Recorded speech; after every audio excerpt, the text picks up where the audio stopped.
Hi, I'm Bixby, your intelligent assistant, here to help you get things done quickly and easily.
I'm very, very sorry about that. I really thought that I didn't hit the like button yet, but apparently I did.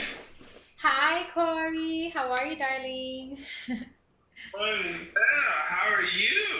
I'm okay. I'm okay. I've been up for quite a while actually, and I did some cleaning in the house, and then I came and I started setting up the stream. I was like dilly-dallying with my Streamlabs layout.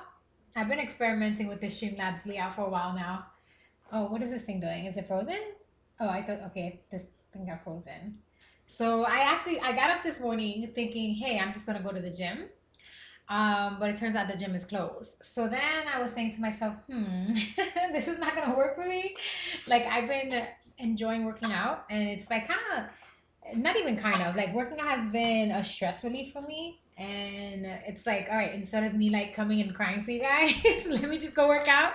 So I figured I would get up and I would go to the gym, but the gym wasn't open. I was like, oh, this freaking sucks. So I, Yeah, yeah. It gets addicting after a while, so I yeah. understand completely. So I'm sitting this morning, I'm laying in bed and I'm just like, damn, I just want to work out. And I'm like, all right, what am I going to do? So I did some cleaning in the house, took care of the dogs, took care of my worms. I kept myself pretty busy before I came to stream today. Yeah. Well, I I love your made the day hair. go. I see you switched it up. What made it? You know it's a wig, right? This is a wig. It's not my natural hair. I cut off all my hair. It's all gone. I chopped most of it off. I got a little bit here at the top and I put this wig on. It's a wig. Okay, okay, okay. Well, you're still beautiful. I don't care what hairstyle you're rocking. It doesn't matter. I bought myself two wigs. I got myself this red one. This is actually natural human hair, and I didn't know that when I bought it. I just bought it because I like the color. And the other one is like fake hair, but it's gray. It's like all gray. So I'm just gonna be switching back and forth between the wigs. But all my natural curly hair that was extremely long, I chopped it all off. It's all gone. And I got myself this wig just because you guys are accustomed to seeing me with my long hair. And you know what's so crazy about this? This is the crazy thing. You guys are gonna think I'm nuts. But a few months ago, I had a premonition about this situation, me chopping off my hair and me doing the streaming. And in the premonition, the dream said if I chop off my hair, my fans weren't gonna come watch me anymore because they were used to my long hair. So this is the reason why I got the wig. 'Cause- Listen, I'm not gonna lie to you. I will miss it, but you know what? You still the beautiful person that you are, man. I mean, that doesn't define you. I mean, seriously, I haven't been to a barber in a while, and so I can relate to sometimes not wearing your hair the way people are accustomed to it. But it's your hair. Do your thing. Well, the reason why I did it is because I was doing all the videos for YouTube where I was making the natural hair products. And I make my own natural hair products. I've been making them for years. This is how I grew my hair very long. And the hair, you guys didn't get to see it straightened, but when I pulled the curls down, it came down to like my hip. Like it was very, very long. I'd say Because so it looked very curly. long in the beach video. Well, yeah, because in the beach video, I combed it out and it was still wet. But when it's like dead straight, it comes like all the way down to the hip. And when I started doing all these like new things that I've been like, I basically was like copying the recipes from other YouTubers, and I followed this rice water recipe that they claim came from China, and the thing was horrific. I was complaining about it for like what, a month now with you guys, maybe 2 months with you guys, how it caused the hair to get damaged and fall out. So I learned a very tough lesson, right? I learned that when you're making these ingredients or when you're making these natural products, you got to test the pH because it's chemistry. We're dealing with chemistry here. Um, and I started over. I chose to start over because the hair, if it didn't fall out from the root, the hair was like tearing apart, like literally tearing apart. Like you could take the strand and just boop, and it'll just break. So I had very uneven hair. Like I had all these hair like spiking out. It was really bad. Um, so a point that the hair it was going to have to get cut regardless. So I just decided to shave it all off. Like it's gone. Like it's all shaved. Like it's all this. Like I said I was gonna do. I told you guys I was gonna do it. It just. Listen, it's okay. So I'm wearing this wig just for you guys to feel like, oh, it's not so bad. We still lovely, still beautiful. Thank you. Thank you. I did come out. I streamed yesterday with the short haircut, and everybody's like, no, you chopped your hair. When I went to the salon, the girl was like, don't do it. And I'm just like, nah, I really have to. And I explained to her what had happened with the rice water treatment. And she was like, oh my God, thank you for telling me. Because she said she herself was about to do it. She was about to do the rice water treatment. So I actually saved someone from going through the same horrific experience.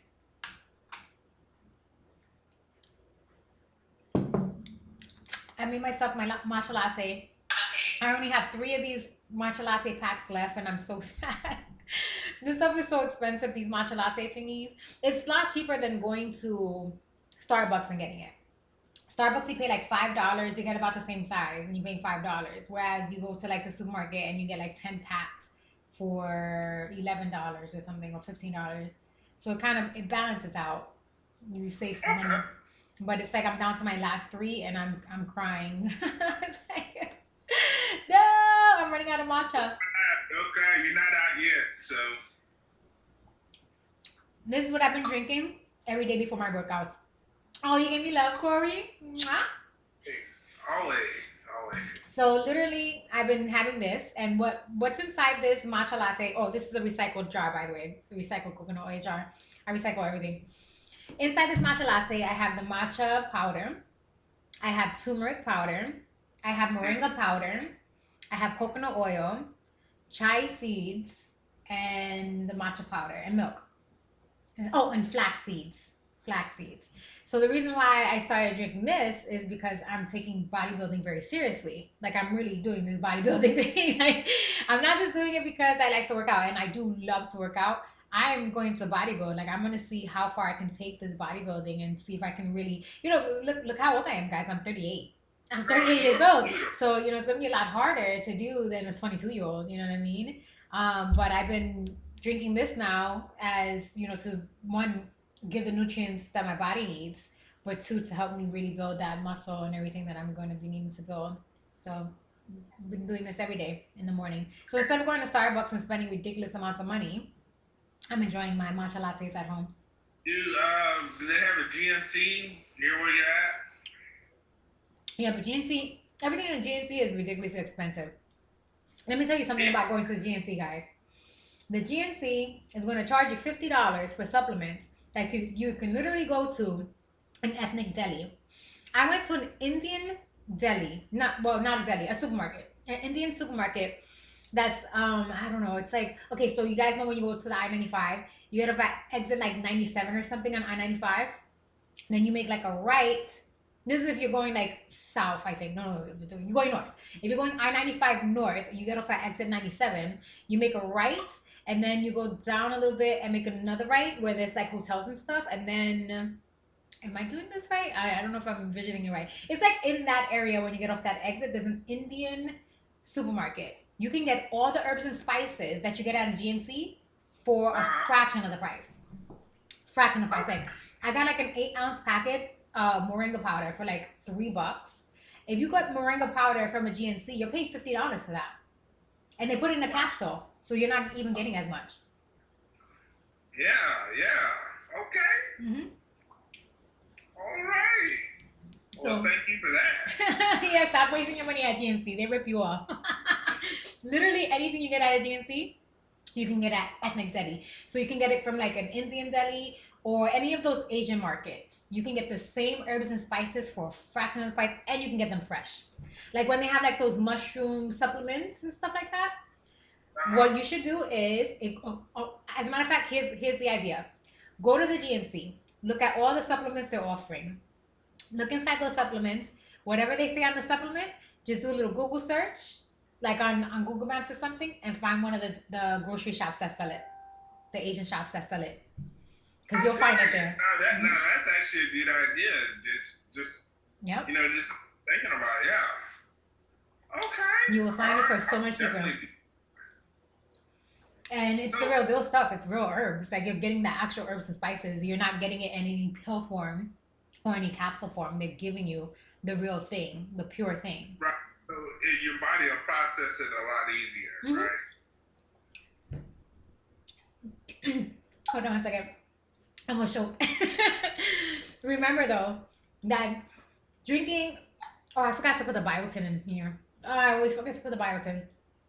Drinking this is not enough alone. You have to detoxify your body because you can drink this, but if your blood isn't detoxified, it's not going to absorb the nutrients, nor is your intestines going to like process it and distribute the nutrients into your blood. So you have to at least once a week, you have to take phylum husk with bentonite clay at least once a week to clean out your intestines because there's a mucus inside your intestines that prevents you from absorbing the nutrients from your food.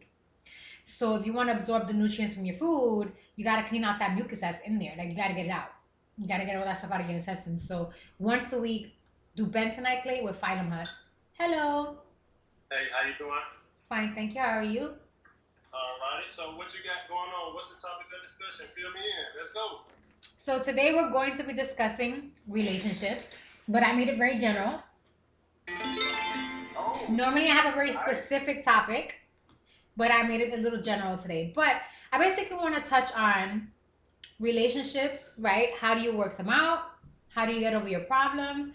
Why you should respect each other in your relationships? Why you shouldn't like talk to each other in any abusive manner, like that type of thing. That's what we're going to be discussing when we get to it. It's when we get to it. Right now we're just having regular chats. I'm talking about this awesome matcha smoothie that I made myself, how to, make these kind of things, how to like. okay.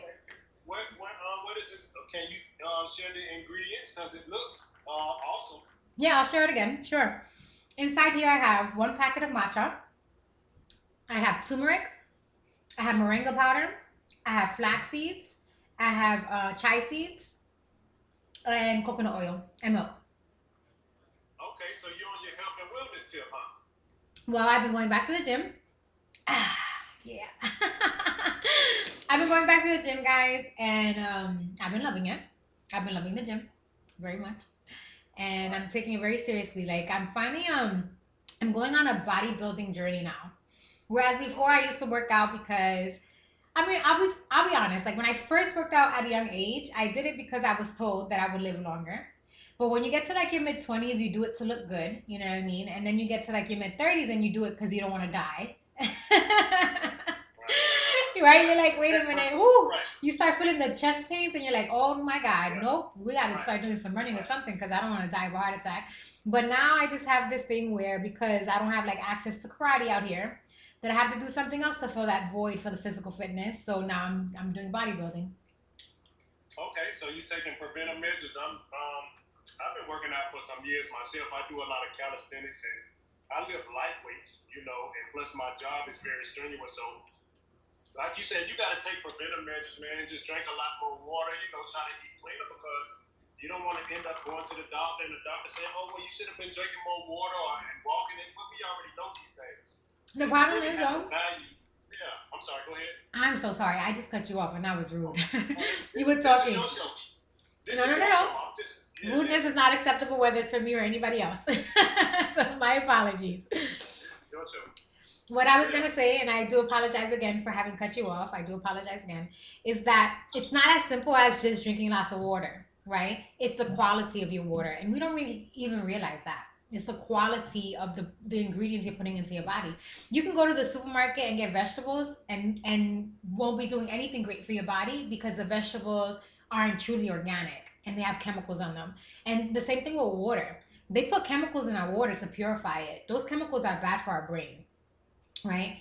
So in all actuality, it's also the quality of water and as well as the quality of food that makes a difference in how healthy you're going to be. And unfortunately, unless we take all our money and invest in having purified food and purified water, the majority of us aren't as healthy as we think we are. We might be a little bit more healthy than someone who decides to eat pizza all day, but we're not as healthy as we think we are. That's the reason why I take a lot of like additional supplements. Like I take my bentonite clay and I take my diatomaceous earth to constantly purify my blood and purify my organs, because even in our water's putting toxins in our body that damage our brain and damage our organs. The water that we're drinking, the water that they're giving us from the faucet, we think that water is clean, but it's not. We can buy machines like on Amazon. I've been eyeing them for a long time, and I've watched them come down in price. There's machines on Amazon that can make your water alkaline, you know, so you can get it a perfect pH for drinking. Like they say, you know, pH 7 is the best, but it's not. For drinking water, it's better to have it at a 9, you know, but we're never, none of us by any means are getting pH 9 water. We're not getting it from our faucet. We're not getting it from the bottles that we drink. When we go buy that Aquafina shit, we're lucky if we're even getting a pH 7 from that cheap Aquafina water that we're buying for $1 or $2 at the supermarket. Even all those waters that we get where like Nestle Pure Life and all that water, none of that stuff has proper pHs. We're lucky if they're a pH of a 7. A lot of them are actually very acidic. Right. And that's not good for our body. But we don't know. Most of us don't have that kind of like nutritional education. They don't give it to us. They don't give us that kind of nutritional education. I just realized I dropped some coconut oil on my shirt. Oh, that's so embarrassing. Oh my god. I told you guys that I'm gonna order a pH monitor, and what I'm gonna do is I'm gonna be testing the pH of several water, and I'm gonna be saving up some money, and I'm gonna be investing in one of those machines that give you the perfect alkalinity of water. You can do it like I saw these like scientific beakers and stuff on Amazon where you can vapor distill your own water. So it's not impossible. We can do it. It's just a matter of having the education. We're Americans, right? We're accustomed to just working and having these things provided to us. Things that, you know, would make life inconvenient if we did ourselves. Who is going around vapor distilling their own water? That's work. But if you do it, you'll be a lot healthier. You know, if you start yourself a little garden, you'll be a lot healthier. If you like grow your own mushrooms in your backyard and cultivate them and eat them, you'll be a lot healthier. There's a lot of things we could do to be healthier, but people, I guess, just don't choose to. I'm assuming he lost the box. Let me do the box over, guys, because I don't see you guys putting it back into the box. All right, here we go.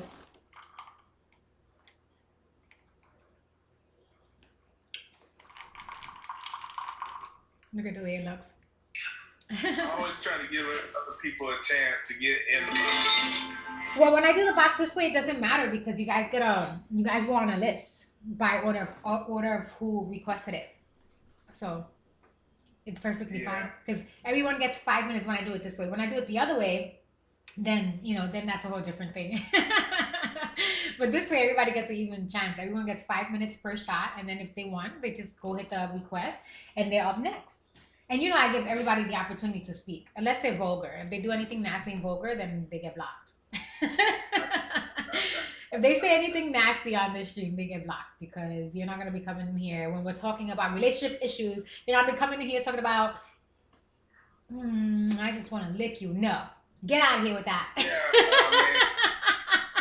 right. You guys remember that dude who did that? Everything, and you got to be mature about it. Mm-hmm. Hi, Ozone. How are you?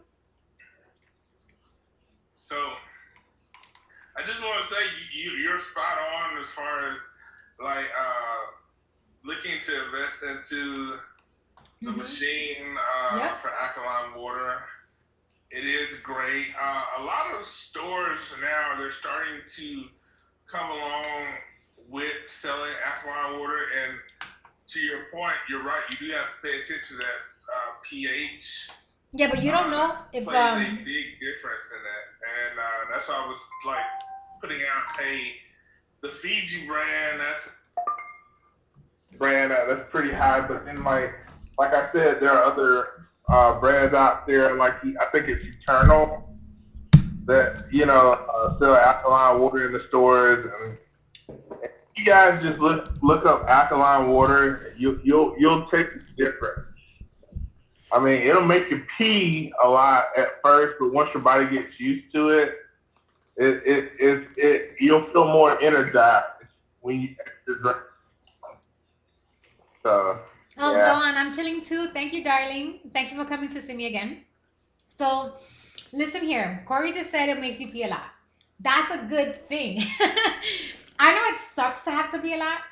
Believe me, it sucks, especially if like you're working in an office or something and you're always going and people are staring at you like, why do they always go to the bathroom? I get it. But so what? It's good for your body. You have to be peeing a lot because the more you're peeing, the more you're filtering out your blood. Okay? That's the whole point of having urine. Is to filter out the toxins in your blood. You can't filter out the toxins in your blood if you're not drinking lots of water. And you're not going to do it as well if you don't have alkaline water. But most of us don't know this, right? We don't know this. First off, do you even recall being taught this in health class? Do you even because I don't. I started learning this independently. Yes, you can do it in college if you take some elective courses, or maybe if you're studying a medical field or something, you're learning this stuff. But the majority of us aren't taught these things. Because I don't remember being taught this in elementary school or junior high school, about how it's so important to have alkaline water and detoxifiers and all these things. That was never taught to me. I researched this stuff independently because I didn't want to be sick. Actually, I think I told you guys this before, but maybe not, so I'm going to say it again. A few years ago, okay, my mother gave me a pill because I had a tooth that needed a root canal done. She gave me a pill because I was in a lot of pain. It just swelled up. I was in a lot of pain. So she gave me a pill for nerve, for nerve pain. I took that pill and had an allergic reaction to it. That allergic reaction sent me to the hospital, okay? And I had this thing called drug rash, where this pill that my mother gave me damaged my immune system. It damaged it. I had no immune system after that. And the doctors basically told me that there was nothing I could do about it except take more fucking medication. Well, you know what? I told those doctors, fuck you. Not literally. Not literally said fuck you. I was very kind of polite. And I said, listen, I understand what you're telling me, but you're a doctor and you only know what you're told to tell your patients. I believe in natural medicines and I know that I can fix this on my own. And they looked at me like I was insane. But guess what? I fixed it. Because after that incident, I was even, extra on top of eating healthy, exercising, and not putting synthetic products into my body or on my body. That is when I went 100% natural. There was no more using synthetic shampoos or soaps or anything like that.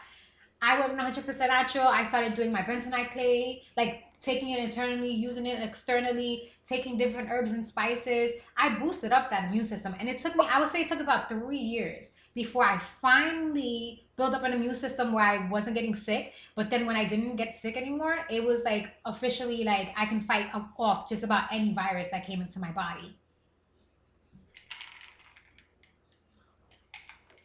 I'm sorry, Corey. I just went on talking and talking and talking. No. I just wanted to hear what you were saying before I exited and entered back in the room. ATL, this is not guacamole salsa, ATL. ATL, this is a matcha latte. My version of a matcha latte. In order to make my version of a matcha latte, you need matcha powder, turmeric powder, moringa powder, flax seeds, chai seeds, coconut oil, and milk, and some ice. There you go. There's your matcha latte, packed with antioxidants. Moringa powder in itself is really great stuff, guys. It tastes like caca. God, let me tell you, moringa powder does not taste good, but it is good for you. So get it into your smoothies. Get moringa powder. If you can do it, get it at I see it at Indian delis or Indian grocery shops. They sell it there. Get it from there, because if you get it from GNC, you're gonna pay $50. And you don't need to pay $50 for something you could pay for $3. You know what? I remember being educated about the moringa powder. What I remember about being educated about it was it definitely has properties in there that give you more energy. So I was like, oh, okay. I was listening to you this whole time, and I was like, wait, I know that powder. I've had to take it before, and I tasted it, and it's pretty good. It really does give you more energy. Mm-hmm. Really wake up, get wide-eyed. I'm going to tell you why I started drinking moringa powder, okay? When I was living in New York, my coworker told me a story about her sister. She said her sister had this disease. Hold on one second. Hi, H. Jones. How are you, darling? She told me that her sister had some disease that the doctors diagnosed her. It was a nerve disease. The doctors diagnosed her with a nerve disease that they said would never go away. Now, here's the thing, right? I'm not knocking doctors, guys, okay? But you just have to remember that doctors have to follow rules and regulations that are implied by the natural, what is that health organization that approves the pills and stuff like that? I forget what they're called, but that organization. Not World Health Organization. The FDA? Is it the FDA? FDA, Food Drug Administration. Okay. There we go. Yep, food, drug, and the FDA. Okay, they're the ones that approve or deny what doctors can and cannot do. So in all actuality, doctors aren't giving us what's best for us. They're giving us what they're told to give us, and that's the difference. They don't go in there, Right. honestly, they really just don't have the knowledge of medicinal medicines. They just don't. They're told that medicinal medicines don't work, and that's bullshit because people have been using medicinal medicines for centuries before modern medicine has come to be. So I don't blame doctors by any means, but they're not 100% right. Just remember this. Remember that doctors and pharmaceutical companies are legal drug dealers. You better think of them as that, okay? They're drug dealers. That's what they are. They give you drugs, but they can do so legally. But they're still giving you fucking drugs, okay? Marijuana, but I'm not gonna get on that. But they are. That's what they're giving you. They're fucking drug dealers. You get depression? I got a pill for that. Oh, you getting a runny nose? I got a pill for that. Oh, I don't know. You feeling anxiety? I got a pill for that. Here, take these pills all the time. Pill for this. Pill for that. Pill for everything. Oh, you've got some diarrhea? I got a pill for that. Do they ever give you any natural medicine?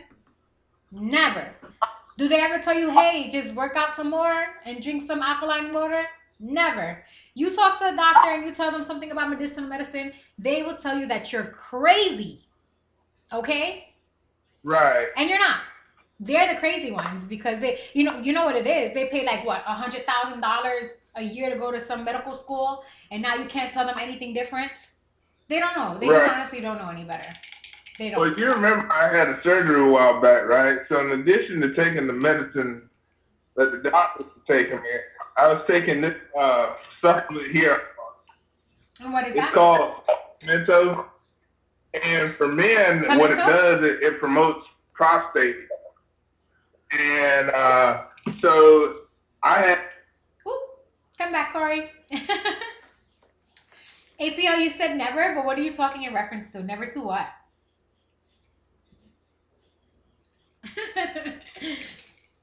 Like the news should be saying, how can you make your body immune to taking vitamins? By taking vitamins? Well, the thing is, the vitamins we're taking, ATL, think about it like this, right? The way the body works, you're supposed to take your saliva that's in your mouth. This is the way the body is built, okay? You're supposed to mix your saliva with whatever it is that you're eating. That saliva is the first process of your digestive system. It breaks down the enzymes of the food of whatever you're eating. Then when you put it into your stomach, because it's mixed with your saliva, the acids in your stomach can now properly digest your food. Now, when you're taking some pill they give you, what are you doing? You're just swallowing it. So really think about it. How much of our stomach acid is actually tearing apart that pill? That doesn't mean that if they're giving you a pill, it's digestible. You're better off taking that pill, cutting it in half with a pill cutter, and crushing it, and then mixing it in a smoothie. Because if you take, I was just about to say that's the best thing to do. Yep. Most the professional that educated me quick to tell, hey Corey, if you can find liquid vitamins, that would be better than taking a pill. Or if you can't find liquid, get like a crushed powder version. Which is why, every now and again, with my multivitamins I take, I'll use a product like Emergen-C, which comes in the powder form. And that's actually pretty effective in itself. Hi, doctor. Just want to put that out there to you guys for, those that struggle with energy. Energy are not necessarily the way to go. If you can't get it in a powder form or liquid form, you can crush the pill yourself, Another thing to do, and listen here, It's gonna taste bitter as hell, guys. I'm telling you right now, it's gonna be bitter as hell. But believe it or not, if you take whatever vitamin they give you in a multivitamin, whatever vitamin you're taking, you crush the pill and you put it in your tea. Don't put it while it's hot. Put it in the tea while it's warm and then drink it. You're even doing yourself even more justice. As far as being able to absorb those nutrients. Remember now here, the first step to digestion is mixing your saliva. That's the key.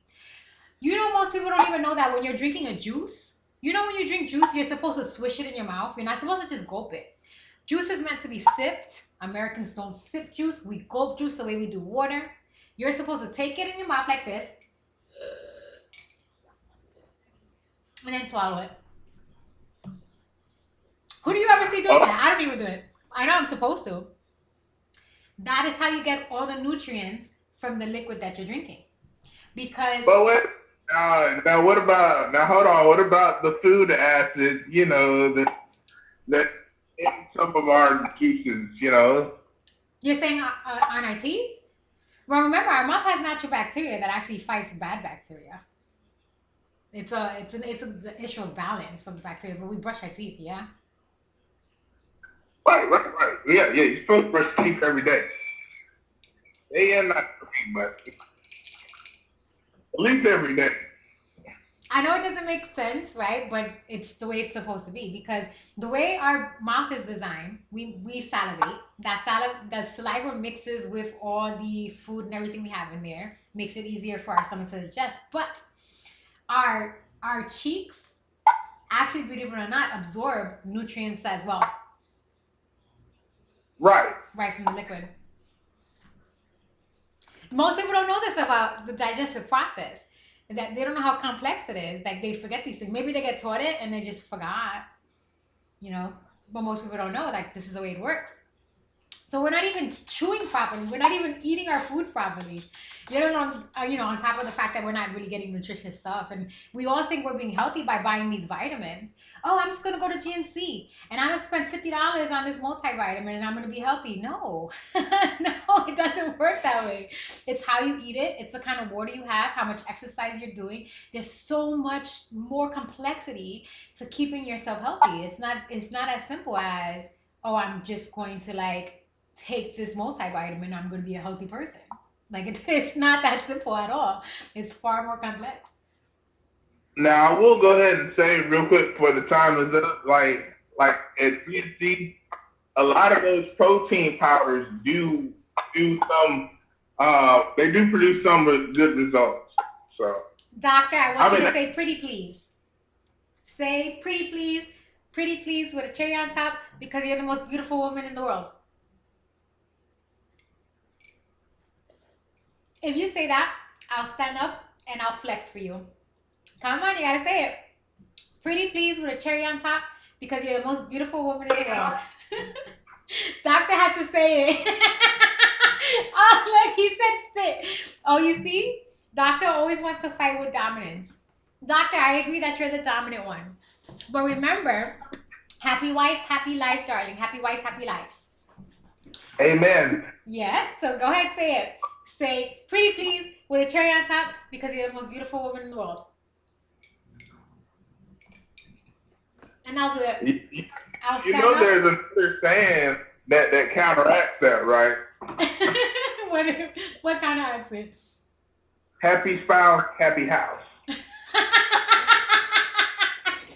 I agree. Listen, it's called a symbiotic relationship. Happy wife, happy life, happy spouse, happy house. I think about that. It's a symbiotic relationship. Yeah. Hi, One True Villain. How are you, darling?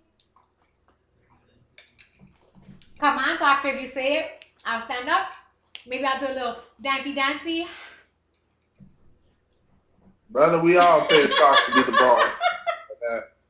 I'm not going to lie to you. It's the lover in me. I cater to my woman. So exactly. You got to cater to her. Listen, I'm a caterer too, okay? I love to cater to a man. I do. But he has to be good to me. I have to have a man who's good to me and I'll cater to him. I still cater to a man anyway, but I'll cater to him more if he's good to me. But I like to be catered to.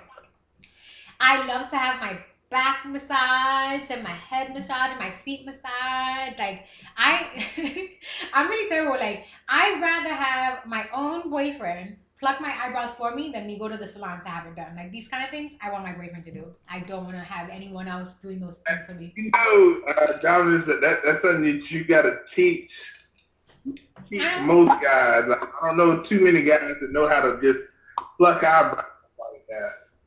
Wait, what? He said I offered to live and care for her, but she said no. I did not say no, darling. That is not true. I said life is way too complicated right now, and we will discuss it. That's what I said. That's what I said. I did not say no. Oh my goodness! He looks like he was heartbroken by that. No, I didn't. Listen, I told Doctor I'll be his wife. Doctor, I will be your wife. Yeah, that doctor, you might need to get in the box, man. I don't know. Doctor has a big house. I want a beautiful ring, not a diamond. Diamonds are caca. Okay? Don't be getting me no diamond. I want a blue topaz.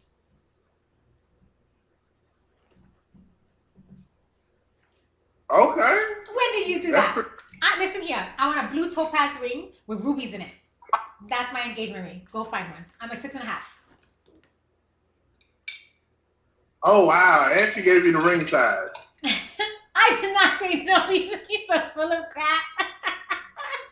Doctor, that is not true. I did not say no.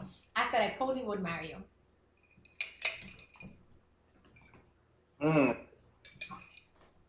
I just hope you can keep up with my lifestyle. Relationship. I'm not. I'm saying it right now. Oh my God, I'm saying it right now.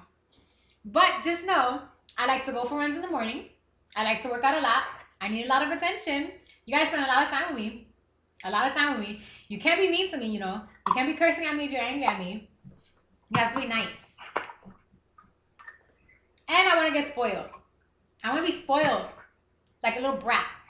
And when it comes to having the house clean, I want robots that do it for me. Right. I'm so serious about that though.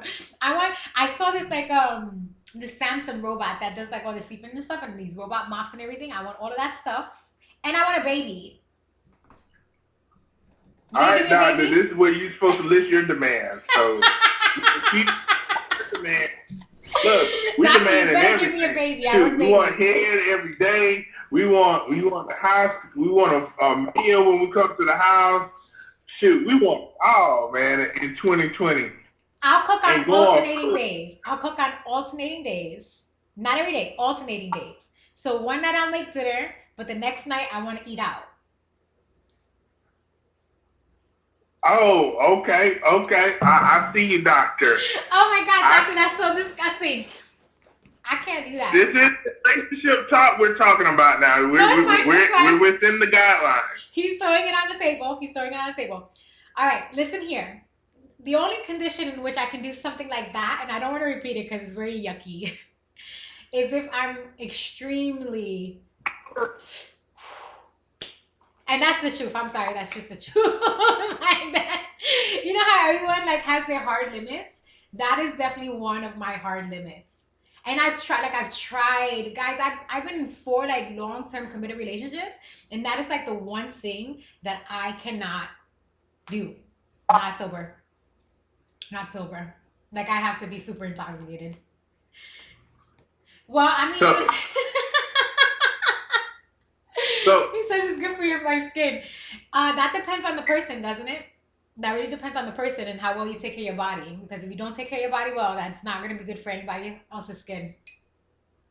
Think of it like your body is like think of your body as being the reactor that produces the product, right? Your body's a reactor. And then if you don't put the chemicals in properly, what do you get? A bad batch, right? So, yeah.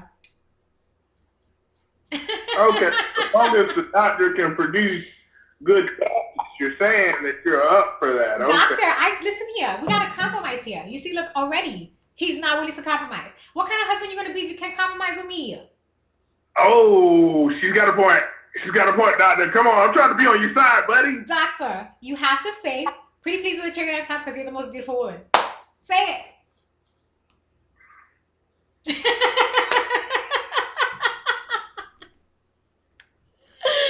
You see, you are so stubborn. That's it. You are stubborn. I told you I'll stand up, I'll flex. Look, I got muscles. That. Oh, it's not that much muscle. It's a little bit of muscle. Oh, check out the muscle. Good too. I'm flexing like a bodybuilder. Look at these shoulder muscles now. Oh yeah, look at that.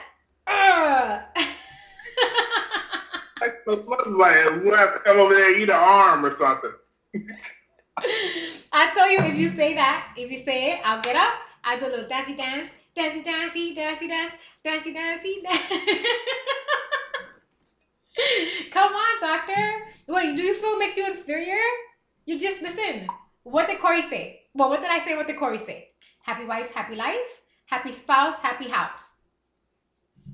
Mr. Brown, hold on with Mr. Benz, all right? Mr. Benz, you don't just get to be coming in here talking about puppets. You do not have that relationship with me. This is my relationship with Doctor and not you. So you don't come in here saying puppets. We don't do that here. Thank you. I just told Benz what's what. I just told Benz what's what. Hey, you want him to stay? Who? Oh no, it's fine. He wasn't being like very vulgar. Okay, just checking. Oh well, I know you got my back, Corey. I know you do. Oh yeah, for sure. There might be respect on the live, but we are talking that grown folks talk, so let's be mature about it. That's right. Because the doctor was trying to come to an agreement, but doctor, you got to compromise, huh? You see, doctor, listen, you're not compromising. We're talking about relationships today and how we should compromise with each other and how we should respect each other and value each other. We're talking about all of that in relationships today. So let's go, let's see it.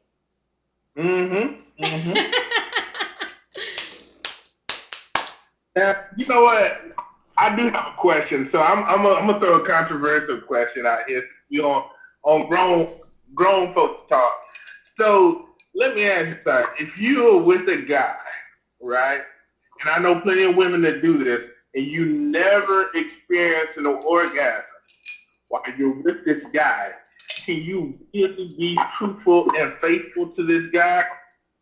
I'm putting that question out there to you. Well, I personally was. My first partner I was with, I tell you guys about my relationships all the time. I'm not shy about it. My first partner I was with for 10 years, and he never made me come. Never.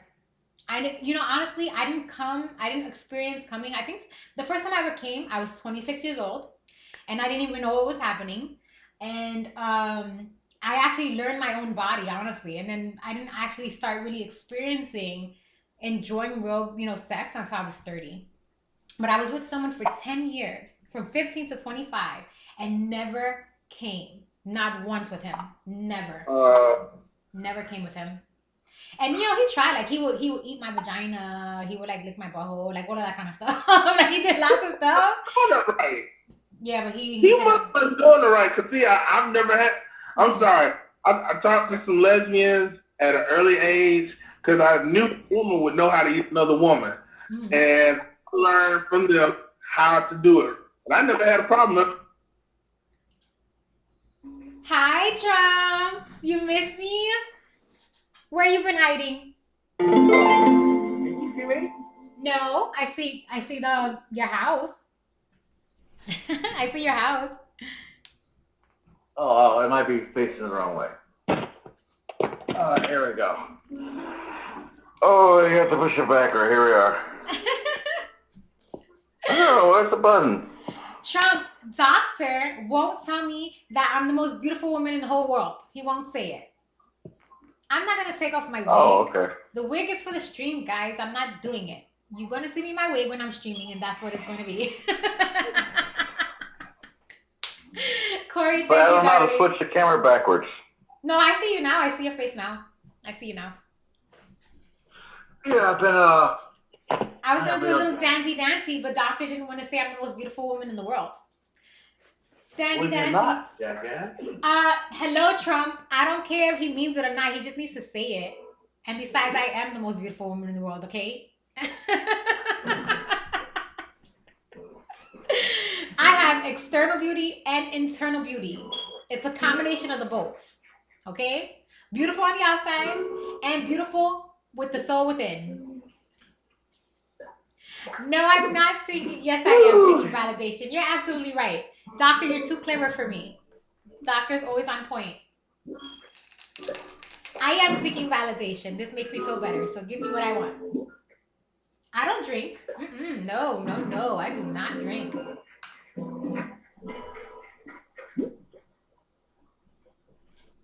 Oh yeah, do we get any? I didn't hear what you just said. Doctor says I was drinking. I'm not drinking. This is a matcha latte. I've got 2 more packs of matcha latte left. 2 more. I'm so sad. Oh my god, I'm running out of matcha latte. Oh yeah, okay. Oh, I want to cry. Guys, I ran out of Yeah. kombucha. I probably had like 1 bottle of kombucha left, and then 2 packs of matcha latte left. And I don't know how I'm going to survive without this stuff because this is how I survive. You're horrible. It is how I survive. I survive with my kombucha and my matcha lattes. That's pretty much what I eat. No, I'm talking about this game. Oh, game. What game you playing? Animal Crossing. That's one of the most popular Animal games right Crossing New now. Horizons. It's the most popular game out right now.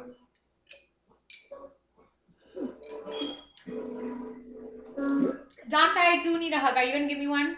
Are you going to give me a hug? I need one really bad. Well, that's a good question. I do. You guys have no idea like how sad I am inside. I'm so sad all the time.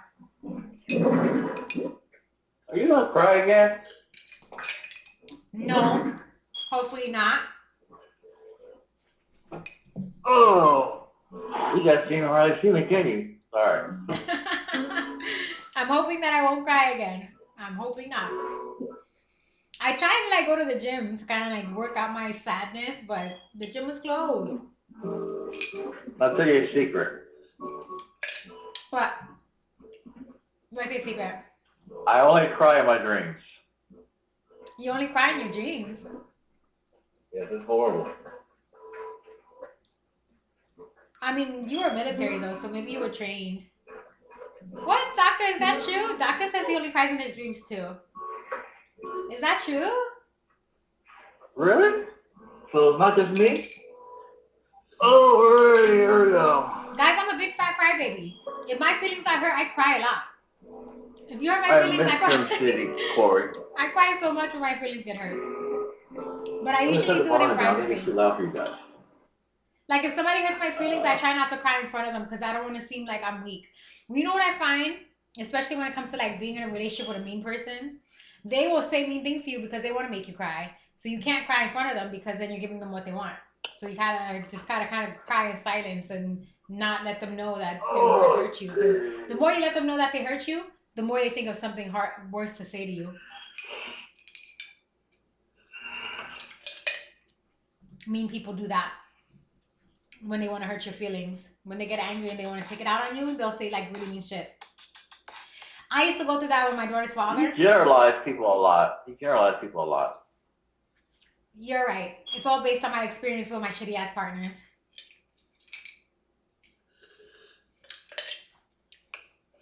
My daughter's father used to say really mean things to me all the time. And I would cry and cry because I was so young, you know. I was like at 15 years old, I got together with him. And I would say, why do you say that to me? But by the time I left him, I was 25. By the time I left him, I would say mean things back. Not that it made it right. 2 wrongs don't make it right. I tell you guys that all the time. 2 wrongs do not make it right. Okay? If you're in a relationship and someone's being mean to you abusively, verbally, or anything like that, doing it back is not going to solve the problem. Just take the L and let them be the mean one. Because it's not going to make you feel better to do it back. I promise you. It doesn't make you feel better at all. But coming to that relationship, I would say mean things to him all the time. Because he was always saying mean things to me. My daughter's father would be like, you're a fucking cunt, you're a fucking whore, you're fucking this, you're fucking that, you worthless piece of shit, you fat bitch. He would say these horrible things about me all the time, which weren't true because I was always beautiful. And then I got older and I was just like, well, shut up, you fucking doofy looking white motherfucker with your bald head. Nobody wants you with fucking acne skin. Like, I would just say like mean stuff all the time. I'd be like, I remember one time I said to him, I was like, your mother treats you like shit because she wanted to abort you. She should have just fucking put you down the toilet. And he went...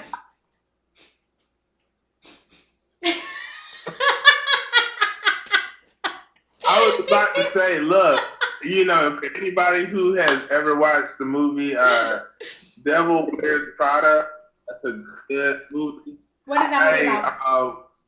nobody really wants to meet a real life devil that wears kind so nobody likes to be degraded. Basically. Yep. Well, I mean, some people do, but some people like it because that's their fetish. There's some people out there who like it, yeah. Because I've had experiences with people who like that kind of. Yeah, it's kinky. It's like a kinky stuff, yeah. Sometimes. But as far as like being in a relationship with someone, you definitely want your partner to respect you. Absolutely. You know. Oh yeah. Words mean a lot. Like people don't understand. Words mean everything because with just like actions happen and you can't take them back. You can't really take words back. Once you put them out there, they're out there, permanently imprinted in time. You know, and why is that? It's imprinted in your brain. When someone says something really mean to you, that sticks with you for a long time. Like it sticks, and then you might forget it for a little while, but it'll pop up again eventually. So you really shouldn't say mean things to the person that you care about. At all. Right. Or at least try to walk away. You should always walk away. To me, I walk away so I can come back with positive work. My approach to when I'm in a relationship and I'm really frustrated with my partner, right? To a point that I feel like, all right, I can't even talk to you. I just, people say, well, I don't want the silent treatment, but that's pretty much what I would do. Just give my distance and just, not say a word to you. Because it's better than arguing, honestly. Like it's better to have your distance and stay quiet for a little while and kind of think about what you have to say before you say it. You should always think about what you're going to say to your partner before you do it, because this is the person you're spending your life with. You don't want to say something that's going to be everly imprinted in their mind forever. You can't take bad things back. A person could be forgiving, but for so much. Right. I agree with that 100%. Words do have a lasting effect. Absolutely, 100%. No shots are fired. You may be killing your own relationship. And it doesn't hit you until there's no relationship. And, a lot of failed relationships that I've had, they give me time to reflect. So, before you get to that point where you're no longer in a relationship, take that time out. Communicate with a partner, give them space, do whatever. Let me tell you. As men carry a lot of pride in us, and we're not open a lot of times to our feelings. What I've learned, the older I've gotten, it's okay to open yourself up and put yourself out there. Because if she's a real partner, she's a real rider, she's going to catch you. Mm-hmm. But if not, then, she's not for you. Doctor, I'm not going to get up on you and tell me I'm the most beautiful woman in the world. You got to say it. What kind of husband are you going to be to me if you don't tell me I'm beautiful every day? Don't you understand? I'm making it easy for you. Let me tell you what you have to do. I'm very simple. Tell me I'm beautiful every single day. That's it. I don't really ask for much. Periodically, I'll ask for a little gift, but that's seldom. Tell me I'm the most beautiful woman in the world, doctor. Say it. Say it, and I'll get up and I'll flex, and I'll do a little dancey dance. Oh, if you don't say it, I'm not going to do it. I know you want to see her dance now. You want to see her move a little bit. I'll flex my muscles. I've been working out. I want to show it off. I lost some weight. I got some muscles. I got some muscles going on. Like, remember how I was complaining about my triceps? They're not really, really hard, but they're harder than before. Yeah, look at that. Look at those cuts I got going on now. Look at those cuts. You're something beautiful, man. I don't care what you say. Doctor says the Barclay Black Card. I respect your work. I respect that you're shaping and cultivating and everything. As you should, but I just want to tell you now, man, before it all started going to your head, you've been beautiful. Oh, thank you, Corey. Thank you. Oh. Now I'm going to blush. Yeah. Thank you, Corey. Doctor, do you understand that as much as a woman does want to be spoiled, and this is true. I've never been spoiled, by the way. I've never had someone spoil me before, and I do want that. It's not the same thing as telling your woman that you think she's beautiful. You can give her your black card and she can spend your money, but that doesn't. It's not the same thing. You gotta say it. You gotta tell her you feel that. You gotta make her feel like she's beautiful. And giving her the card doesn't make her feel beautiful. Giving her the card just makes her feel lucky and spoiled. That's two different things. Two different things. A woman wants to be told she's beautiful. And she wants to be told you love her. And it has to be something you say on a daily basis. People who are together should tell each other they love each other every day. Only after 9 p.m. Further, man. They not only they want to be told, but they want to feel it. Yes, you want to feel loved. Me, I'm really attention needy, guys. Like me, when I'm in public, like I like public affection. People say, "Oh, that you shouldn't do that," but I like it. Like I like to hold hands in public. I like to hug in public. I don't make out in public, but I will tap kiss in public. You know, I like public affection. I like it. When I'm at home, I like to cuddle up. Like if you're doing, like maybe you're doing some work, maybe you're writing a paper or something. I would like to be like snuggling in bed while you're writing. You know, you have your little laptop. We just like position ourselves in a way where, like, I don't know, like maybe you're like sitting against the wall or something, and then like I have my legs like wrapped around you, sitting forward, and I'm doing my little typey thing, and you have your laptop propped on my butt, and you're doing your little typey thing. Like I need a lot of attention. Like that's what I really do. Okay, so I gotta ask a question now. Based off what you just said. Look, if you like public affection, so are you cool with your man when he just see your butt back there and it look good to him? He just get up there and just give it a good squeeze one time. I don't know. You see, that happened to me before when I was much younger, and I got really upset by it. And the reason why I did is because I felt like if you do that, then other men think they could disrespect you. So there's certain things that you shouldn't do in public. But if he's my partner, then I don't really care, I guess, overall. But I don't think that's something a partner should do to his woman, because then other men see that and then they think she's a promiscuous woman. You know. Okay. That's a good perspective. Doctor! Corey, look, Doctor won't say that I'm the most beautiful woman. I see it. He's stubborn. Doctor, you're stubborn. He's not doing everything. Oh my goodness. She opened the door for you. Doctor, I'm making it very easy for you, Doctor. It's really easy. Just tell me I'm the most beautiful woman in the world. Forget it. Okay, listen. Here's my compromise. You don't have to say pretty please with a cherry on top. All you have to say is that you think I'm the most beautiful woman in the world. And I'll get up and I'll do a flexi flex. I'll flex. I'll show you some abs over here. The abs that I have on the top, because in the bottom is still soft. The bottom is still squishy, but the top has abs. I'll do a flexi and I'll do a little dancey. Oh my God, you see, he's terrible. Doctor, you are terrible. Doctor says I'm the most disagreeing woman in the world. That is not your, first off, you know American women always have to be voicing their opinion. This is an American woman thing, you know? This is not just me.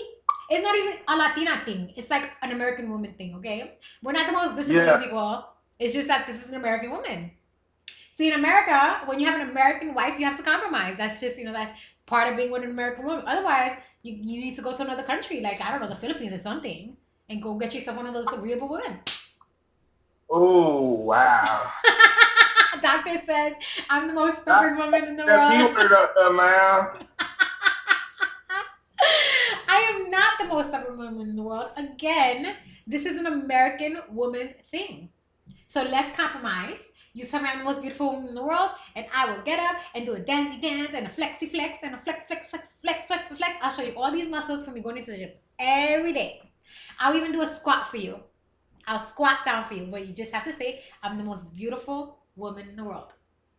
That's all you have to do. You give me something, I give you something. You got that door open for you, Doctor. All you got to say is the word. He won't do it. He's being stubborn. So, when I marry you, Doctor, how are we supposed to be happily ever after if this is how it's going to be? We have to compromise here. I'm telling you what I need. You tell me what you need. I tell you what I need, and we work together.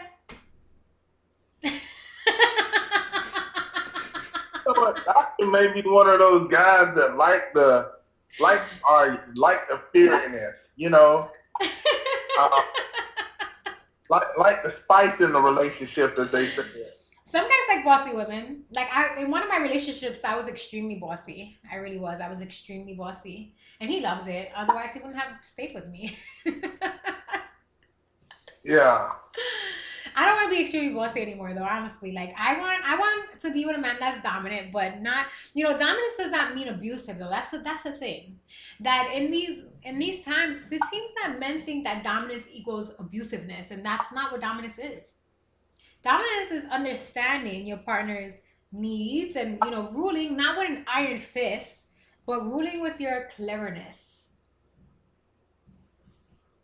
Doctor says he's a real doctor and he talks a lot. Okay. I don't mind someone who talks a lot. I need that. I'm very talkative myself.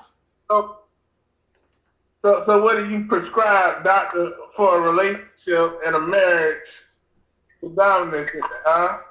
What you? Oh, okay.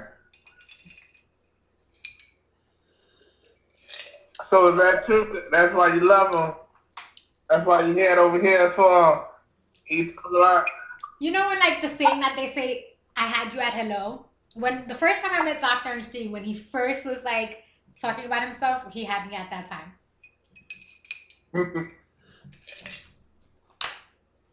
Yeah, she does, but she's cool though. Yes, I do talk a lot. I know that. This is what I'm a streamer. I have to talk a lot. Like, can you imagine if I'm a streamer and I'm just on here like.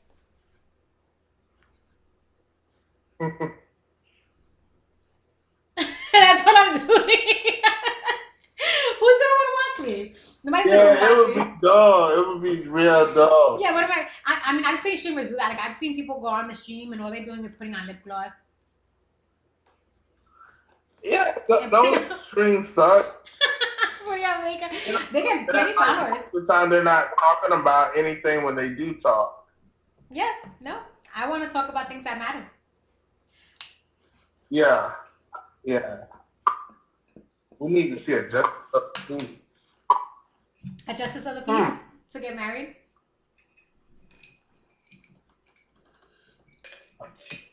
That works for me. All right.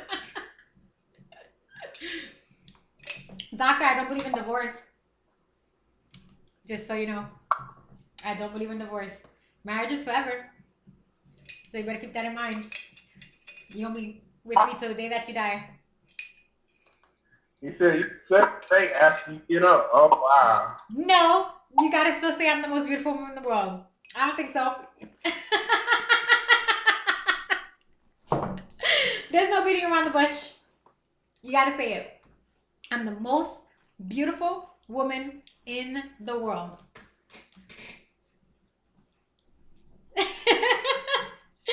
You naughty boy.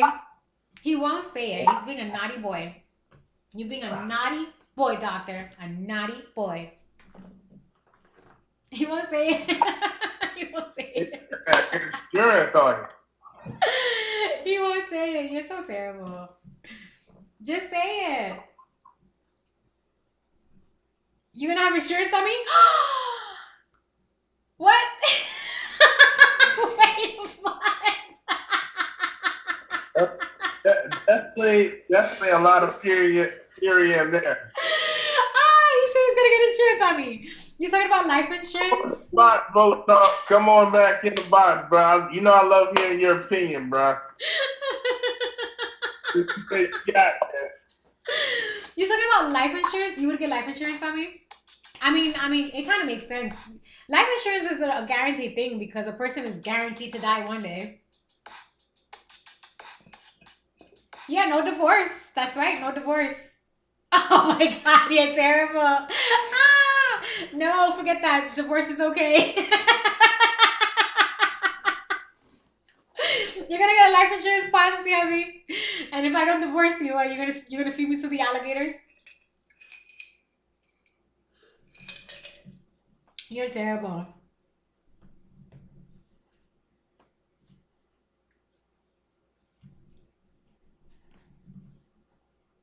Oh my God, Trump.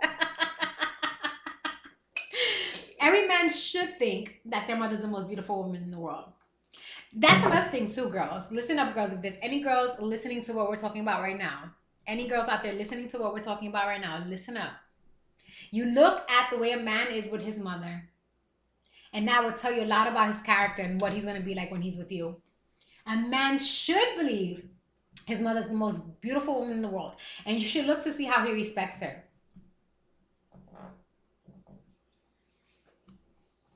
Not always, doctor? What do you mean by that? A man should feel that his mother's the most beautiful woman in the world until he meets a woman that's like his mother. Because men want women that's like their mom. Like, that's what they're searching for. They're searching for a woman that's like their mother who can replace her. Well, I mean, assuming that their mother was good to them. You know, assuming they had a mother who treated them with love and dedication. Yes, you know, minus those things. You don't, like, if a person grew up with a mother who was a drug addict or anything, they're not going to, well, ideally they shouldn't have that in their life, but that's probably what they're going to go for, honestly. A man usually ends up finding someone like his mom, whether she's like that or not. You know, it's like a cycle. It's just a cycle. It's something learned from childhood. It imprints on your mind, and then, you know, you just kind of follow through with it. Not intentionally, but it's going to happen. That's how it happens. But a man definitely wants to be, like, if a man grew up with a very loving mother who gave him a lot of love and affection, hugs and kisses, those kind of things, a lot of praise, that's what he's going to want from a woman. And also, you know, the qualities of his mother. You know, if he had a mother who has really good qualities, or whatever qualities he has, he's going to look for those qualities in his mother. Hi, Aim. Thank you. How are you, Aim? How come this thing's not showing me my timestamps? It used to show timestamps before, and it's not showing the timestamps now.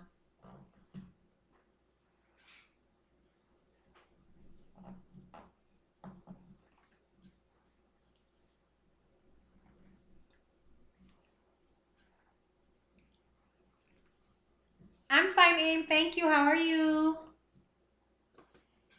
Bebo, thank you so much for the favorite. Doctor, are you going to tell me that I'm the most beautiful woman in the world or not? This is something we should say to each other, right? If you're my husband, I'm supposed to tell you how handsome I think you are. And if I'm your wife, you're supposed to tell me how beautiful you think I am and how sexy you think I am. Like, these are things that you're supposed to tell your partner. You're supposed to tell your partner these things.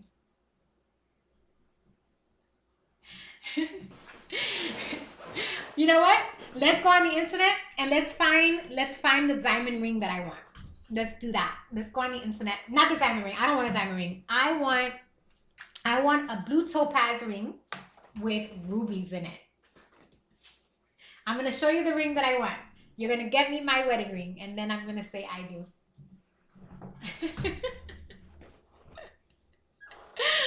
You're not convincing me that you're going to be this type of husband, doctor. You are convincing me that you're going to be the type of husband that's going to let me spend your money, and that's great. I want to spend some money. Go give me that black card.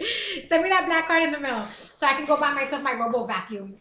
Then I can start doing my YouTube videos with my little robo vacuums. Let's look for the diamond ring. No, I mean, yes, but no. My husband has to be both my sugar daddy and my best friend and my everything. My best friend told me the other day, when I went with my best friend to the beach, she told me that it's not healthy to always want to be with your partner. And I'm just like, that doesn't make any sense to me. And she's been married since she was like 19, right? And we're both the same age, so we're 38 years old. She's been married since she was 19. And she said that, you know, to have a healthy relationship, you're actually supposed to spend time away from your partner. And I just don't agree with that. Hold on, let me adjust this chair. I feel like you should always be with your partner as often as you can be. Like, I don't see why people... To me, it's not healthy to spend time away from your partner, because when you do, then you have these outside influences trying to take you away from that partner. I think you should spend as much time as you possibly can with your partner. And I honestly feel that I honestly now feel that a woman's place is at home. I really feel that way. I didn't feel that way before, but I do now. Let me tell you something from all of my life experience, okay? Being in relationships and working. People will always try to take you away. If you're in a working environment, people are going to try to take you away. And it doesn't matter whether it's a coworker or a customer or whatever. People will always try to take you away. They will always try to tempt you, absolutely. So I think a woman's place is in the home with a partner. And I think that they should do everything together, honestly. And I don't really see, like, unless it's like she has like a little, like a best friend where they're going to like the gym and stuff together, like that kind of stuff. I don't really see any reason why a woman or a man should feel the need to like go out all the time with other people. Hello, the best thing. Your phone is dying? Oh no. Now you're not going to give me any attention. Now I'm going to be sad.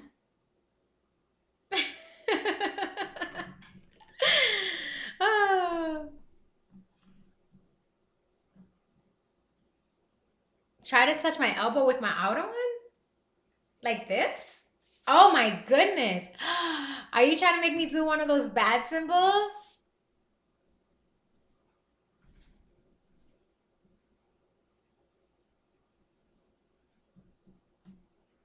Is that what you wanted me to do? Aim? Oh my goodness. I think I just did something naughty. No? I don't know what you're talking about then. Corey, what are you saying true to? Aim, I did it. You said try to touch your one elbow with your outer one. Here's my elbow. So what do you mean, like this? Is this what you're talking about? I don't know. Aim is giving me some kind of weird challenge. Is this what you're talking about? That kind of feels weird, you know, because I've been lifting weights. And so it feels like a stretch on my shoulders. The ill mind. No, he's trying to get you to squeeze your... Oh, really? Thank you, the ill mind. Aim, you sneak. Shame on you. Thank you, the ill mind. And I appreciate you telling me straight the way it is. Oh my goodness.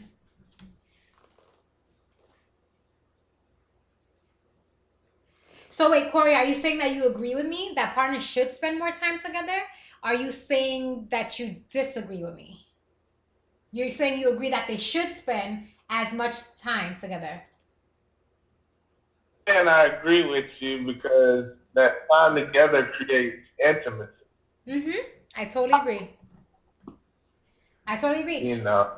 When my best friend told me this, I'm like, what? But, you know, to be fair, my best friend's been married with her husband since she was 19 years old.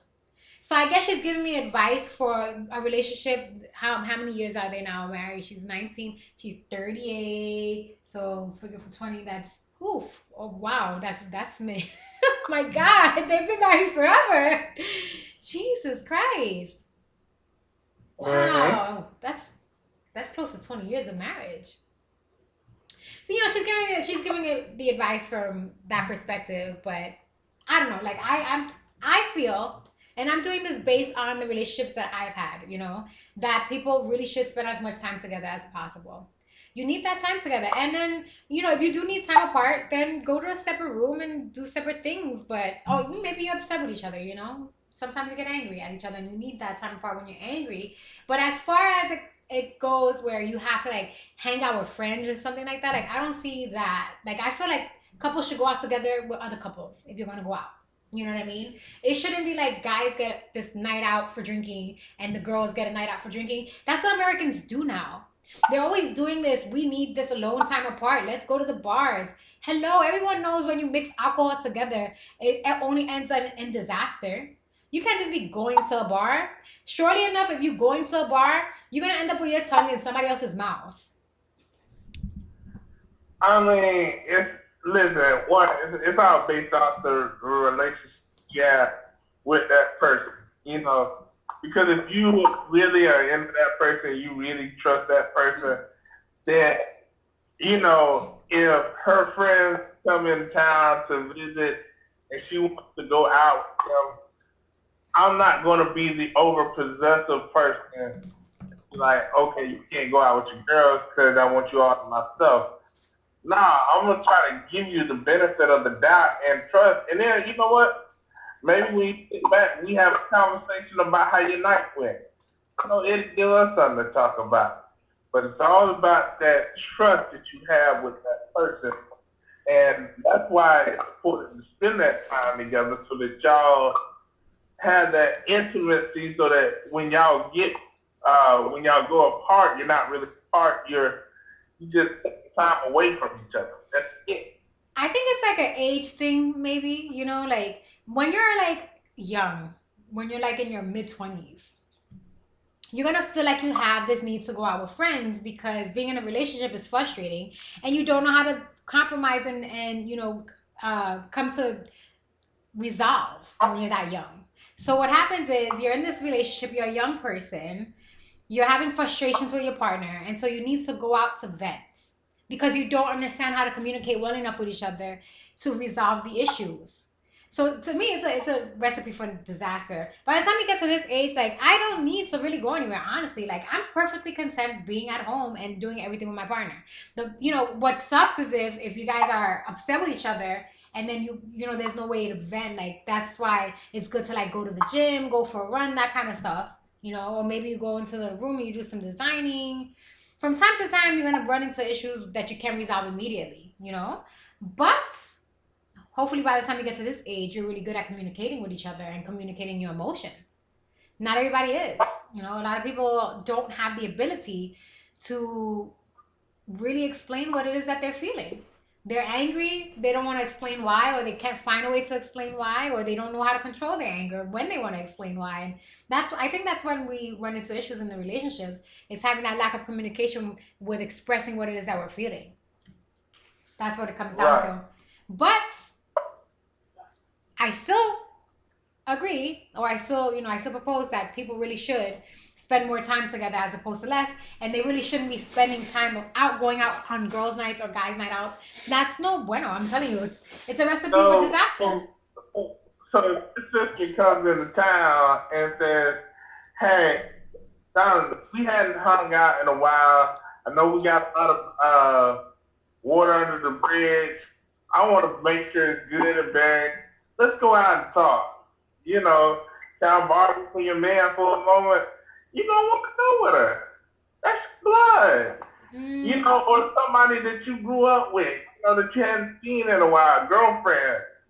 I mean, I suppose that's okay, but I'm talking more in context of how people, like, they have this desire to go out to a bar or to go out to a club. Like, I don't think that's something that a person in a relationship should be doing unless they're doing it with their partner. Like, you should be doing it together. You know what I mean? And then, honestly, I think at this age, why do you need to do that? Unless you're doing that to make money some way. Like, you know, maybe you're in the music industry, or you're in the entertainment industry or something like that. Maybe you do DJing, maybe you're a hip hop artist, that kind of stuff.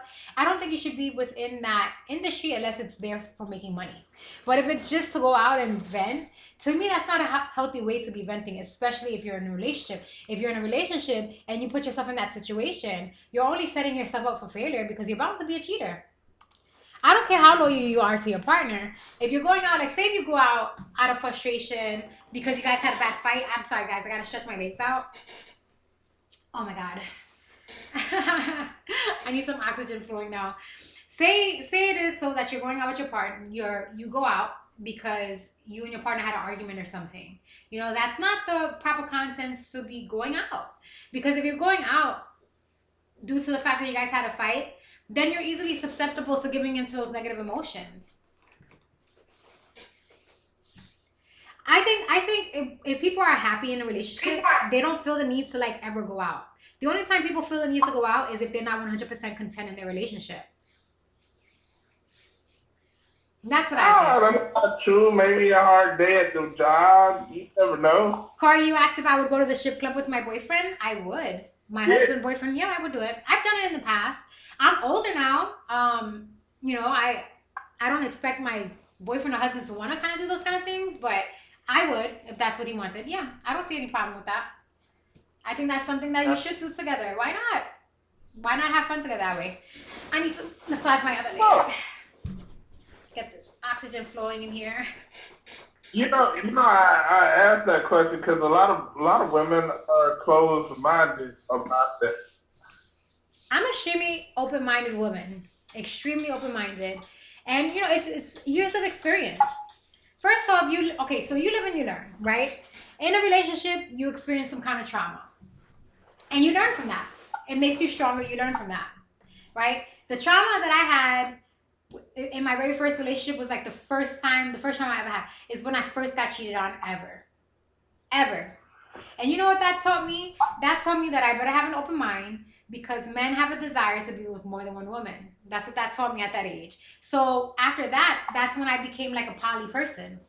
I learned to be accepting of that. Not that, every relationship I have is poly, but I'm open-minded to it because I understand that there's just some people who can only be with one person. Like you live and you learn from your different experiences going forward so that you don't have to deal with those kind of like heartaches again, I guess, I'm pretty much saying. But see, here's the thing, like, I get what you're saying. There are a lot of guys out there that can't a woman, but as many as those guys are, there are still guys that believe in monogamy. That once you find that right one, good. And that's what kind of hurts me about like what has kind of gone on in our culture today is that, because there's a lot of people be like, go get yours, don't worry about your partner. It has created a culture where nobody wants to be faithful to anybody. This is true. And that sucks. That really sucks in the long run. I mean, I've always been a faithful person, but in every relationship that I've been in, and honestly, like this generation now, Corey, it's really just this generation. It's not your generation or my generation. It's this generation coming up now. They're the ones who think that way. And, that goes back to like what I've said before on my streams. It's media. The media putting this in everybody's minds. No one thinks that they should be faithful. And what they're not understanding is, remember the whole rule in the Bible? It said, well, I guess not the one in the Bible, but basically the principle that says, do unto others what you want done to yourselves. They're not thinking in that context. And they're not understanding that their actions have consequences. At one point, there's karma, you're building karma, but there's consequences overall. When you do something like that to someone, say you're in a relationship and you're a cheater, you're hurting that person's feelings. There's a permanent effect there because you're now going to change the way that person interacts with other people going forward in the future. What's right is right and what's wrong is wrong. And people shouldn't be cheaters in relationships. They should be open and honest about their feelings, and they shouldn't be cheating. If they want to be poly people, they should be poly people, but they shouldn't do that if they're not open and honest about it from the very, very beginning. Trump says, personally, I'm not sure what faithful is. Well, okay, let's just put it this way, Trump. Faithful, in my opinion anyway, faithful is that you do not have sex or any sexual relations with another person when you're in a committed relationship.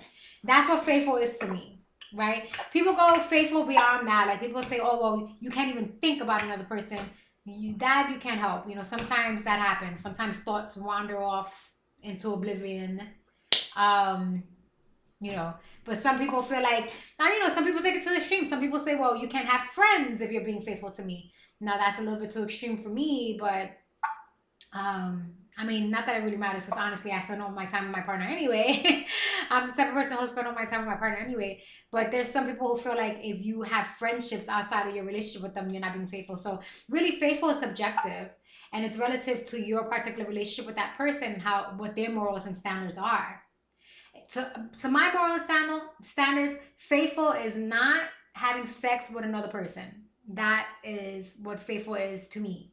Not having sex with another person. And not, and not just like vaginal, penile penetration either. Like, not having any kind of like oral sex or hand jobs or masturbating, like none of that. Anything physical with another person is being a cheater. Even I suppose even a kiss is being a cheater. I'm not too sure about kisses. What do you guys think about that? If somebody, yeah, it is, because if I'm pretty sure if you kiss someone, it's gonna hurt your partner's feelings. So if your partner kissed someone, it will hurt your feelings. I'm pretty sure, right? It would hurt. I know it would hurt my feelings. But a kiss can happen out of anywhere. I mean, it could be a moment that you didn't even know was happening, and then it happened. No, I don't think so. Unless the person just kisses you out of nowhere. Like, I don't know. I mean, I've had that before. Like, I've had somebody come and try to kiss me, but I didn't kiss back. Like, they'll come and try to kiss me, and then I just keep my mouth like closed or whatever. You know, like I've had someone try to kiss me before. So if it's that kind of situation, but if you kiss back, you kiss back. Like if somebody tries to kiss you and then you're all like tonguing them down, you kiss back. You could say no, you know. You don't have to kiss if somebody tries to kiss you. Trump says, wouldn't hurt my feelings. It wouldn't hurt your feelings if your girlfriend kissed somebody else. And no, I don't believe in open relationships. Yeah, it would. That would hurt my feelings for sure. We definitely have a conversation about it. I promise you. If my partner kissed another person, that would hurt my feelings. That would hurt my feelings. I would cry. I would cry forever if I found that out. That would hurt my feelings a lot. Yeah.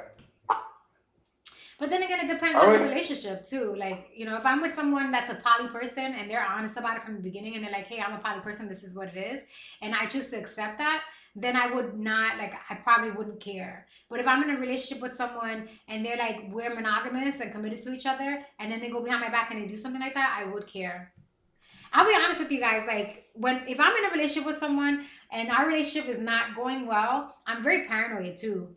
Like, if we're not happy with each other at the moment in time, then I'm always going to be thinking my partner's cheating because of my past experiences with the partners that I had before who were always cheaters. Like, and I'm very, like, iffy about that. Don't be that woman, though. Don't be that woman, though. Listen. Because I'm going to tell you this as a guy. I'm going to tell you that's one of the most annoying things that we have had to ever do. The good guys now. I ain't talking about I'm not talking about the cheaters and all that other stuff. I'm talking about good guys. We have to deal with the ghosts of the past. Well, what I'm saying we is, have to constantly validate, babe, not cheating. I just need time to process this, you know, or man, you know, I'm not out here going out with other women. I'm literally going out here trying to make sure moves being made on our behalf. You know, and that gets so annoying having to deal with that in a relationship. Like if you, and I'm gonna tell you, it's like, and I know it's a bunch of guys probably on here, but you know, if there's any women out there, that is so freaking annoying. Like, do not hold your past against the next guy that comes in there, because every guy is different. Hold on. Trump is saying that you're lagging, Corey. If you think your partner is cheating, it's probably your fault. So, I don't know about all that, man. No, listen here. Some people are just paranoid from their past. You know, you heard Donna, she sat there and said it. She cheated on them, so she's going to automatically her PTSD, her RTSD, her relationship traumatic distress disorder is gonna kick in, and her mind, she's gonna automatically think the guy is cheating. I said I will only think that if we're not happy in our relationship. Like, say for instance, if I'm with someone and he's being really mean to me all the time, then I'm going to assume he's being a cheater if he's being mean. And when a guy is being good to you, I see, like, you know, it's like, all right, he's being nice, he's treating me, telling me I'm beautiful, he's showing me respect. I would never think anything's up. But the moment they start doing things like saying, oh, you bitch, shut your fucking mouth, or shut the fuck up, or, you know, or break things and things like that, when I start dealing with that kind of shit, then I automatically assume that they're being a cheater. Hold on 1 second. The ill mind says, that's why you have to talk to a person and see what they want in a relationship before you date them. Yes, I totally 100% agree with that. Anytime you're dating someone, you really should put things on the table. You should be open and honest about what your standards are, because if your standards don't mix, it's not going to work. A relationship doesn't work if you guys don't have the same standards. You have to know you have the same standards from the very beginning. In the very beginning, you have to have the same standards. Can anyone understand Corey? Corey, I heard Corey just fine. And Trump says, I wish this girl would cheat on me. That's her business, not mine. Oh my goodness. Yes, Trump, it is a wig. Trump, why are you late? Trump, you didn't see my stream yesterday with my head being gone? I cut all my hair off. All my hair is gone now. It's all right. Like I say, you're still beautiful, but Thank you, Corey. I want to dive back into this just a little bit because, like I said, man, nobody wants to deal with those ghosts of the past. And unfortunately, that happens too often in relationships. That kills a lot of relationships before they even get going good. I never ever think a partner's a cheater unless they're doing something that's different, though. Like, say, for instance, right, all of a sudden your partner's like, I don't know, leaving the house and not telling you where they're going. That's a red flag to me because of my past experience where I've had partners who cheated. Like, if I say, where are you going? And then they tell you nothing, or they say, shut the fuck up, or something like that. You know what I mean? I'm talking about, like, circumstances like this. I give 100% trust to my partners. But I will not, like, I will definitely doubt you if you're doing fucked up shit. Like, if you curse at me and say I'm a bitch or something like that. Any kind of, like, abusive behavior, then I'm automatically assuming you're out there fucking the next person. Or if you're locking your phone. If you have your phone locked, then I can't get in it. Because I don't lock my phone. If I'm in a relationship, my partner is allowed to have the password to my phone. They're allowed to have the password. I do not lock the phone. So if they go and they lock their phone, then I'm assuming for sure they're hiding something. Because why else would they have the need to lock their phone? Why would they have to do that? Hey, hold on, Donald. I want to address something that Trump said. He said, dude, if someone can hit it better than me, have at it. That's BS, dude. And I'm gonna call you out on your BS. I love you. You're one of my favorite people to listen to, but that's BS. Listen, I don't care how good someone else can hit it with mine. I'm gonna tell you, a guy like me is like, what's mine is mine. And so, if a dude can hit it better than me, nah, it's not even. I'm not even thinking like that. You know, my mind's gonna be like, nah. There's not a reason why a dude should be able to hit it better than me. Trump, I would never want my partner to just go behind my back and do something like that. That's terrible. Well, are you like what? Are you guys swingers? Is that what it is? In your relationship, are you a swinger? Give him time to type. 20 years in the Navy, I got an idea whose kids these are. Oh my God, that's terrible. Trump, Oh, no. wow. I'm sorry, is that bro. true? I'm sorry, that is terrible, though. That is terrible. Oh my God.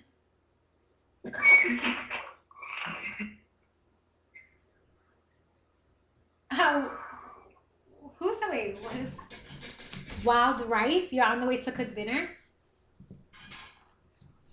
Oh my God. Well, Trump, just because children don't look at like you doesn't mean that they're not your children, though. That doesn't mean anything. Bro, they got home DNA tests now, yeah, right? you can do a DNA test. But just because a child doesn't look like you doesn't mean they're not your kid, though.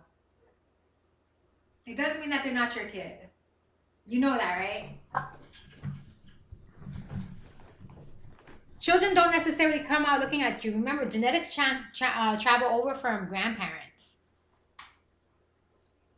So to sit down and say that you don't think your child is yours because they don't look like you, that's kind of some BS. A child can very well be yours and not look anything like you. That is true. Yes, anybody who understands how genetics works understands that. Wait. But you gotta keep in mind that conception window too now. You know, I mean, yes, that's true. Having sex with the baby mama at the time of conception, then you may. I mean, I agree with that, but that's when, you know, you're supposed to take care of that then and there. You're not supposed to be thinking years later, oh, maybe we got to take care of this problem. That's something you take care of from the very beginning. You don't let it get to a point that you've been together how many years and your child is how old, and then all of a sudden you feel like this may not be my baby. You don't do it like that. Oh, man. See, my time is getting ready to run short, but hold on. Let me ask you this real quick. I want you to marinate on this. So, if you have a person that has a one-night stand with a woman, and they get pregnant, and they say, you the baby. Oh, come back, Corey. Trump says, I guarantee nobody's hitting it like I do. That's just the facts. Oh my God, you are terrible. Think about it for 1 minute. I guarantee no one's hitting it. If you have a one-night stand with a woman, she gets pregnant, she says, you the baby daddy. I mean, when you have suspicion of whether or not you're the actual daddy? I mean, if she's in the house with you all the time, then there shouldn't be any suspicion, right? The only reason why you should have any suspicion is if you guys spend a lot of time apart from each other. Are you guys spending a lot of time apart from each other? Like, is that what's happening? Is everyone spending so much time apart from each other that they don't know? Like, because, I don't know, like, you should know. There shouldn't be a doubt. If you're with someone, there shouldn't be a doubt whether or not they're being loyal to you. And think about the people that go on a break. You've heard the term, hey, we're going on a break for right now to figure things out. I've had that. Some people, when you go on a break, it's a license to cheat. Well, if you guys are having, I call that a separation. And What's a license to have sex? Let's just put it that way. You know, from my own experience, right? I in my last relationship, the one that I was with the 6 years, I had a lover. I told you guys about this. I had a poly lover during that time. But, you know, that was after being with him for a long time, him being a cheater. And I did, like, openly, honestly explain to him, like, I'm so tired of you being a cheater that now I'm going to have a relationship. Like, I did tell him that. I was very honest about that. I didn't, like, go behind his back or anything, but I was very honest. But, I mean, the right thing to have done would have been to leave him a long time ago. That would have been the right thing to do. But I just couldn't, like, I don't know, I just loved him so much that I just couldn't leave that relationship. So I figured if I had myself a lover, that it would help me to transition. And it didn't work. What ended up happening was I ended up falling in love with my lover and still being in love with him at the same time. That's what ended up happening in that relationship. I didn't transition anything. There was no transition. So you had entanglement. Okay. Yeah, but my lover and I were poly. So I was his second poly wife, and he had his first poly wife, I was his second poly wife, and he had a third poly wife. So I ended up just being in love with another person, really. And logically so, because he was a great guy. It's just that he was not the type of guy who could be faithful, and he was honest about it. He wouldn't lie. He would say, hey, like, listen, like, I have this sexual drive, and I just can't be committed to one woman, and this is what it is. He was very honest about it. And that was the difference between these two men. The man that I was supposed to be in this committed relationship with was a fucking slut. All he did was fuck other bitches. That's all he did. Like, you could smell pussy on him all the time. And it wasn't clean pussy. Like, it was nasty pussy. Like, you could smell it. And then he would catch a fucking heart attack when I tell him he has to use a condom with me. Why do I have to use a condom with my wife? Because you're a fucking whore that fucks every bitch. That's why you have to use condoms with me. He didn't want to use condoms, but he was a whore who had sex with other people. My poly lover was open and honest about it. He said, listen, I know I'm not the type of man who can be faithful. I have to have more than one woman. That's just the way it is. And us as his poly wives, we accepted it. And that's okay, because we had that understanding. But with the dude that I was with, that we were supposed to be monogamous, he was never a monogamous person. He would say it, and then he expected me not to ever be with anybody else. So I just got to a point in that relationship where I was just like, nah, I'm going to have a lover. And then I did find one. I found my poly lover. And not saying that it's the right way to do it. I was just younger, you know, and I didn't have the mental ability to say, I'm just leaving you.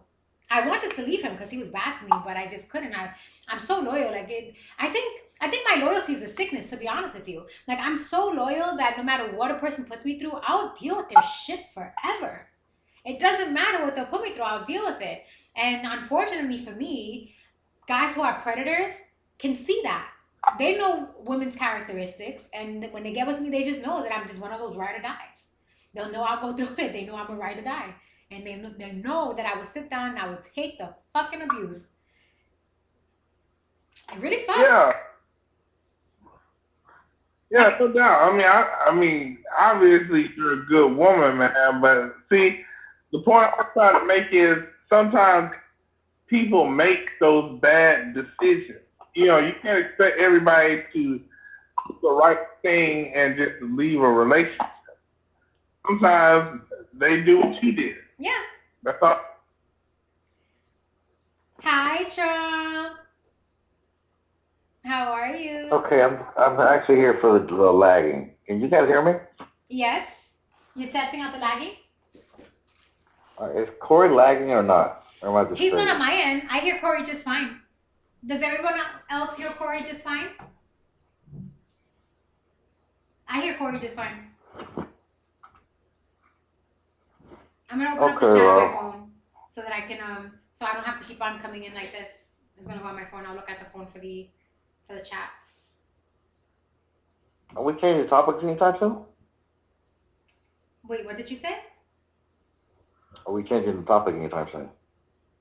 Oh well, the topics today we're discussing like relationships. Right, and- your own topic. Your own topic. I'm not saying that you're not on topic. Oh, So apparently you you're want to doing change the good. topic? I'm You asking, are you changing the topic anytime soon? What do you want to talk about? Do you want to talk about relationships or do you want to talk about something else? Okay, so Corey, so we are getting a little bit of lagging in the box. You want to try the other box, see if it doesn't lag so bad? On my end, you guys aren't lagging at all. Like I'm hearing everything you're saying immediately. So I don't Okay, know. but you're getting it firsthand.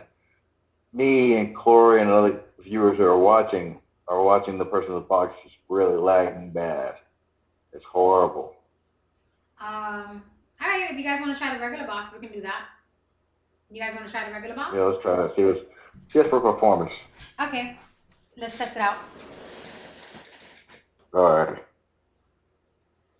Okay. Go ahead. Make the request.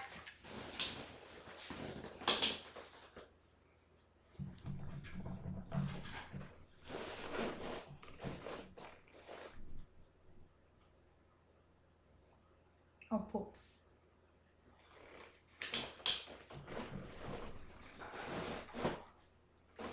How is it?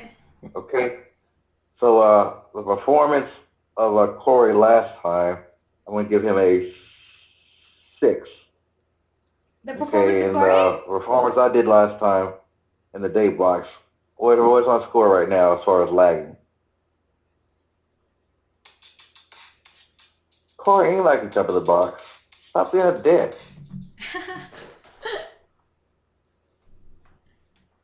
It's better? Okay, so it is.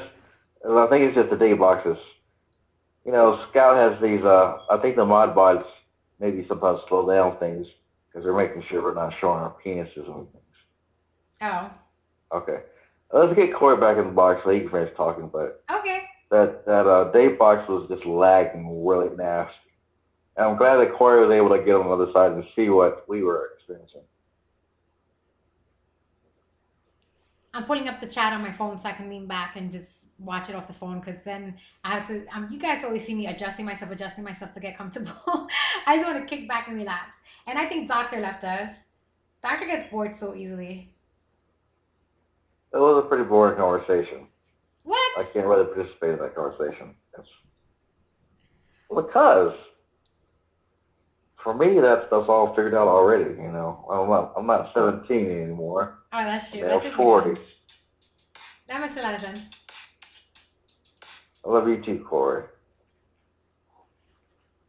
Right. I'm in my conversation. Yes, and switch. Corey, make a request for the regular box now, please. That way we flip right over. See, they should have a feature where this automatically, the regular box lets you switch over to. Oh, God, and Corey, don't stay in the box for 17 hours, please. He can stay in the box as long as he wants. Corey can stay in the box as long as he wants. That's perfectly fine Yeah. for me. Don't listen Try to it, not to hog I try not to hog the box, but at some point, Listen, you know. if somebody else doesn't want to be in the box, that's their decision. If you want to be in the box, that's your decision.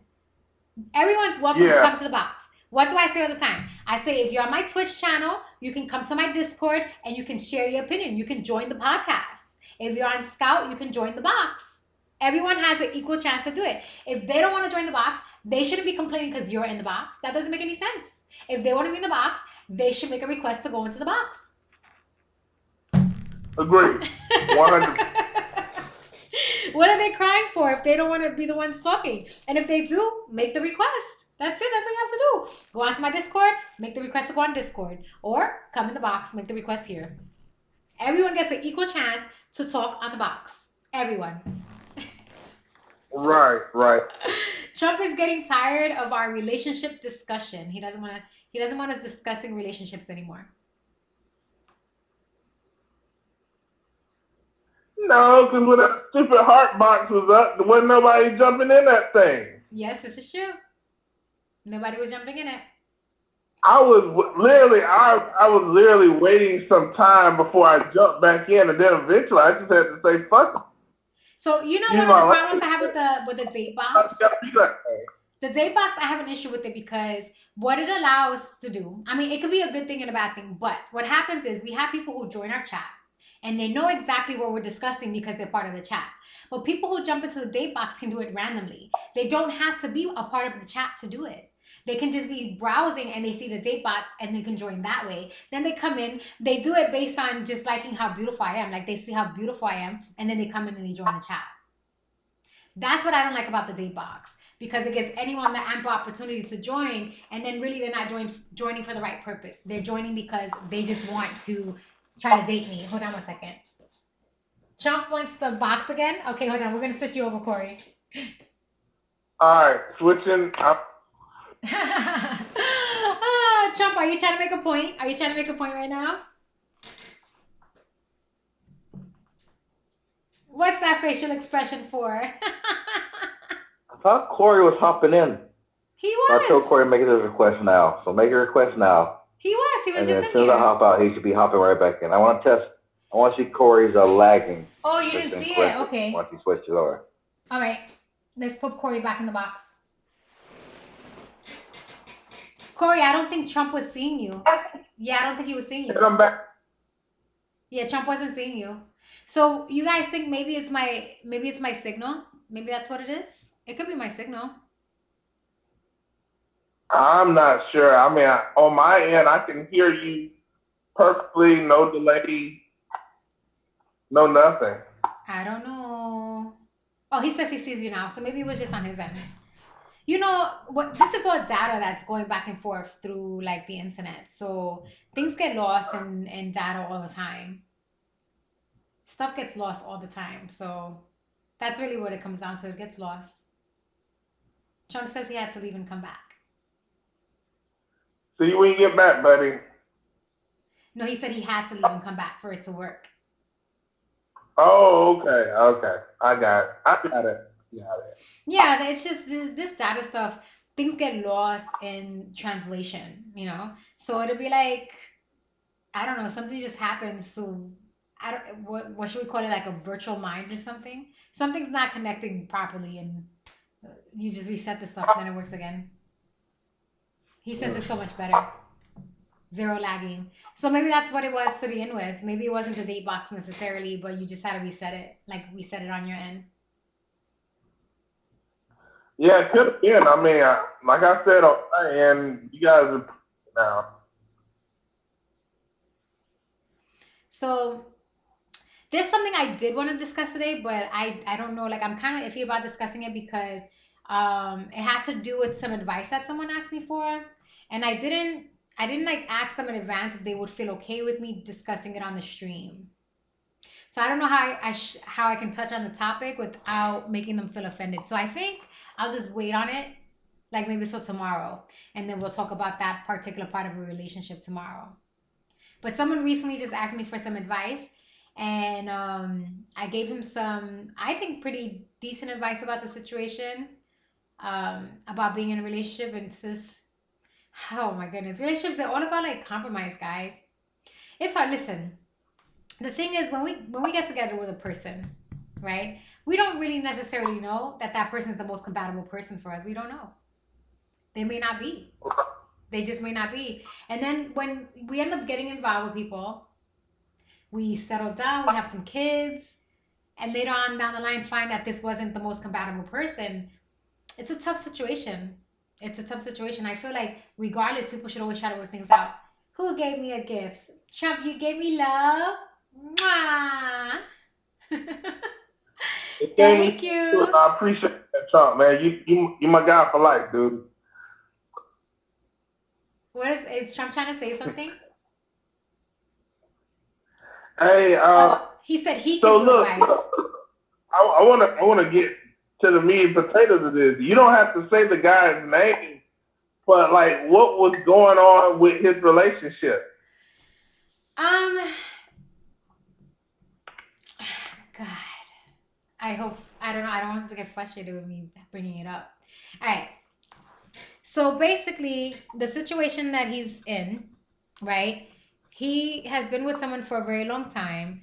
That person's not keeping him happy and content in the relationship. They have children together, and she's not really handling her responsibilities as a woman, you know, according to his opinion. And you know, Right. my advice was that they should definitely work it out, and that he should get a nanny to help her with the children. And his standpoint was that he felt that he shouldn't have to do that because he already does so much, you know.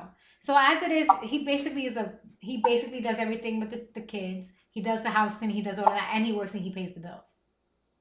Basically. Right. So basically, this woman basically has it made, and she doesn't do anything. Like she just doesn't do anything. Hmm. So you know, his advice to me was, should he decide to leave her? And my advice was, work it out to the fullest extent, even if that means that you should live together, co-parent, and have separate relationships. You know, I'm thinking in context of the children, the happiness of the children, because you have to remember, when you have kids, you're raising them to be adults, and you got to try to protect them as much as you can and give them as much of an innocent childhood as you can, so that they don't have issues when they become adults and get into relationships. Right. You know, it's not an easy thing when children are involved. I'm not perfect. Like, I left both my partners. I had children and I left their fathers. But I did it because I understood, like, with my first partner, he was addicted to drugs, you know? So that I had to take my daughter away from. And my son, his dad was on a whole other kind of level. That was a whole other kind of crazy. It wasn't addicted to drugs crazy, but it was a whole other kind of crazy. So in the long run, I decided that was best for the children, not to have their negative influences in their lives, you know.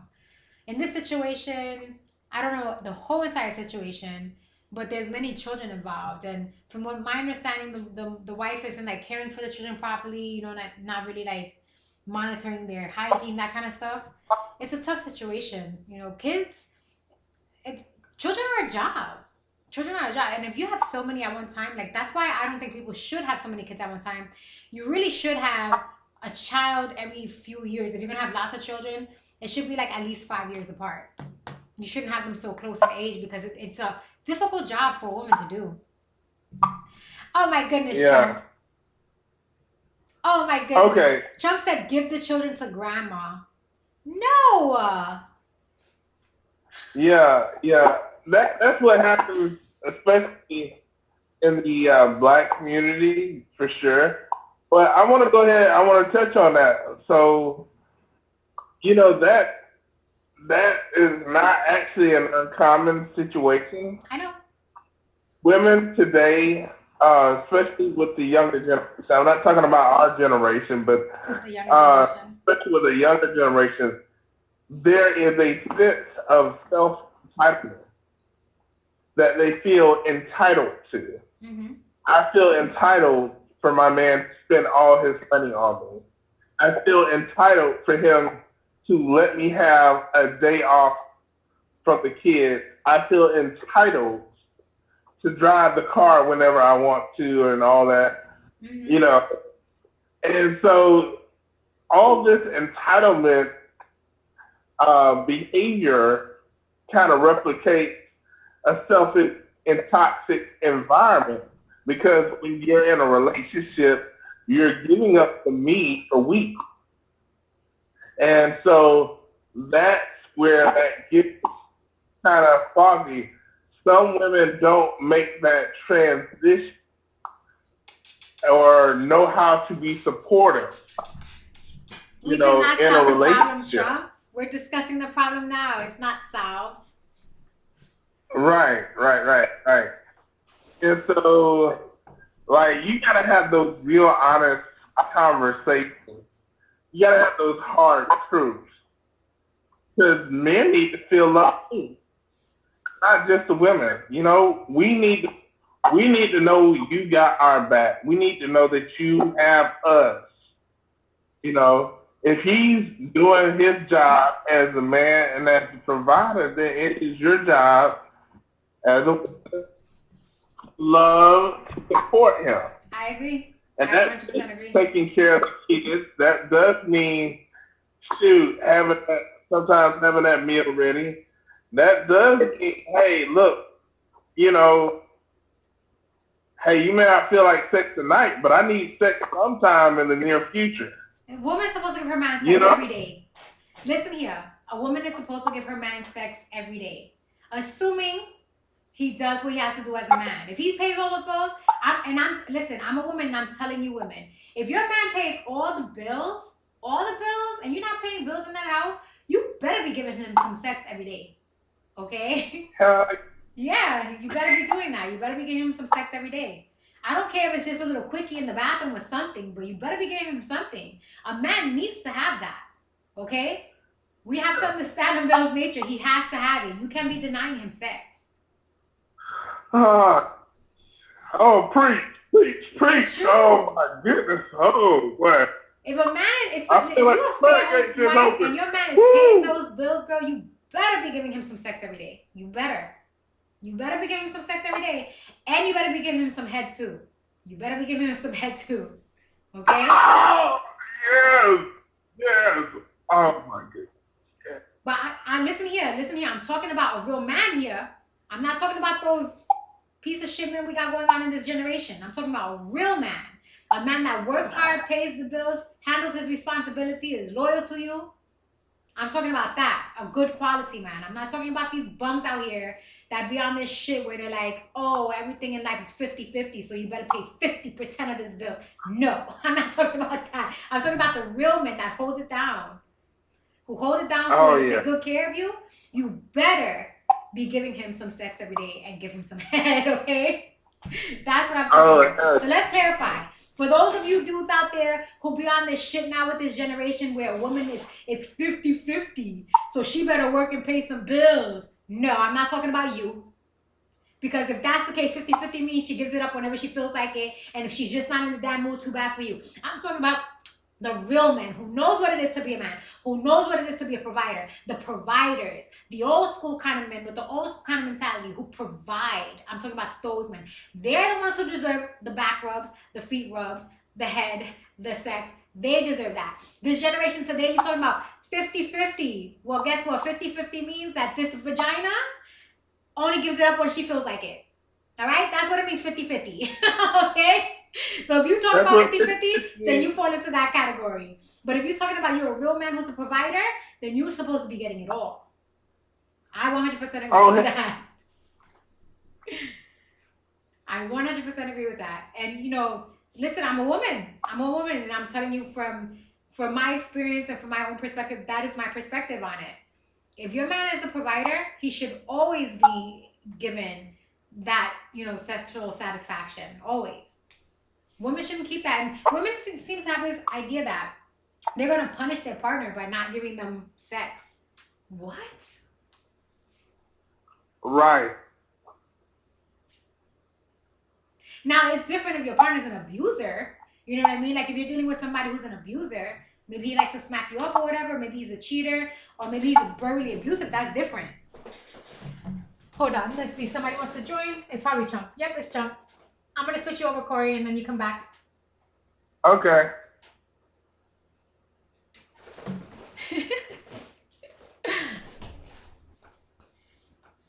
Hey, what happened? Trump. Trump, you are too funny. Trump is like, time's up. Why you did that? If you're gonna come into this window, come into the window. Oh no, this thing is doing stupidness. Oh no. Oh, it ended my stream, I'm sure. It did, it did.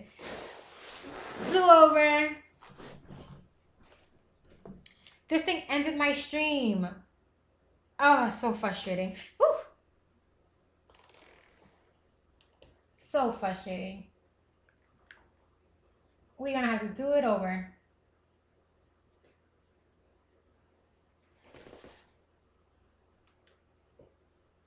Oh.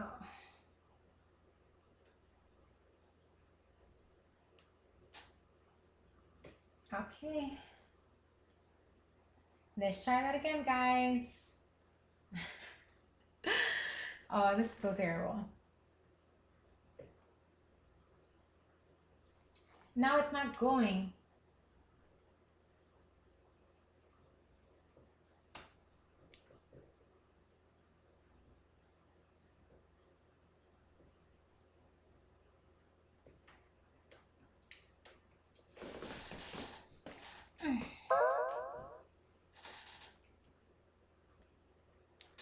What was that weird sound?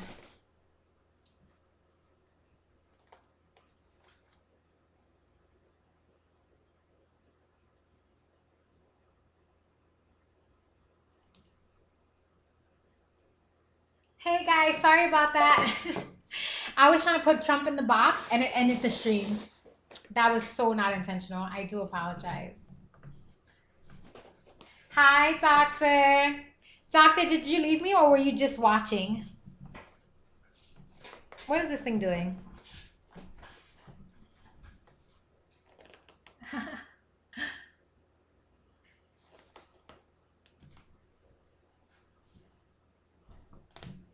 Sorry, Trump. I was trying to like accept your like video request and it ended the stream.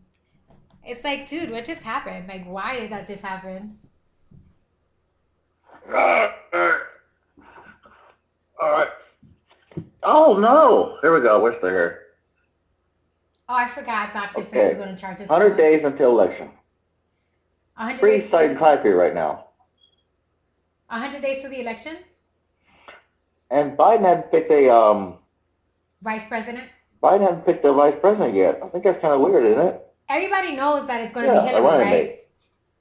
We all know that it's going to be Hillary, right? We do understand Everybody that knows who. Hillary is going to be the vice president. We understand that, right? We understand that Hillary is going to be the vice president, right? Do not be No, shocked. I think if it was that easy, he would have picked one already. He would have chosen her already, but it just seems weird to me that we're this close and they haven't picked anybody. I'm telling you guys, it's going to be Hillary. Corey, when I went to go put Trump in the box, my iPad had an alert, and so when I accidentally hit the alert, and the alert Use her fat finger. ended the stream. No, it's You not. fat fingered it. The alert is really huge. It's on the iPad screen. Oh, you're so terrible. Yeah, so that's what happened. That's what happened. Sorry, guys. Sorry. So it's not going to be Hillary. I think I we all know definitely it's not going think to be. it's I don't gonna know be where you're Hillary. getting that from. Because Hillary will do anything You to get get in that at the hair power. salon? She would do anything to gain power. Anything. Anything. Hillary would do anything to gain power. Anything. Definitely. That woman has no bounds. No bounds. Like I was really hoping for Kamala Harris because I love her. She's a hottie. You want her to be like the vice president because she's a hottie? That's Yeah. not a good reason for wanting a vice president. That sounds like a recipe for disaster to me. That sounds like an entire recipe for disaster. Wanting someone because they're hot. So Harvard claims there's a 91% chance that Trump's going to win. That's pretty good, 91%. Honestly, those polls don't really mean anything. What are they basing it on? That's not a poll. It's not a poll. Well, what are they basing We're it using on? we're using algorithms for probabilities and statistics. But based on what? Where are they There's getting the nothing to do with data? the stupid polls. Oh, based on there's certain probabilities and risks that you can actually equate. I don't know. So we know how many electoral Thank votes you, there are, right? Millie Cotton. And we know the trends for who voted in the last election, I think a month or two ago, right? So based on those senators and House of Representatives that were voted in, we know the crowd of people who are coming in to vote every 3 months, Thank you. and that doesn't change. Thank So you. that being said, they're able to determine that Thank he has you. 91% chance of winning. I don't doubt that Trump is going to win, honestly. I think America is really for Trump. That's pretty good. Yeah, America's for Trump. So I don't think in that. 100 days, when he wins, oh my God, can you guys imagine? Now you're lagging. No, I'm not nervous at all. I just told you, asshole. They predicted that he's got a 91% chance, okay? They worked out all the numbers, so it's all set. So in 100 days, when he wins, that is going to be hilarious. Do you think that the other side's going to be okay with it? Another Of course 4 they're years? not. They're going to do what they've been doing. They're going to slander his name, and they're going to do everything in their power to make America hate him. If Trump wins this election again, basically what they're going to do is they're going to have people rioting just like they've been doing. They're going to play Americans against each other. They're going to continue on with this agenda they Yeah, have thank going you, on, Corey. making America feel that everyone's a racist, making everyone hate each other, making everyone want war with each other. They'll probably start a civil war. That's what I was kind of hinting towards was, hey, LA's going to win based on the last couple of elections that have just happened here in real life. Well, You know, since we know the last few months, everyone knows that I'm pro-Trump, right? I'm not shy about it. I'm pro-Trump, but I look at the things that he's done for our nation, and everyone else is not. Like they're like, oh well, because he's a racist and because he says these things, but they're only basing that based on what they see in the media. They don't actually do their due diligence to do research to see the very positive things that our president is I don't know doing. if I'm lagging or you're lagging. One of us is lagging. I hear you just fine. You might have to reset your thing again.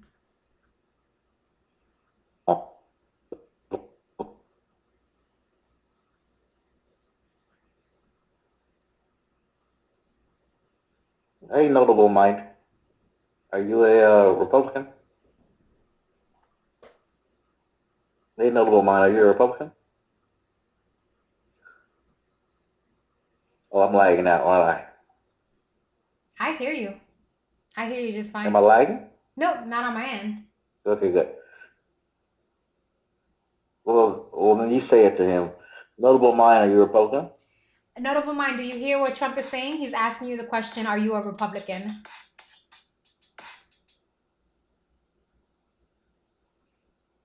Oh, Corey, we don't care about that, remember? We don't vote for Trump based on what he does. We don't care what he does. Corey says he's neutral. Trump has Corey, actually you're not done a allowed lot to be of neutral. things. Get your shit straight. Okay, Corey? You are a Republican. Get your shit straight. Okay? Thank you, Corey. You are a Christian, African-American male. You are a Republican. You do not believe in abortion. You do not believe in LGBT rights. Okay, you are a conservative. Amen. You should be typing amen now.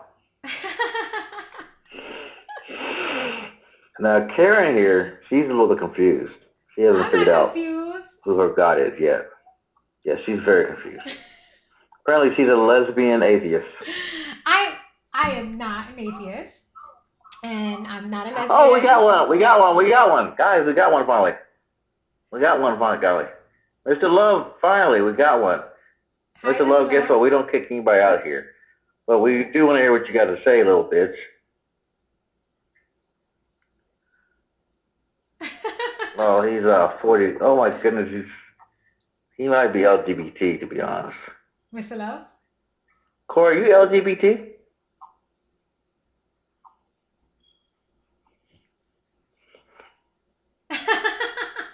I'm not Corey, Mr. Love. I'm so sorry, Corey. I pressed it wrong. I'm so sorry. He meant Mr. Love. Talking about Mr. Love. I'm Yeah, so he sorry, meant Mr. Corey. Love. I don't know how I put Corey's name in my mouth. I apologize, Corey. I wasn't talking about you. I was talking about Yeah, he was Mr. talking about Love. Mr. Love. Actually, all the names are all lined up, so the only thing I'm seeing is Corey. That's probably why I said Corey.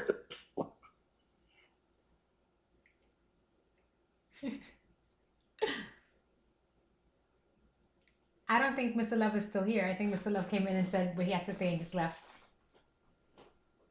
Yeah, I think he just dipped in and just, now he's gone. Mr. Love, are you still with us? Oh. Oh no, what happened to the box? Oh dear.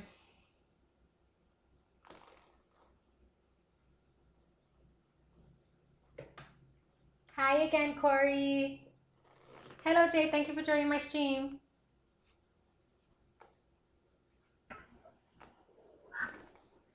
There we go. So it's interesting hearing you guys talk about the election, and like I've stated before on many occasions, the older I've gotten, the more neutral I've gotten. But I do look at our current situation, and I'm like, how in the world is Trump going to win the election? Well, because And that's there's being none of honest. us that 'Cause support him. let's look at the facts here. Since he's been in office, we've had tons and tons of, I'm not going to say tons and tons of businesses, but we've had a lot of businesses go bankrupt. That's the first thing. All right? That's one thing. Yeah, but are you talking about during the pandemic, coronavirus, though? During the coronavirus? Or Huh? before? You talking about during coronavirus or before coronavirus? I'm talking about before the coronavirus. I mean, you have businesses like, let's see, Payless that went out of business and declared bankruptcy. Toys R Us. That is true. Payless is out of business. So did Toys R Us, too. It's a few more, I'll be honest with you, that are escaping me right now. But, I mean, that's just before the coronavirus. Okay, now, let's get to this whole coronavirus thing to begin with. That, when it comes to it, a lot of people, myself included, feel like the president could have did a better job informing the American people about the seriousness of the coronavirus. And that, in turn, would have saved lives. There were real people, real Americans that died. Granted,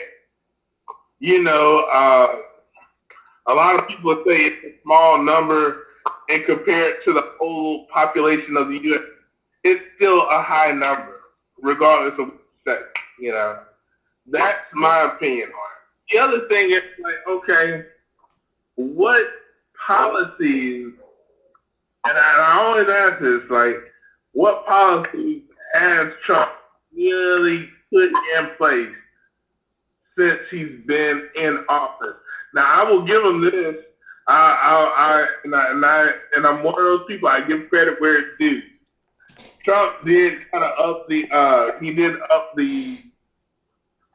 age where people can buy cigarettes to 21. So I saw him do that in office. Wait a minute, wasn't it always 21? I did see him support the agriculture farmers. The policies are relevant. Come on, Trump. Listen, dude, I got so much love for you.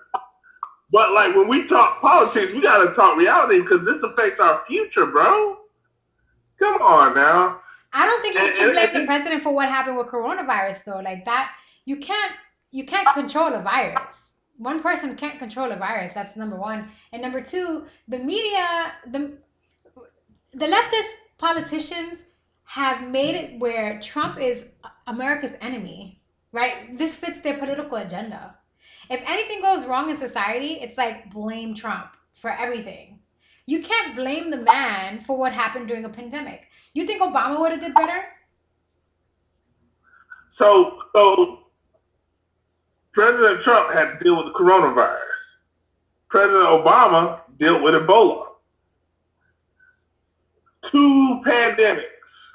Guess what? America never really saw Ebola because of the action that was taking place by the president at the time. We saw the coronavirus because of the lack of action that was taken by our president at the time. And I'm sorry, if you go back and you look at his January and February press conferences, he laughed off the coronavirus. And then around February, March, around the end of February, early March, that's when it gets serious. That's when we all get introduced to Dr. Fauci and his amazing group of people who are trying to help us contain the pandemic that is already here. So I'm just putting it out there. You try to say it's apples and oranges. It's not. I'm sorry.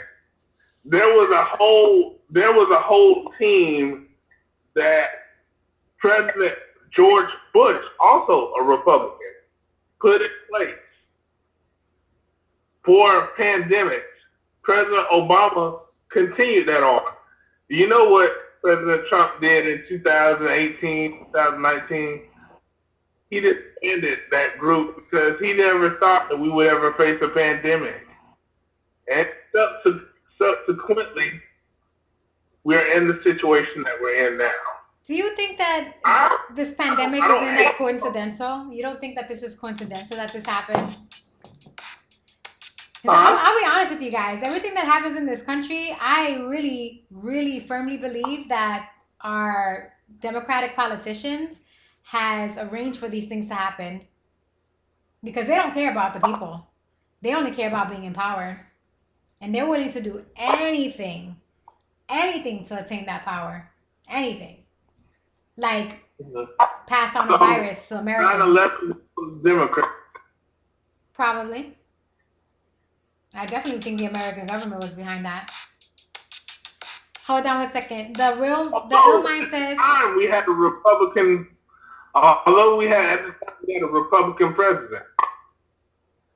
Hold on a second. The ill mind says, "Oh God, please don't tell me you don't think a global pandemic was oversaturated by the world to affect American politics." Yes, I do believe that, but not only American politics, the ill mind, not only American politics, global politics. I've told you guys before on this stream that there's a bigger battle going on here than our politics. It's a battle between good and evil, between the wealthiest families of the world. There's a battle going on there. And this whole pandemic thing was purposely like put onto the population to cause panic and chaos. I'm more than convinced of that. But go on, Corey. No. I'm open-minded. It's important for me to hear your views because that's the only way I can give a clear rebuttal to what you're saying. So, all right, granted, it may be some conspiracy. Wild rice sounds stupid? Conspiracy. Hold on. Yeah, I didn't catch what he said. Yeah, he's saying wild rice sounds stupid and he's open-minded. Yeah, I'm open-minded. I'm one of those people. And I have to be open-minded because you don't get to the facts without being open-minded. This is true. That's how you discover the truth. Corey, Trump wants to have a chance. I'm going to give him a chance, okay? And then you come back. Okay, cool. Let's do a swap-a-rooney. Trump, you got the box now. The ill mind says, I used to get mad when Europe talks shit about North America, but I understand now. The Illmind, I think we understand that you are a leftist. And so I feel so very bad for you, my darling, because you have chosen not to take the red pill. You're still on that whole blue pill. America is in chaos, honestly. Americans are in chaos. We don't know it, but we are. We are in chaos right now. And honestly, we're in trouble. The American people are in far more trouble than we could possibly imagine. Thank you, Captain. Trump, what happened? I thought you were requesting the box. Yeah, well, what's going on in American politics today, the ill minds, we should all be very afraid. Because these politicians, they don't know actually, they do know what they're doing. They're just pure evil. They're doing what's in their best interest and not the interest of the American people. Oh, I'm dirty. Trump, what are you doing, silly? All right. Oh, I think I'm just really addressing Corey. Oh, okay, go on. Corey, it's no policies for us to worry about. For us, it's just simply good versus evil. Yep. Good versus evil. Trump, you're frozen? Oh, Trump got frozen. One side for the LGBT. No, Trump, you were frozen. So what are you talking about, Captain Save-A-Ho? It's out of our hands. It's not out of our hands, Captain Save-A-Ho. That's the whole point, jackass. Yeah, it's not out of our hands. Yes.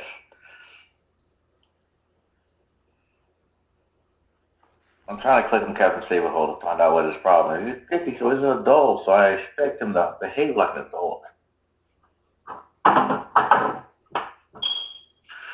So yes, Corey, no, I don't look at the policies. I mean, I could go down a long list of policies that Trump did. They're not relevant to me whatsoever.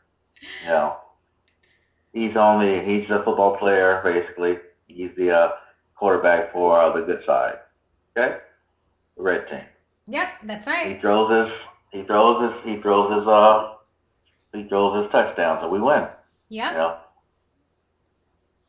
We won the cancellation of all the abortion in Alabama, and like you said, well, it was one that you were just mentioning was raising the smoking age to 21. You know, we could go down this long list of all the little things he's done. Maybe that's just not relevant. What's only is relevant is he's the quarterback for my team. Yeah. My team's the Christian team. I agree. Now, if you're on the LGBT team, that's cool. I got no problem with you. However, that's the blue team. Yep. Okay, Captain Save-A-Ho, you clear now? Yes. It's in your hands, you dumbass. I think he understands. I think you made it clear for him. The Illmind said that this year has made me realize that the U.S. has some of the dumbest citizens in the world. The Illmind, to be fair, we're not the dumbest citizens, okay? To be fair, our minds are polluted by the chemicals in our water, the chemicals in our food, the chemicals that we put in our body. Like, okay, stop. It's true, Trump. Enough of that bullshit. It's the truth. Enough of that bullshit. Oh my God. No, enough of that bullshit. Trump, the things that we eat and drink damages our minds. Enough. You can say it's chemicals. It is but chemicals. You're one of the ones right there. So fluoride prevented you from becoming a Christian? No. I was a Christian for a very long time. I told you that. No, you said you weren't. Every time I asked you said you're not. I said... Okay, so you're a Christian now, right? No, I didn't say that either. I said I was a very devout Christian for a very long time. And are you a Christian or not? Yes or no question. I'm not a Christian. Okay. So you're blaming the fluoride for that, right? I believe in God. I do believe in Jesus. You blaming the fluoride or not? You blame the fluoride for your excuse for not accepting Jesus Christ as your Lord and Savior. No. Fluoride is the reason why our pineal gland is calcified. It has nothing to do with believing. Hey, did you guys hear that? Who whistled? You know, Somebody fuck did your pineal gland had to do with your belief in Jesus Christ. Stop that shit. No, I'm gonna go drink some fluoride right now and still believe in Jesus. Watch this. I'm not saying that I don't believe in Jesus Christ. I'm not saying that. I just don't believe in the This teachings is of the this Christian is church. water from the sink. It has fluoride in it. Oh my God, you're terrible. I still believe in Jesus. Trump, I was a very Yeah. devout Yeah. Christian, but I was raised Catholic, and it's a different form of Christianity. Okay? And I'm going to tell you something. Like, I prayed to No. God every single day. I prayed before Catholics each are meal. Christians, knucklehead. I know that they're Christians. I said it's a different form of Christianity. Catholics are Christians, yes. And every single day I prayed to God. I said the Our Father. I said the Hail Mary. I said all the prayers. I prayed before I ate in a meal, before I went to bed. I prayed to God every day. I gave God thanks for the blessings I had in my life. And then what happened? I Okay, got so it has together with to do a with fucking... fluoride.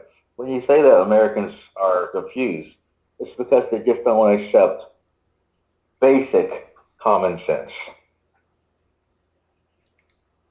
Well, no. I think Americans are confused because of what's going on. We have chemicals that are being put into our bodies that's damaging our brains. That's making us unable to think clearly and have logic. To think clearly or read clearly? To think. To be able to analyze You don't and need to think. There's nothing to think about. There's nothing to think or analyze. It's very clear in black and white. It's very clear in black and white. If everyone just grabbed this one, they would realize that they have to vote red team. Okay? It's I would very agree simple. that if most people, like Very for simple. most people who are Christian, they're probably going to choose the red team. I would agree with that. Okay. So then there's no confusion.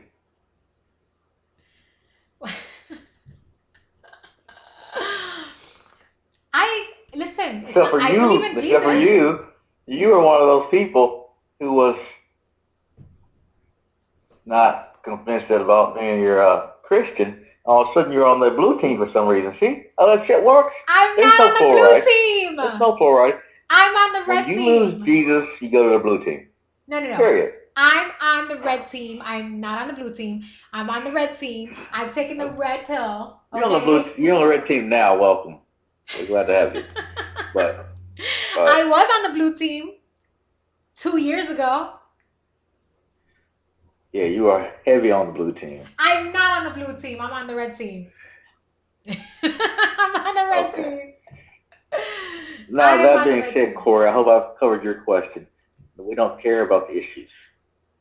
All we care about is what team you're on. You're on blue or red, you know?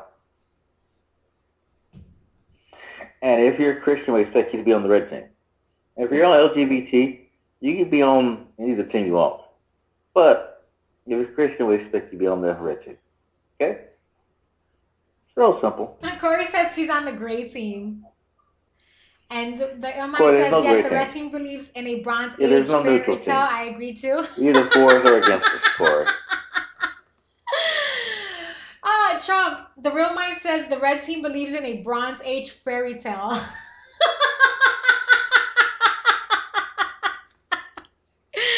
That is not true, the old mind. We do not believe in a Bronze Age fairy tale. That is not true at all. Okay? Let me tell you something, the ill mind. The red team, we're the enlightened ones, okay? We're the ones with our eyes wide open and our brains wide open. And we see what's really going on in society, all right? That's the red team. We are not in some Bronze Age fairy tale. We don't believe in some fairy tale. No, we do not. We got a blue pill popper in the house. He's called the ill mind. He's the blue pill popper. The ill mind asks, what if he believes that the blue ones have their eyes wide open? It's all subjective. Well, I will say that I respect your opinion. There is nothing subjective.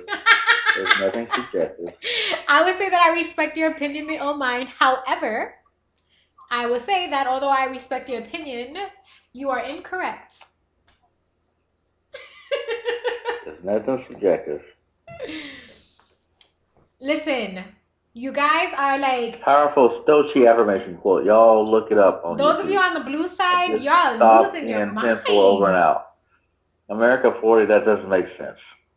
America 40 powerful, salty affirmation quote. Y'all look up on YouTube. I just stopped on 10:04. He did not make any sense. Well, I mean, Mr. America 40, can you clarify what you mean? Because, like, you're saying stuff and we don't know. Plus, also, how are we going to look it up while we're streaming? We're not doing that. Too much knowledge for you. That's why it doesn't make sense. Well, can you, like, send a link Try or again, something? 40. Yeah, like, explain Try again, what you America 40. mean. Or jump in the box or something. Like, really explain what you're saying right now because we're not getting it. Yeah, I'll jump in the box, America 40. Yeah, jump in the box, America And 40. don't worry, we're not kicking nobody. Yeah, Come you're on not in. going to get kicked out. Just Come on in. Put the request in that way so you can just flip it over. Yeah, like if you're gonna say something, we genuinely value your opinion, so we want you to explain what you mean by that, because we're And we're not going to be mean to you, I promise. yeah, we won't be mean. Well, I might be mean. Oh, Trump might be mean. I will not be mean. I'm never mean. I'm not going to say please either. But America 40, if you think you have something to say, let's hear this shit. Yeah, jump in the box. Otherwise, shut the fuck up.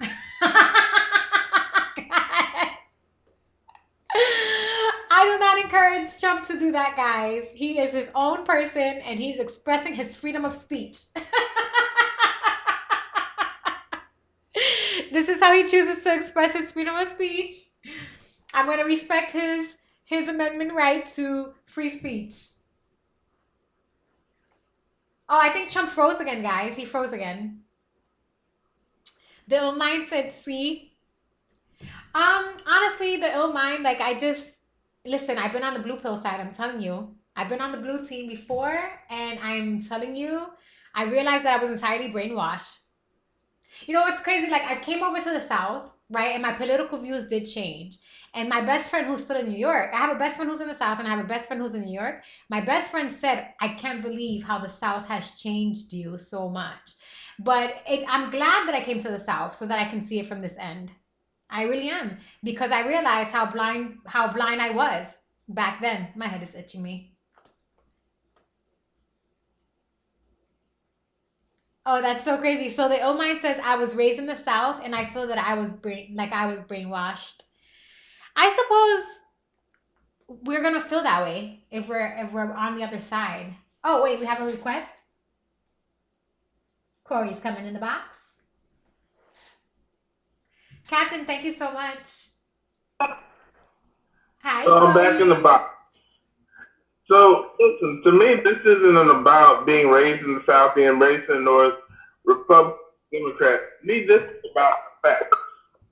All right. Yes, but Corey, where are we getting our facts from, though? I heard what you said earlier about picking a side, but you can only truly pick a side once you know the facts. And for this election, the facts is going to determine our future. The facts is going to determine how funds are distributed throughout communities everywhere.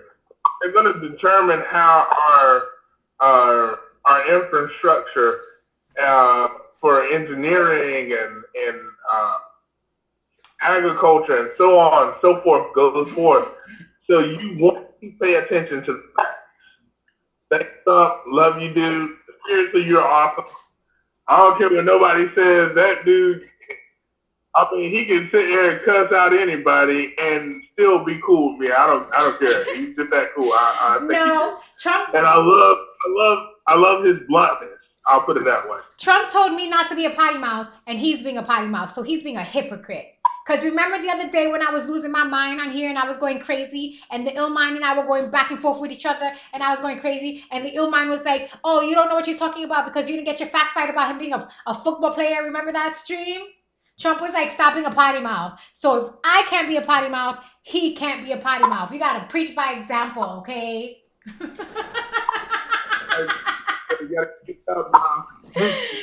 If you telling me not to be a potty mouth, you got to preach by example. You're older than me, right, Trump? So you got to preach by example. There you go. But seriously, though, man, this election determines a whole lot. And we see how this president has handled this pandemic And I'm like, do you really want another 4 years of this? Of tweets and insults and things that he said that's being used. You know, that's the funny thing about the media. You can say whatever the word you want to say about the media making Trump the number one, America number one enemy, but a lot of times they're just taking the stuff he said. No, they're taking what he says and they're splicing it and dicing it. They're not just taking, they take his stuff and they bring it out of context all the time. Hold on one second. The ill mind says that, he says that you live in an echo chamber and hear the same opinions said over and over again. Anytime you show facts, the right says it's fake news from the media, so you can't refute, discuss. First off, my darling, all right, the ones who has fake news is the right. All right, that CNN stuff, that's all fake news. CNN is fake news, and we've proven it time and time again. CNN have gotten caught so many times giving fake news. Right? Yes, Fox is fake news too. They're all fake news, even though Fox is for the red team. Fox is definitely for the red team. Listen, you guys have been talking about Fox, and I said I don't watch the news, and you're like, we don't believe you, and I'm like, I really don't. So I've been watching some Fox broadcasts on YouTube, and they're equally just as bad as the blue team. Okay, it's all media propaganda. And I'm telling you guys, stop watching the news altogether. Don't watch Fox, don't watch CNN, don't watch ABC, don't watch any of those news channels. Go online onto live. You gotta watch. That's all I'm gonna say on that. Which I'm gonna just drop it out there while you're ranting. While you're on your rant, C-SPAN is what you gotta watch. C-SPAN? Get the cool press conference. What's C-SPAN? I didn't hear this news broadcasting before. What's this? I'm saying C-SPAN gives you the full press conference, and it doesn't take anything out of context. Like, you can't take out of context something Trump said. Remember when the rallies was going on in South Carolina, whatever, and he was talking about there was good people on both sides. Let's be real. There wasn't a right way to say that. You know? Let me look at this up. I'm going to look this up online. Hold on. You said C-SPAN. Oh, come on, Mouse. Yeah. Yeah, C-SPAN gives you the whole press conference. C-SPAN. C-SPAN. C-SPAN.org. National politics. Ooh, I'm putting this on my website. Let me check it out. Yeah. It's what the real enlightened people look at. Oh, I'm going to be checking this out. And if I find that this is legitimate, which I believe so because you requested it. And then guess what? Then you get to form the real opinion. Then you get to see what's propaganda and what's not propaganda. Because I promise you, this president has put up a lot of propaganda.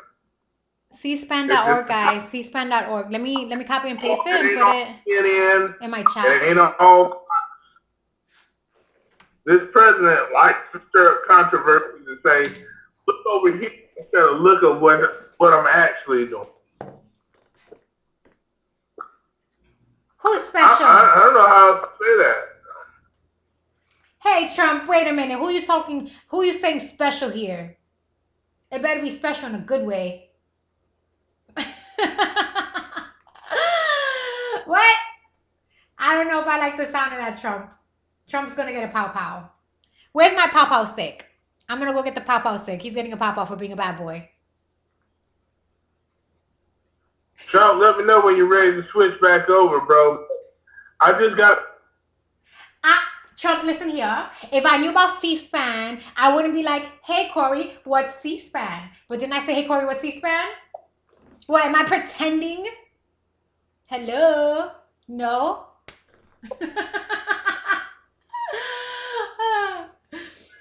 Most neutral network there is. I actually just had cookies just recently, actually. I really did have cookies just recently. I went down to, I was in St. Simon's Island to go to the beach. And then I went down to like this pastry shop that was there. And they had like these awesome like homemade cookies. And I enjoyed it. It was like this big, delicious chocolate chip cookie. It was so good. Oh my God. I took pictures. Maybe I should put it on my social media. So what's your favorite type cookie? I love chocolate chip cookies, but I love it when like on the inside is chewy. It doesn't have to be chewy on the outside. It could be a little bit crisp on the outside, but on the inside, it has to be like really chewy on the inside. I love chocolate chip cookies. That's so terrible because I shouldn't, but I do love them so much. Oh my god, they're so good. That and a brownie. Ooh, and cherry pie. Cherry pie. Cherry Yes, cherry pie. Cherry pie is so hard to come across, but it's not only just coming across cherry pie, it's coming across good cherry pie. Let me see. Oh, I thought he shared a thing, but he didn't. I'm an apple pie man myself, but shout out to Cherry. Hold on a second, Corey. I'm sorry. The ill mind says, "How do you have a discussion with someone that has shown studies and evidence, but then decides to say it's fake news and decored by the government to push an agenda?" See, that's the thing, the ill mind. That's what you're not understanding. Like, that's what the right side does. They're the ones making the agenda. Really? But anyway, back to the Really? cherry pie. They Come on. How are. many times? Wait. How many times during this president's administration have we heard fake news? Fake news. Fake news. Because it is promise you. fake news. They are fake news. I wish I had known Trump was going to use it this much. I would have copyrighted fake news so I could get a bunch of money. They Every are time fake. fake news CNN said. is fake news. They are fake news. Like, they take everything. Like, listen, anything you see on CNN, okay, you better go on the internet and do your independent research, because anything that they tell you is a lie. As a matter of fact, anything that you get from like the right winged media, you better do independent research, because they are liars. They take everything out of context. Everything you hear in their news broadcast is out of context. Everything. They manipulate the words so that it fits their agenda. They don't just give you straight up news like the website that you just suggested. Everything is taken out of context. Absolutely everything. So when Trump calls a reporter asking a question rude and they're just doing their job, that's the media being a bully. That's fake news. I already told you guys before, when it comes to our president, that the things that he's saying, you may think that he's saying something like that's politically incorrect, but in all actuality, it's his way of putting like code wording out there for the QAnon people to pick up and do their research. Those who believe in the QAnon movement. And there are people in the QAnon movement. Hi, Trump! Trump went over to Twitch and he's saying, "Show your stomach." No, I want to be told I'm the most beautiful woman in the world. If I'm not hearing that, I'm not going to flex for anybody. Doctor was supposed to come in here and say, "I'm the most beautiful woman in the world," and Doctor didn't say that.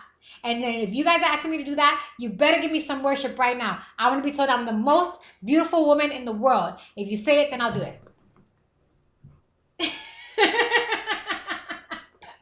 Corey, they're trying to get me to show my tummy. Oh, they want to see those abs? Okay. I fully understand. They're trying to get me to show my tummy. Hey, full disclosure, man. I seen the little red bikini video that you put out, and I was like, God, dog, you've been, what I'm saying? You've been beautiful to me. Oh, thank You know what you, I'm saying? Corey. It's like, damn, I could have.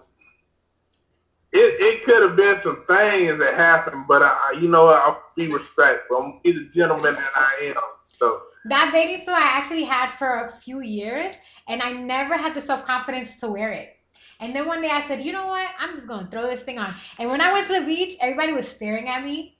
I went inside the water, and then there was like this married couple. And then I guess the husband, not to get in trouble, got out the water. He got out the water. Maybe I don't know. Maybe he got out the water because, I don't know. Maybe he saw a little bit of pubic hair. There was some pubic hair showing. Oh, but I think it was because like his wife took a look at me, and then he got out that water really quick. And I was like, ooh, I hope I didn't get him in trouble. But to be fair, his wife was looking like a hippo. And that's not my fault. Like, you shouldn't be making yourself look like that, especially when you're married. I think when you're married, a woman should always be working out. You should be working out all the time. You should never let yourself get big. Never. You should be looking Right. like a dime piece for your husband all the time. But that's my personal Well, opinion. I was gonna say this. Rule number one of the beach: if you're gonna go to the beach and you're a guy, make sure you have sunglasses and nobody can see your eyes. This is true. I'm sorry. I've been to Florida too many times. I've had a chance to see the ocean in person. And that's what people do. They show off their beach bodies. They work out. They do that. Well, people who have beach bodies, but believe me, I've seen plenty of people on the beach who do not have beach bodies, and they be flaunting that body just the same way. Remember, we're in a movement where women don't feel that they have to work out now. Okay? Oh my God, that reminds me. I've been watching this YouTuber. Okay, I can't remember his name right now, but he's a male YouTuber that talks about relationships. Basically, he talks about relationships, and he talks about like the nature of women and the nature of men. And he was saying how big women now feel that, you know, they shouldn't have to like work out at all, and men are supposed to accept them the way that they are, right? Because this new thing that's going on with this like this body movement thing where you gotta love your body the way it is. And I'm not saying don't love your body the way it is, but I'm also saying be realistic. And I agree with him in that aspect. He was saying they're not being realistic. A man wants an attractive woman. And at the end of the day, most men are not attracted to big women. That's what he said. Now, I'm pretty sure like they're like, oh, F you, that's not true. But it is effing true, okay? It is effing true. Let's be realistic here. Now, he put up some article that said that big women agree that they are not attracted, like they kind of mutually agree they're not attracted to big men. So wait a minute. You could be big, but you're not attracted to big men? Now, I've always been attracted to husky guys. I told you the guys that, like, I'm attracted to husky men. I don't need a skinny guy or a muscular guy, like, with all those bodybuilding. I don't need that. I like a guy who's chunky. Like, you got to have some belly. You got to be a teddy bear. I like a teddy bear type. That's what I like. And I genuinely like that. That's what I've always liked. But I've always felt that a woman should keep herself in shape for her man. I've always felt that way. And it just seems to be that this generation of women feel like it doesn't matter how fat they are. A man should just accept them the way they are, fat and all. And I don't agree with it. I'm sorry, I don't agree with it.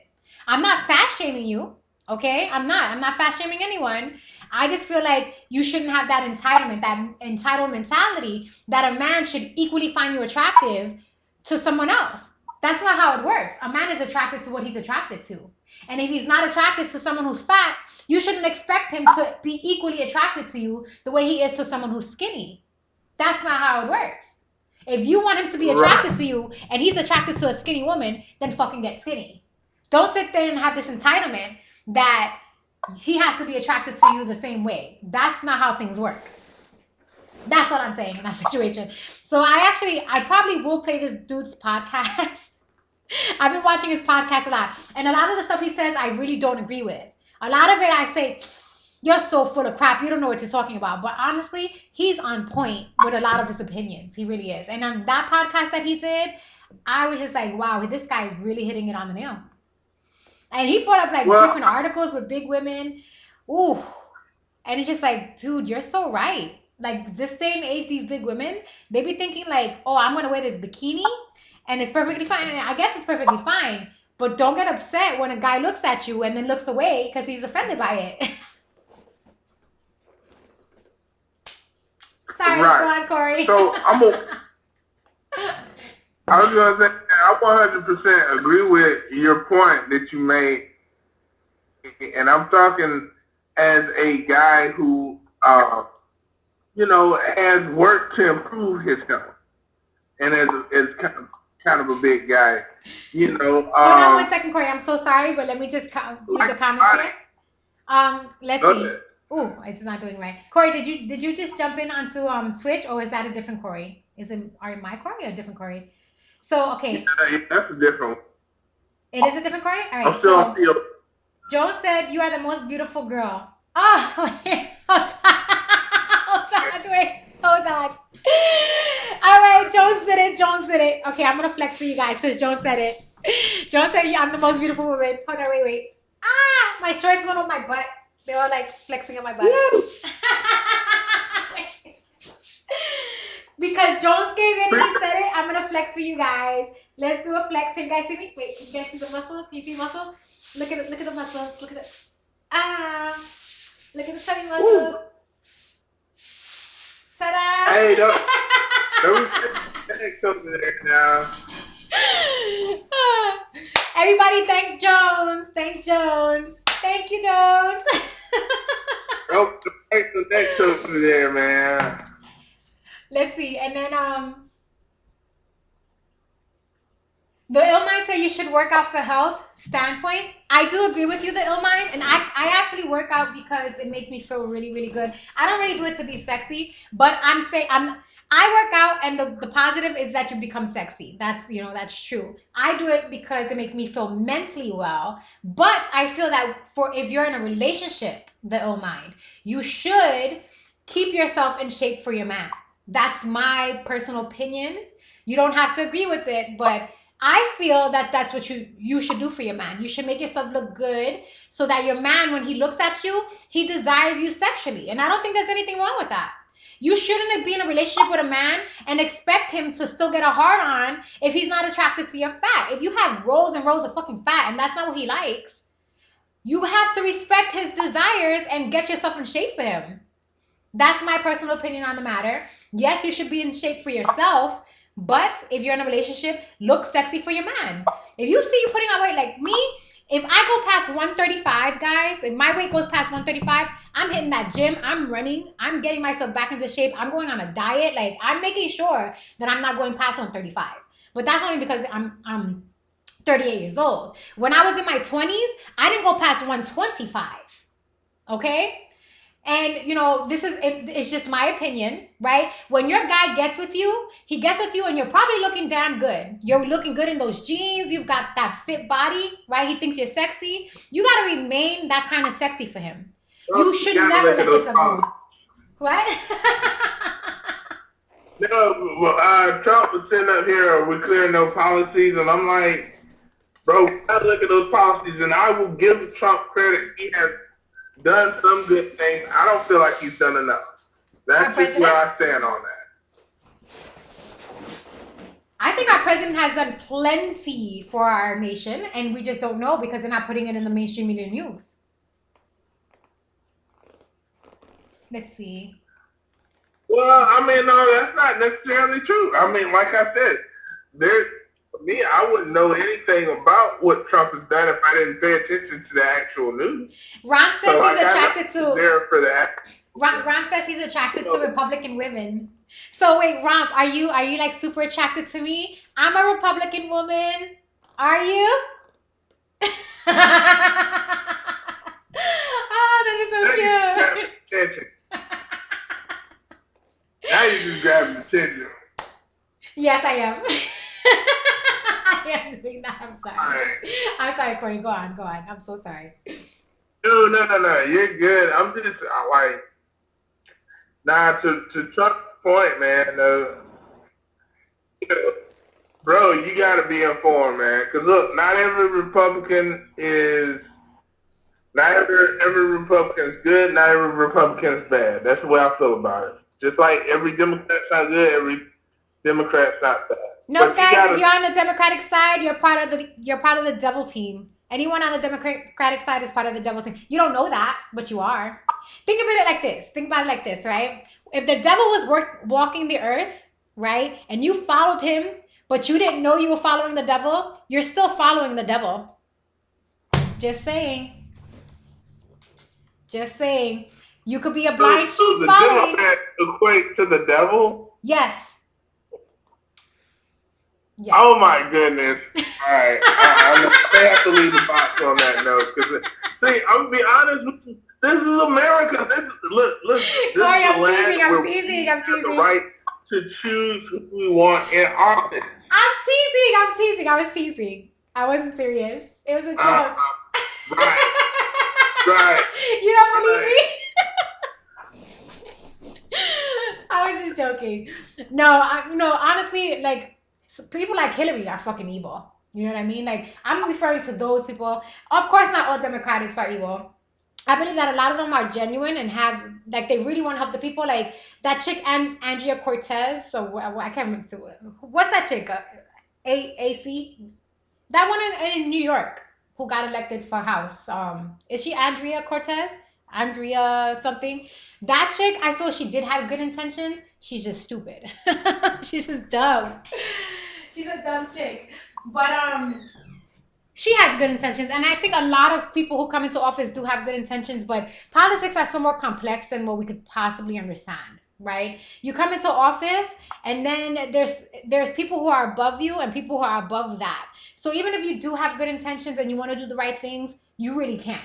I think that's what the situation is with politics. Whether you're on the right side or the left side, those politicians who do have good intentions can't fulfill them because of other political things that are going that we don't understand because we're not politicians, right? It's kind of like saying, so you're saying Trump can't fulfill his obligations because of existing politics that were going on before he jumped into office. Is that what you're saying? oh no, Trump is definitely can't trying. realize He's definitely trying to potential? fulfill his obligations. Trump is the only president that I've seen who is not afraid to get assassinated. Okay, who's not like he speaks his Who mind. wants to assassinate? Of course, they want him assassinated. Any I said, who president. wants to assassinate? I didn't say because So listen, when the powers that run the world, and we're going back to the whole QAnon thing, guys. All right. We're talking about these wealthy families that are fighting for control of the world. We're talking about, this goes beyond American politics now. We're talking about the families that are fighting. Those who want the people to remain free and those who want to enslave every single one of us. We're talking about that now. Okay. They don't want people like Trump freeing our minds. They want to see Trump die, those kind of people. And unfortunately, there's people who it's like signing a pact with the devil or like one of those cult kind of things. You either on the good side or the bad side. And they're the bad side. I'm not saying there's actually lots of good Democrats out there with good intentions. But at the end of the day, there's a lot of bad ones. And I'm sorry, guys, but Hillary is one of them. Like, this woman, so much evidence has surfaced against her that shows how corrupt she is. And so many people have ended up dead behind her administration. And it can't be a coincidence. So it's 2020. Why are we still talking? See, this is why I have an issue with Trump supporters because they love to bring up Hillary Clinton. Because she represents the Democratic Party. It is 2020. It is 2020. We want to talk about what's going to go on with 2020. We don't want to talk about 2016 anymore. 2016 is over, gone. It's not coming back. Yeah, but the want to Democrats talk about always do that.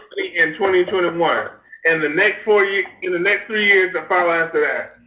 That's what we want to talk about. They're still the Democrats bring up everything about the president from, the previous years, like everything. They don't talk about the future. They only talk about the past, always. Maybe not you and I, but the politicians wait a minute. Now, wait a minute. Now, even though they're talking about the president's past, he is our current president. He is still our current president. Your past speaks to a track record of who you are as a person. So, of course, they have a right to dig in his past. I don't know. I think honestly, any politician who is running for any form of office should have a very thorough investigation done on their background. A very thorough one that should be publicly made. Just the same way, like if you and I go for like a job or something, they do background checks on us. That should be done on politicians. And there should be an organization which is not corrupt that does that kind of investigation that makes it publicly known. Well, I mean, we have WikiLeaks. I tell you guys, go on WikiLeaks all the time. If you go on WikiLeaks, you'll be surprised at things you'll find on WikiLeaks. WikiLeaks, they whistleblow on everything that these politicians do. They don't withhold anything. You go on there and you'll find all of the dirt on these damn politicians. Okay? That's how we found out about Hillary. That's how we found out how Hillary like deleted all those emails. When she deleted all the emails, we found out how very corrupt that BI is after WikiLeaks came Okay, out. I mean, listen, Hillary has already been railroaded. Trump says there's no background requirements and for I get your politicians. point. There's no You know, requirement to be a good but person. Yeah, that's what you wrote. But at the end of the day, like, we want to, like, America is at the point where we want to deal with now. Because we're concerned about the next 4 years. We're in the middle of a pandemic. These next 4 years are very important to America. Absolutely. Because it's going to be, it's either going to get worse, which if it gets worse than this, that means that body count that we're looking at from the coronavirus is only going to raise. Man, I hope the next 4 years rock with the new president.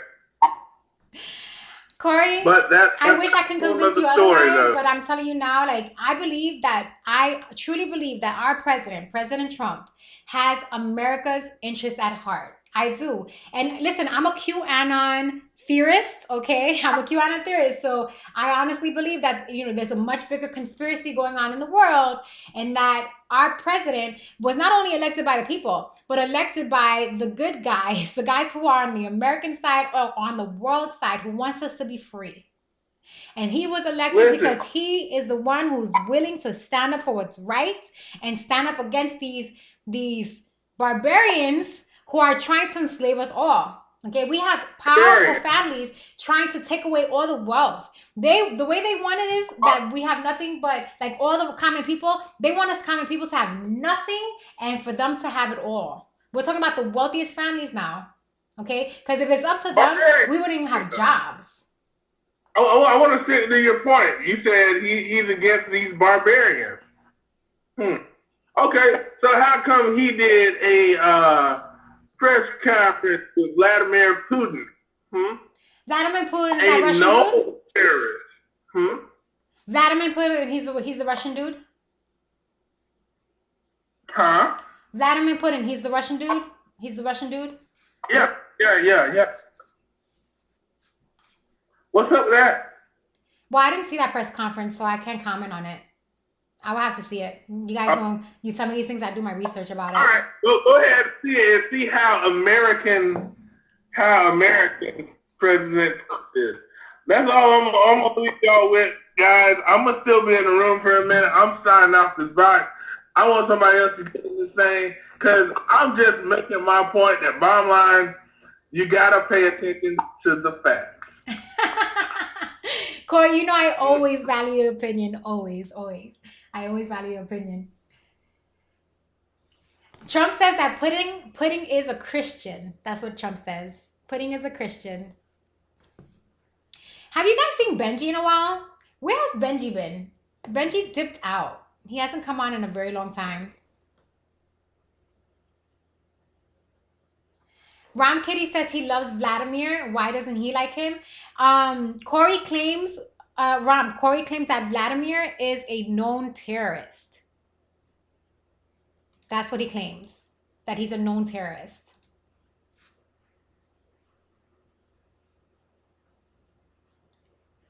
Ram says Vladimir Putin gives zero fucks about our country's opinions about his own country. He does what he's got to do. I don't know enough about him, so I can't really comment on it. I haven't done any research about it, guys, so I can't really comment on it. Until I do my research, I'm not going to comment on it. Corey says that Pudding is a killer. Trump says Christians kill. Corey, that's life. Well, there's one thing you definitely got right there. Christians have killed for centuries, especially when they were spreading that damn religion to the rest of the world. When they took over the rest of the world in those crusades, calling everyone else an atheist or a pagan until they converted to Christianity. So if you didn't convert to Christianity, you got your head cut off and put on a plank. So yes, I can definitely agree that Christians do kill Mr. Trump. I can 100% agree that Christians do that. Yes, I can. 100%. 100%.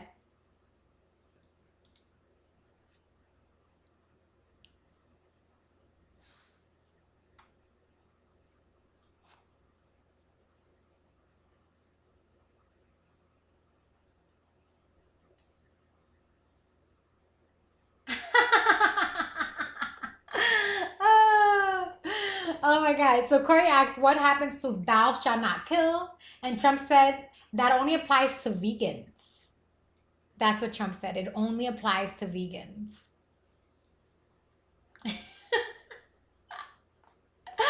Oh my God. Honestly, though, like, it is true, Trump. They do say, thou shall not kill. Actually, you know what? Honestly, like, I remember when I was going to my Sunday school and I asked about that. And my Sunday school teacher says that when the Lord says, thou shalt not kill, they weren't only talking about people, they were talking about animals too. And I said, well, what about killing a cockroach? And she said, you're not supposed to kill a cockroach either. Everything has the right to live. Thou shalt not kill means you do not kill anything at all. That is what my Sunday school teacher taught me. Ram Kitty said, Putin is pronounced Putin. Thank you, Ram Kitty. Well, Mr. Ram Kitty, I'm going to tell you this. I constantly mispronounce things all the time, especially screen names. You guys don't have any dashes in the screen name, so it's like, yeah, I try to read it, and it takes me a while to figure it out, so I'm constantly mispronouncing things. I appreciate when you correct me, though. I don't mind. You can go ahead and correct me. I appreciate it.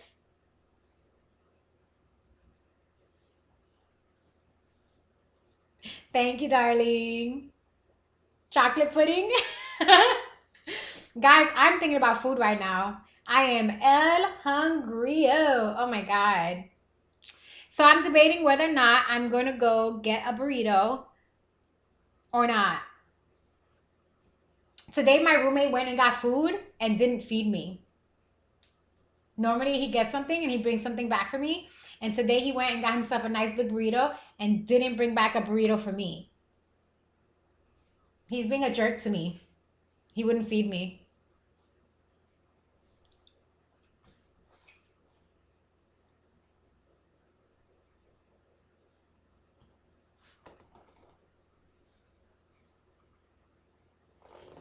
So Corey says that he kills bugs.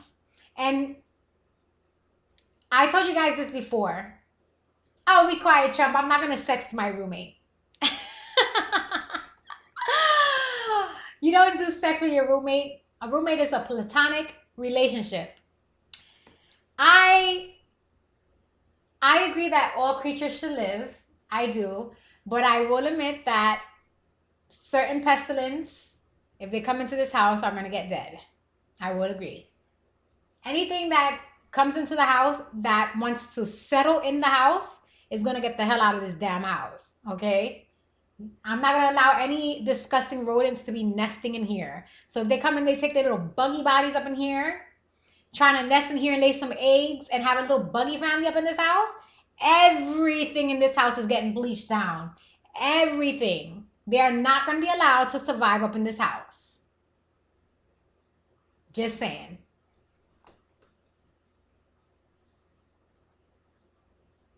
Oh my God, Trump, you're terrible. You're terrible. Oh my God. Trump is always trying to encourage me to have a kind of like friends with benefit relationships with my roommate. You don't do that with roommates, guys. Roommates are platonic relationships. You don't just be going banging your roommates. You can't just be doing hanky-pankies up in there with your roommate. I tell you guys, I do not do any hanky-pankies unless I'm in a committed relationship. That's the only way I give hanky-pankies, okay?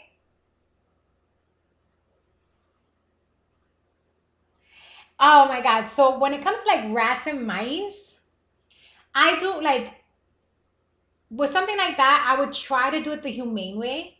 You know, they have those things that you can plug in the wall that send those little sonic sounds. Like I would try it with that. And then if it doesn't work, like if that doesn't get rid of the problem, I'm definitely getting traps. Because the thing about having rodents like that want to settle in your home is the fact that they bring diseases. That's the problem. They bring diseases. So they gotta go. Like if it's something like an ant or something, I don't mind ants, guys. Ants aren't bad insects. You don't want them in your house. But when an ant, what they do is they'll come in, they eat whatever garbage you leave to the side, and then they take it out to their ant pile inside the yard. That's what they'll do. But things like roaches and mice, they don't do that. They'll settle into your house and they bring diseases. They poop all over everything, and then that gets into the air. That can get you sick. So yeah, on the one hand, I agree. The Christian value says thou shalt not kill, and you shouldn't kill these little creatures. And you should try to get them out of your house in a humane way. But if you can't, then they gotta go. One way or another, they gotta go. Because they're going to get you sick eventually.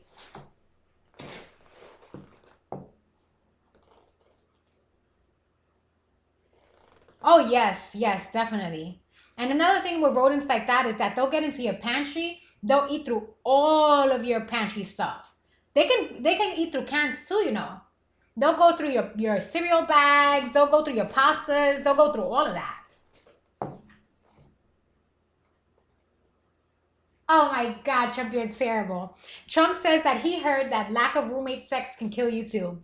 Well, my roommate's not here. I don't know where my roommate is. He's probably getting his dick sucked somewhere or banging some bitch. So he's doing his hanky-panky with somebody now, I'm sure of it. So he doesn't need hanky-panky from me because he can get hanky-panky from somebody else. Let's see. Ron Kitty said, how come Obama and Biden didn't do prison reform or fix systematic racism when they were in the House? Why did Trump create the First Step Act to release hundreds of people convicted of nonviolent crimes, largely affecting black men? Biden did jack shit, and Trump actually did real prison reform. There you go, Corey.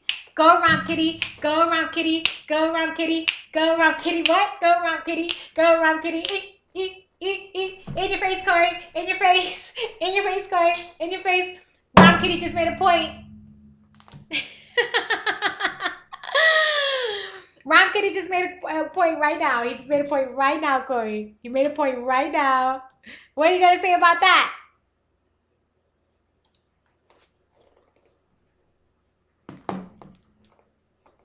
Oh, I think Corey has something to say about it. Oh, Corey does have something to say about it.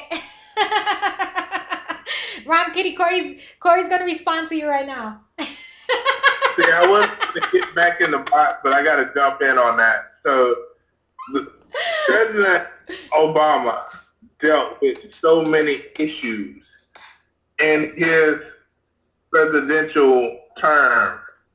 And the main issue that he dealt with was the conflicts of parties. It was a Republican Senate at the time, and he was a Democratic president. And so a lot of things didn't get passed that President Obama wanted to get passed because of the opposition from the other parties. That's the truth. That wasn't even the main issue he dealt with, vote Trump. Trump says the main issue he dealt with was LGBT. You know what's so crazy? Oh my God. He dealt with That's what I was thinking. That's what I was thinking. There was no healthcare system in place for the American people, which is why we still have Obamacare. No, Trump got rid of Obamacare. Huh? Trump got rid of Obamacare. Didn't he get rid of Obamacare? I thought he got rid of Obamacare. No, they still have Obamacare. I don't agree with Obamacare, guys. Like, Obamacare, when Obama passed those laws that made it a requirement to have health insurance, what he basically did was he made it so that health insurance, he gave health insurance companies that loophole they needed to charge ridiculous amounts for their health care coverage. And that affects the middle class people.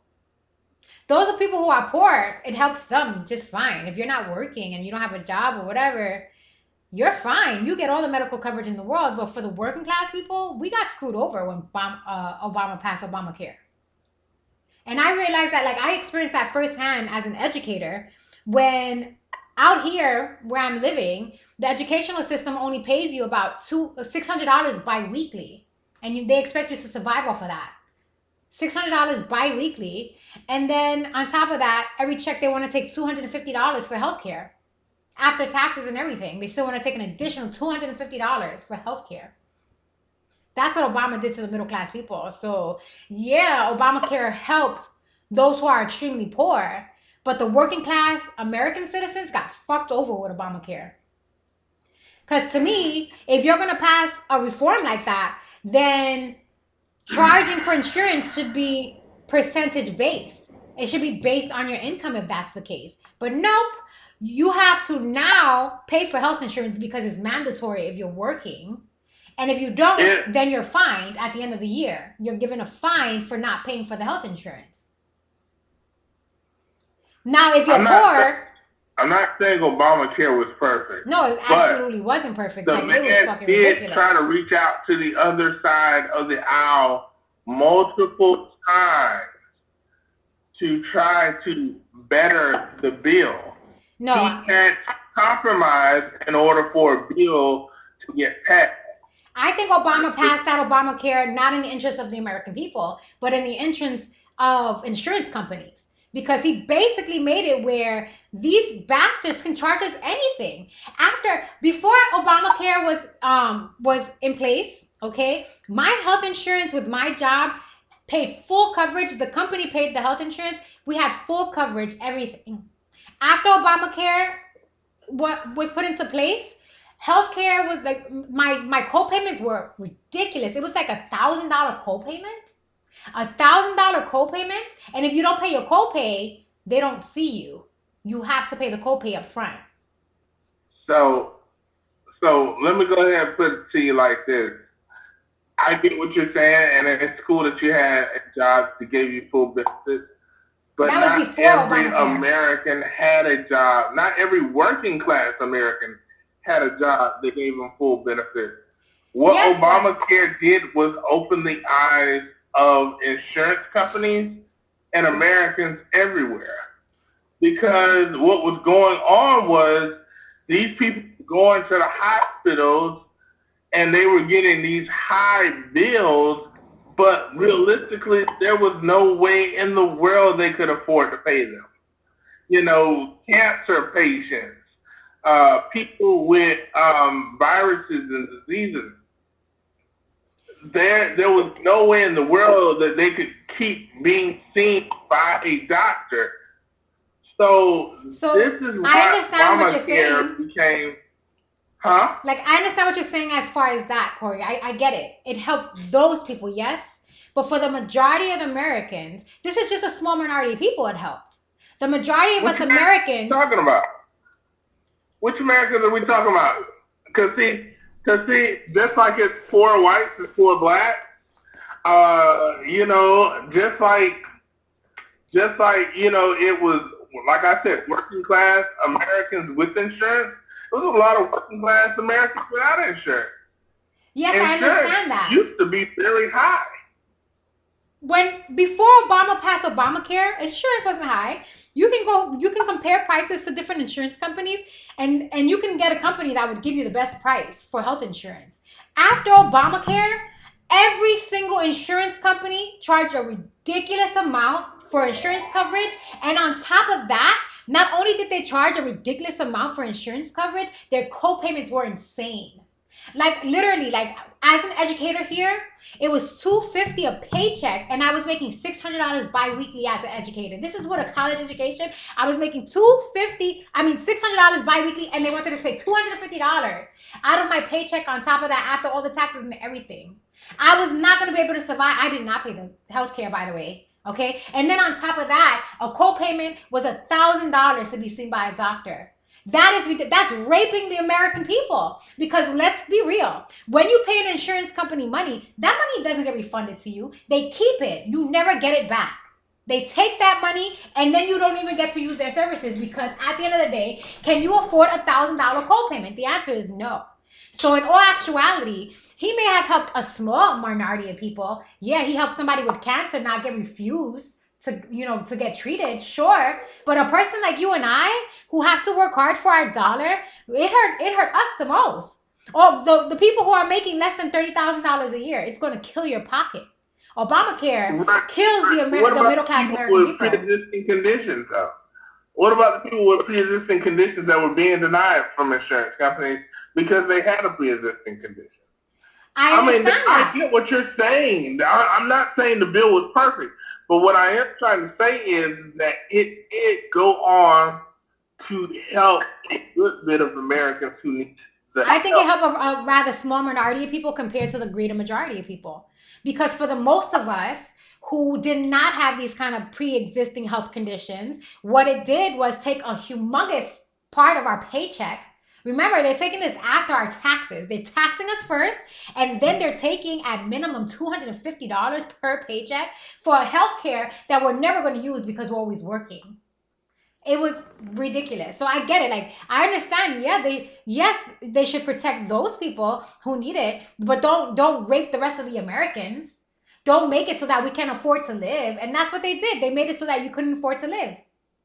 It was much easier. Like, honestly, like the way it was set up is so that it's like you either choose to work or choose to go on the welfare system then. Because why work to have all the taxes taken out of your paycheck? And then on top of that, you've got to pay at least $250 per paycheck for a healthcare system you're not even going to use because you can't afford a copay. Like, that's what they did.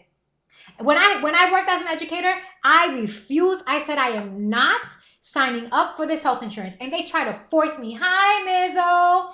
They try to force me to sign up for that health insurance. And they said, you don't understand. We'll get fined and you'll get fined. And I said, I'm sorry. I'm not concerned with you getting fined. And I really don't care if they fine me. The fact of the matter is I cannot afford this health insurance. If I pay it, I will not be able to afford to live. I'm not going to pay it. And that should not have been that way. If they're going to pass these laws, they have to make sure that they're not affecting the middle class people. Anyone making anything below, I would say like 80 grand should not have to have had complied with this Obamacare system. Absolutely not, because it was ridiculous. Now, they made it a law. Once you pass something into law, these insurance companies can charge you whatever they want to charge you. They can do anything. They can charge you $1,000 a week if they want to now, and then tell you your copay is $5 grand. Again, I'm just saying. See, now you're hitting toward the point. It was not necessarily that it was Obamacare that was making it hard on American people. It was the insurance companies, because now they felt the pressure that came from Obamacare. And they said, well, forget it, since we got to provide all this insurance and cover all. Oh, Corey, I'm so sorry. Oh, wait, what just happened? What just happened? Uh-oh, something happened, guys. My thing just black screen. I can't see myself. No, something happened. Can you guys see me? My thing is black screen. I can't see anything. Yeah, he said he chickened out, so he decided not to take the battle. Oh wait, I think it's coming again. All right, I'm out, people. No, don't leave. Time to battle.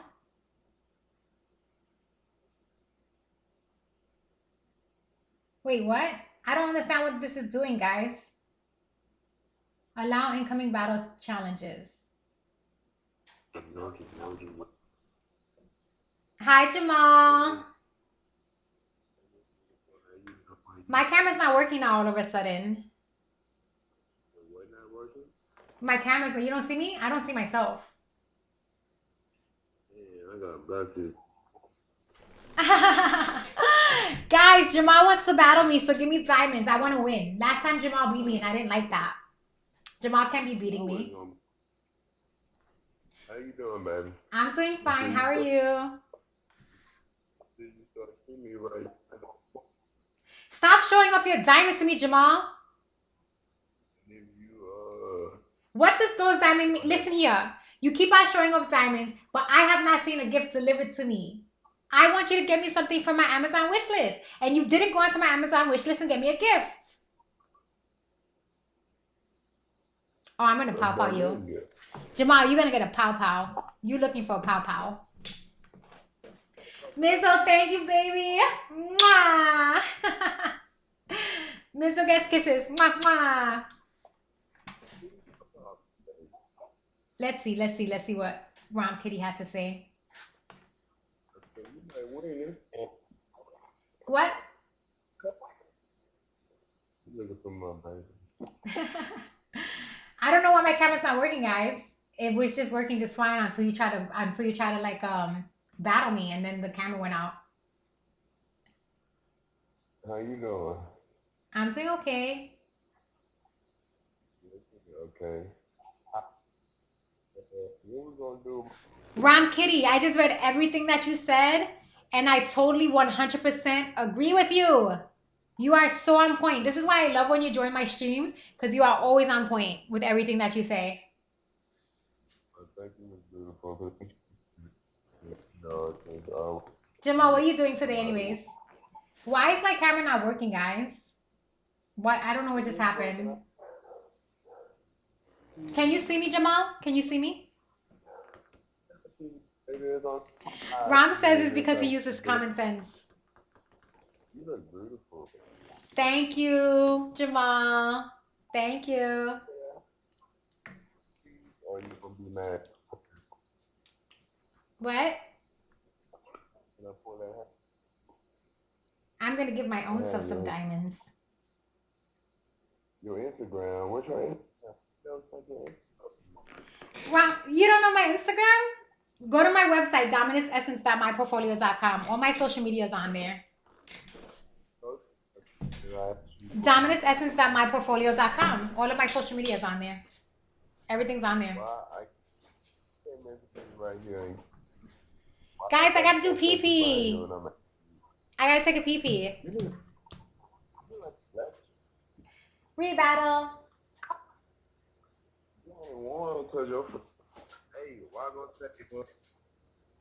What's going on with my camera? Maybe I need to do a reversey thingy. Reversey, reversey, reversey, reversey, reversey, reversey, reversey, reversey. It's not working. My camera's not working. Put it back on you. I'm trying. You guys can see me or not? Oh, it's my screen. Why you in my living room? I'm trying to make it work. Why you look like you're in my little room? You don't know. Oh, okay. I don't know. I can't see me. Trump, you better stop giving your diamonds to Jamal. You better give those diamonds to me. I'm gonna give Trump a pow pow. You said it rose again and you Jamal, where have you been hiding? You haven't been coming to the stream in a long time. And why I can't hear anything that you're saying? You kept on this. I'm gonna give me my own diamonds. Yay! Yay! I'm winning the battle. Oh, yes, I'm winning the battle.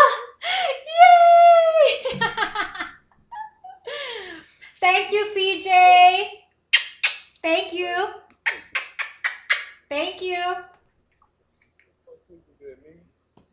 No, I'm blowing kisses at CJ because he gave me diamonds so I could win the battle.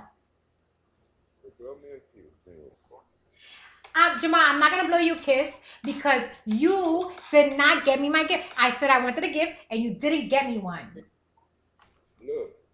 Look. Where's my gift? I want a present, I told you. You not going to give me a kiss back? Am I going to get a present or not? Give me a kiss. Look, boo-boo. You only get a kiss if you give me a gift. I want a gift. If you don't give me a gift, you're not going to get a kiss. Look, I'll give you a kiss. Now, give me a kiss. You have to give me a gift and then I'll give you a kiss to you. Don't worry about it. I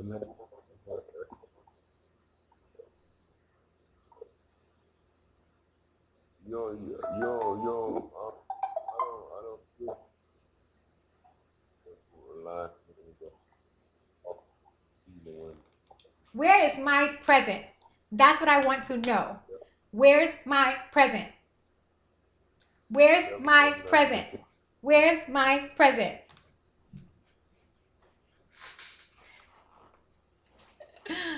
Jamal. All right, so if you don't want to go to my Amazon wish list to give me a present, you don't have to do that. But then if you don't want to do that, then donate and subscribe to that Streamlabs Prime for me so that I could use Streamlabs Prime. See, if I get Streamlabs Prime, then I can multi-stream to YouTube, Mixer, Twitch. So cash out. You gonna do it? Oh no, he left me.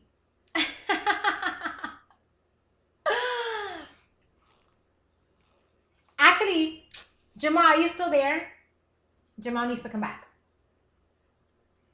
Oh, I see the versus button. Okay. How do I do that? Let me versus him. Okay.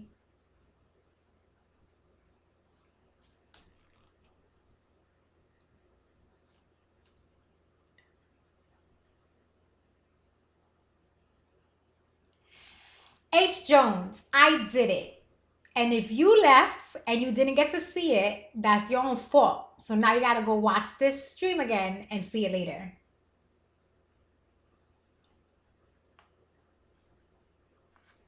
Guys, on my iPad, it's a complete black screen.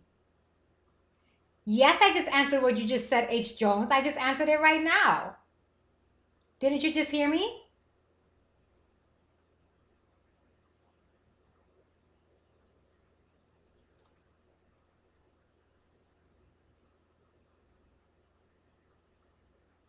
I just did a request for him and he didn't take it. Hi, Brandon. Thank you for joining my stream.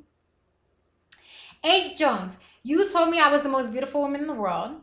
So I did a flex. I flexed and I flexed and I flexed. If you weren't here to see that, that's not my fault. That's your fault because you left. No one told you to leave. So now you have to go look back in the stream and see it later. Maybe next time when you are watching me stream, you don't leave the stream. You wait for me to do what I promised to do for you.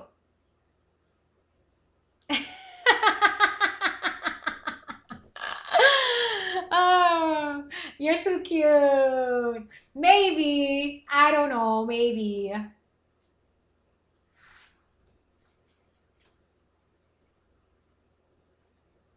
Guys, I'm getting hungry and I got a pee-pee. And I'm getting really hungry. So I'm trying to decide if I should go out to get something to eat or not. I could make some rice and beans or something. Oh, do I have avocado? No, I don't. I don't have avocados. I'm hungry. Oh. Somebody order me some Uber Eats so I don't have to get up and drive. I can stay streaming in the kitchen because it just comes straight here.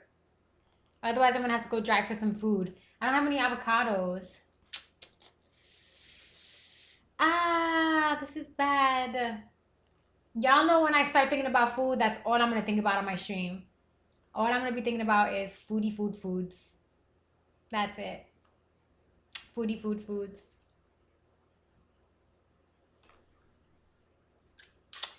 And that's what I'm thinking about right now. Foodie foods. Oh no, this is terrible. All I'm thinking about is food right now.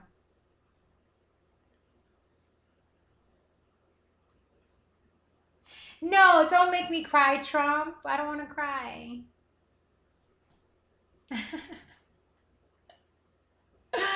I don't want to cry. I'm hungry though. I want to eat.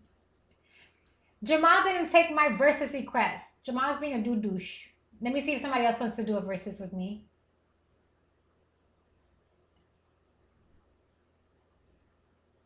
He better take my thing.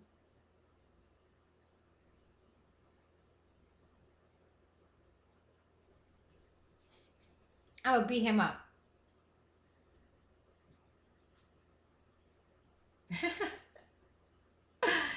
Hi, Jamal. Jamal, I can hear you. Trump, you better stop giving points to Jamal. You gotta give the points to me. It's to help you get through it. I'm getting you a shit.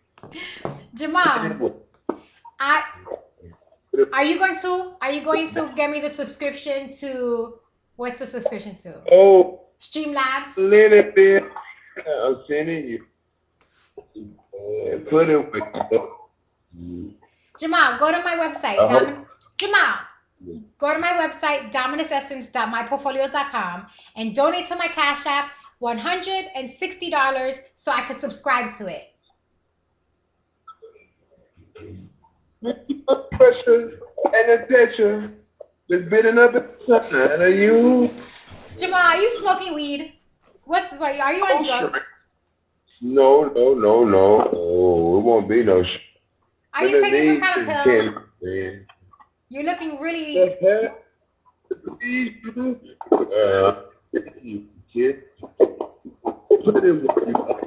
Hello, Mr. Ames Skull. Yes, I do. I stream on Scout. I stream on Twitch. I stream on YouTube, and I stream on Facebook.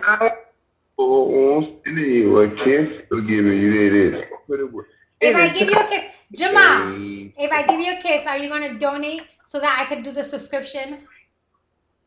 Have a friend.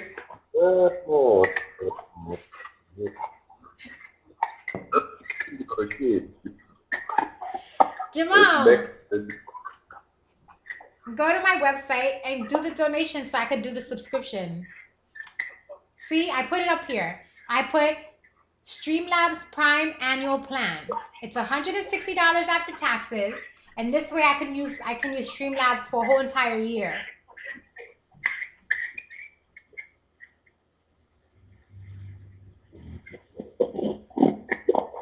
You're ignoring me. You were talking to me? Yes, I'm talking to you. Get you, baby. I'm here. I'm ready. I'm waiting for you, though. I'm waiting. You know how to invite, baby. I'm just sitting here waiting.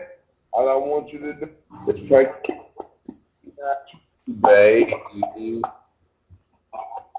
It just. Jamal, nothing you're saying is coming through. Nothing. I'm alone. You keep talking about how you loving me. Jones, I told you that I'll think about it. Oh, you lost again. You stop all that talking, Oh my girl. God, how you guys let Jamal beat me? Wasting time. I had my share of love, but some say I'm that good.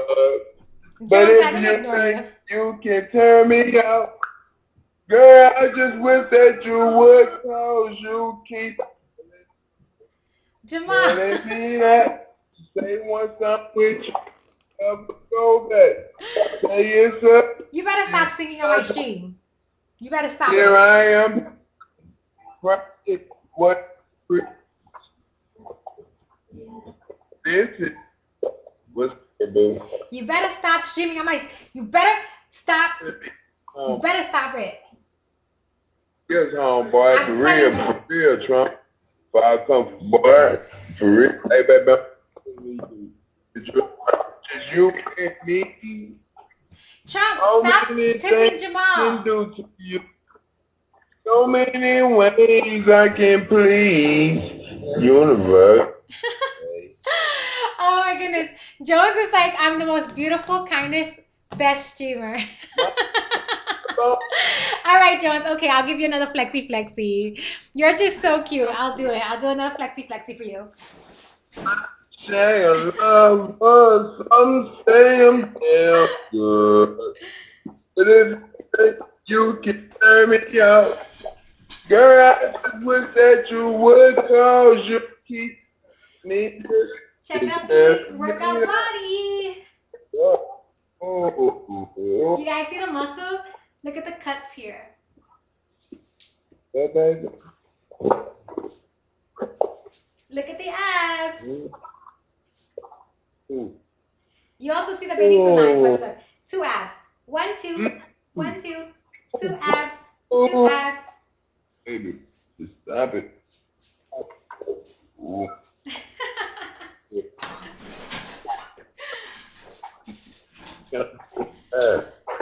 There you go, Jones. There you go. And practice what you eat.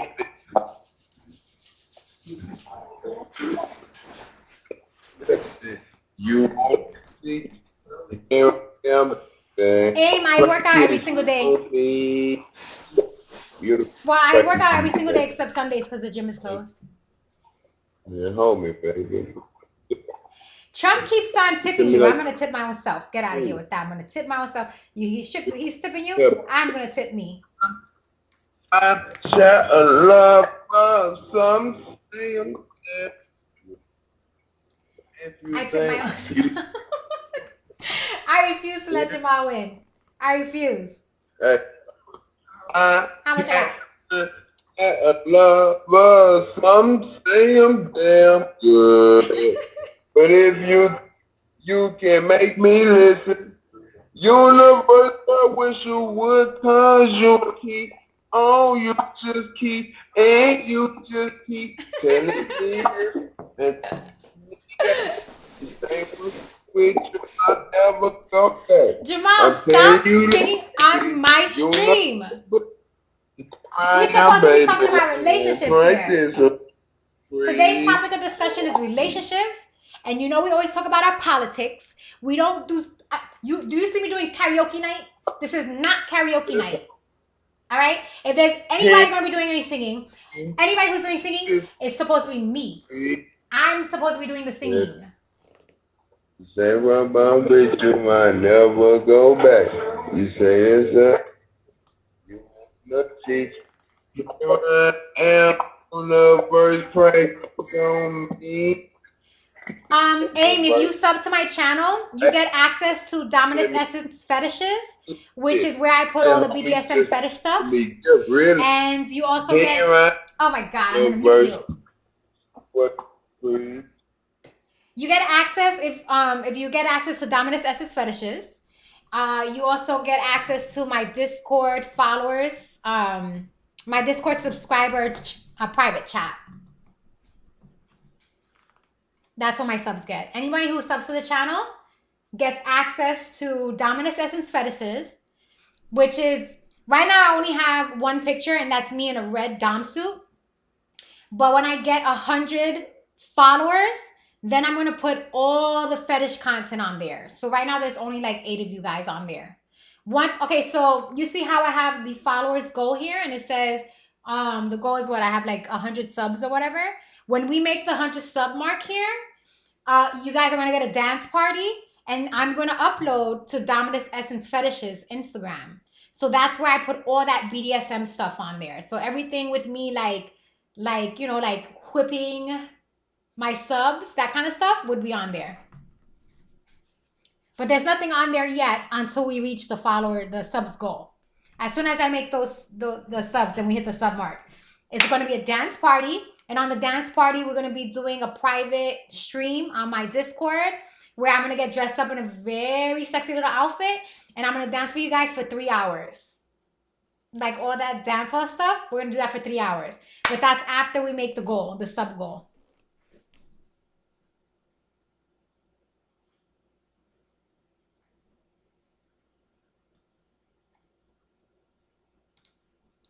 Let me reiterate what I just said. All right. So Aim asked, he said, what happens if I sub, right? That's what Aim said. He said, what do I get if I sub? So those of you who sub to my Twitch channel, you get access to my Dominus Essence Fetishes Instagram, okay? After I make 100 subs, so 100 followers on my Dominus Essence Instagram, after I make 100 subs, that's when I'm going to post all of the Dom fetishy stuff that I do. So that Instagram is your reward for subbing to my channel, where you guys get to see that kinky Dom stuff that I do. Okay? Also, when I finally make my followers goal, I will give you guys a private dance party. Only for my subs. Only my subs will get that dance party. So that's what you get if you sub.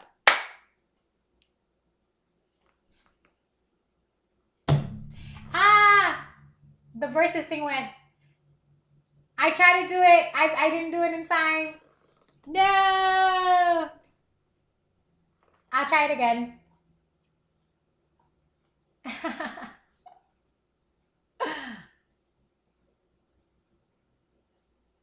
We'll try it again. Let me raise the volume. All right, so did you guys get that? Did you get that information? That's what you get if you sub to my Twitch channel.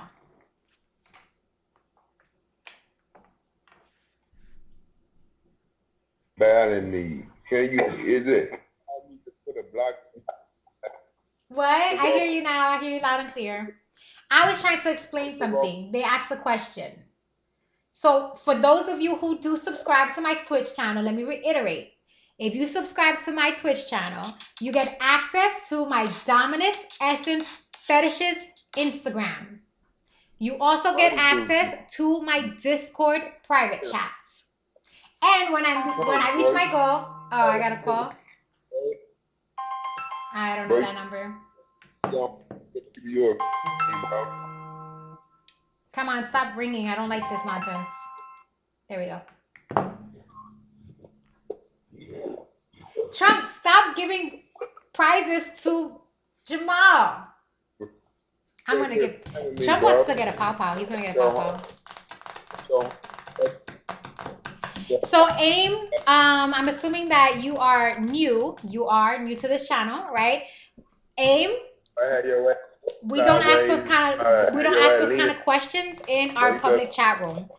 The rules are on my channel right here. We're very respectful and we're extremely discreet. If there are things that you want to ask me like that, you ask it in a whisper. You ask it in privacy. We do not ask those kind of things in a public chat. Those are the rules of my channel. Baby, why you don't listen to me? I'm trying to. You know your sound is coming distorted, right? Your sound is coming really distorted. Can you tell your friend to quit playing with me? I don't want him on my gifts or this, bro. He hears you loud and clear. I told him not to give you gifts. I told him to give the gifts to me, and he's still choosing to give the gifts to you. Give me a lady a gift, bro. I'm not here for you to talk to you, Trump. You stop. Hey, boo-boo, how you doing today? I'm doing okay, but I keep on telling you I want my gifts, and you don't give them to me. Trump said he'll stop doing it if you unblock him. Oh, I'm watching Amadeus. It better not be bad. Where's that doggy thingy? Where's that doggy thingy? Oh man, I don't know where the doggy thingy is. Come on my page. Baby, put on. Show my dime. Trump says if you unblock him, then he'll stop sending you presents.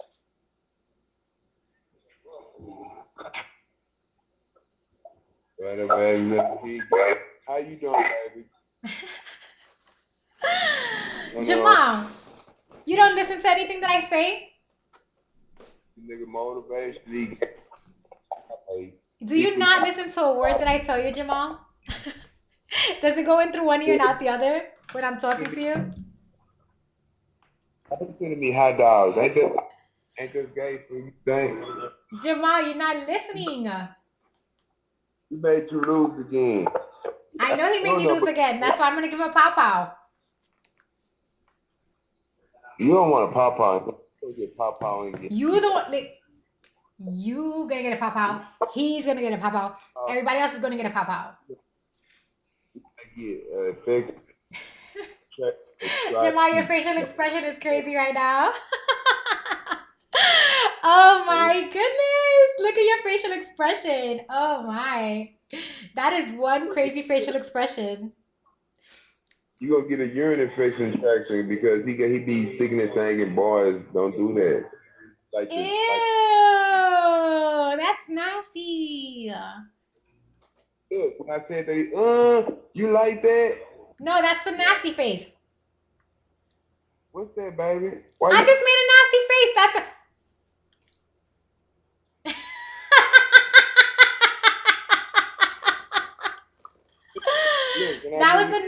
face. Look at me, boo. Look. I don't like that face. You better stop it. I'm gonna chop that off of you. Yeah. Corey says, should I stay away from soda? Yes, soda is very bad for you, Corey. That's very bad for your health. And Aim, it's okay. Listen, everyone who's new here usually tests the boundaries, but I just put you guys in your place and it's fine. When you come here now, you know the rules, you know to be a good boy. Shut up, baby. Look, put your nipples Jamal, by the do not tell me to so I shut can up. lick it. If you tell me to shut up, you're gonna get pow-powed. Put your legs up so I can like that. Pow-pow for you. You better put that Put your tongue inside your legs mouth. Listen here. That Put tongue your better go feet- inside your mouth. If that tongue's not going inside your mouth, Jamal, I'm gonna wash your mouth out with some soap. Baby, look, put your feet by my tongue. Oh my goodness.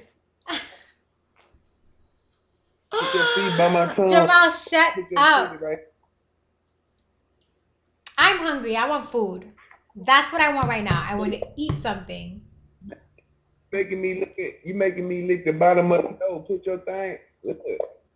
Oh my god, I'm gonna pow-pow you. Jamal's looking for a serious pow-pow. Baby, move closer to the screen so I can. No, I'm not gonna virtually let you lick my feet. Put Why your should I finger let right you lick there my so I can feet? kiss you. You're supposed to get me a present and you don't get me the present. So why should you be allowed to lick my beautiful feet? I'm divorcing you. I'm putting. Oh, you like that? I'm putting it out. You're not divorcing me. I'm skipping you.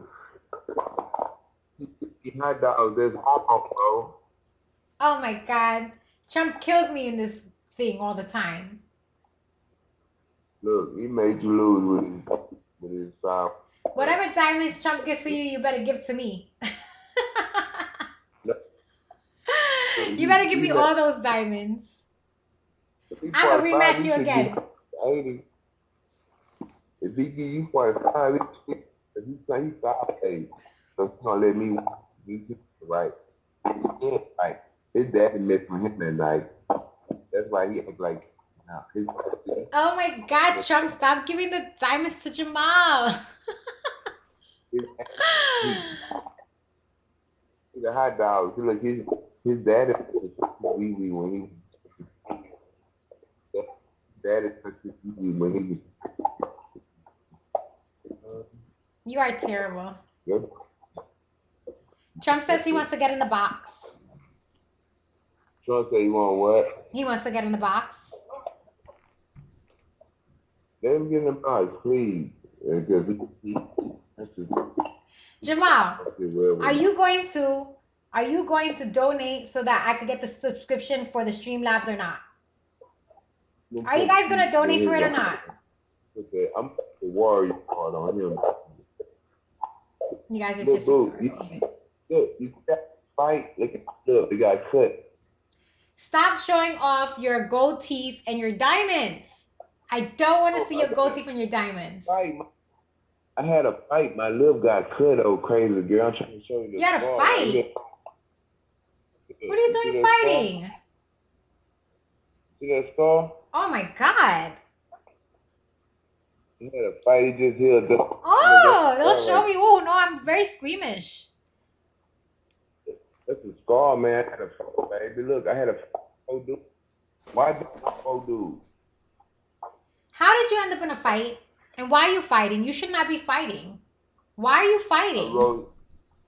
went to my old neighborhood and I put it up. Don't call me. You should not listen here. You are a grown man, and a grown man should not be getting into fights. I said, listen here. I don't call me. I said, blood.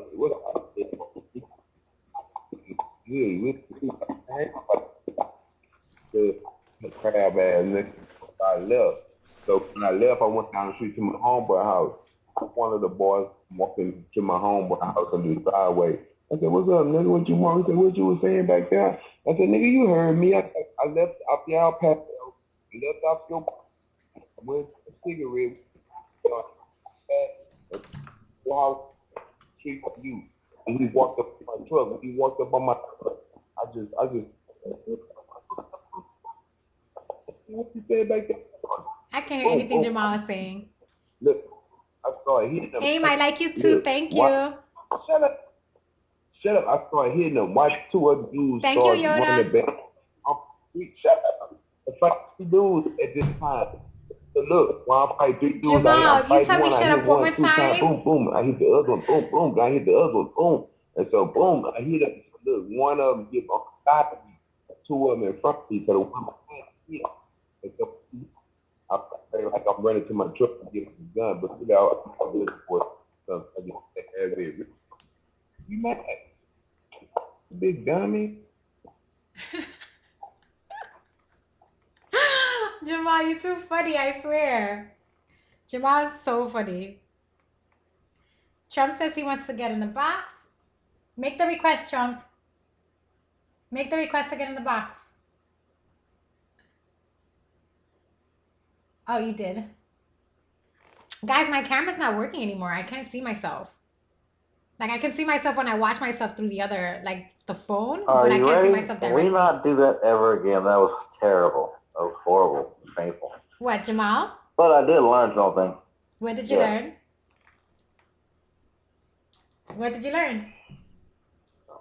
Jamel's #1 gifter is April. Okay. Go on. She has a penis. Yes. So everything he's been saying about me is true about him, apparently. I mean, just click on his name and scroll down to his #1 gifter. Her name's April. Really? She's low level 43 like myself. Yeah, she has a penis. Says very clearly training. So, yes, that's your boy. I told you there's something weird about him keep calling people gay. We Probably gotta his boyfriend beat him up. Slapped his lip. we gotta let Jamal come to his defense. Motherfucker. This motherfucker. We gotta let Jamal But come to yes, his we can't defense. do bells. Like, that's horrible. It took like hours and stuff like. Is that you? So next time you do a battle with him, you gotta make sure you get him back to the stream, please. Let him, This is real. let him come to Click on his listen. name. Scroll up, scroll down. His #1 gifter is me, of course, because I do it to fuck with him. But right under me, his #1 gifter is April. All right, let's go check it out. We're gonna check it out now. I'm Yeah. gonna send him the challenge. Let's see if he accepts it after. He's not even really cute tranny either. I don't think he's gonna accept the challenge. Let me see. Oh my goodness. Yeah, when you ask him about April the tranny, I got a feeling he's gonna pop. It should be great. But you gotta get him back in the stream with you. 'Cause I love him. He's coming. Jamal. Jamal. Wait, I gotta see this for myself. Now. Oh, but be on me.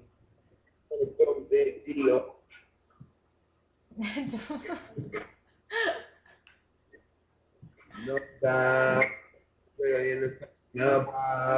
Jamal.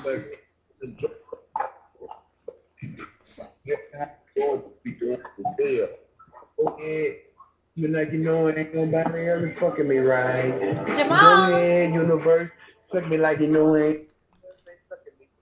Oh my god. Jamal. Jamal. Oh my god, you're so disobedient. Jamal. Trump said that your #1 donator is someone named April. Hey baby, we can do it, boo. We can do it. What fine TV, boo. He's just ignoring what we're saying. He's not even listening to us. He's not listening to a word that we're saying. If you want to do it, Jamal. Go ahead. Go ahead. He's not listening to a word that we're saying. I'm about to give him a pow pow. Hey, baby girl, Jamal. That's it, Jamal. Do you want to get ignored? Do you want to get ignored? I'm going to put you on the ignore list. You're not listening.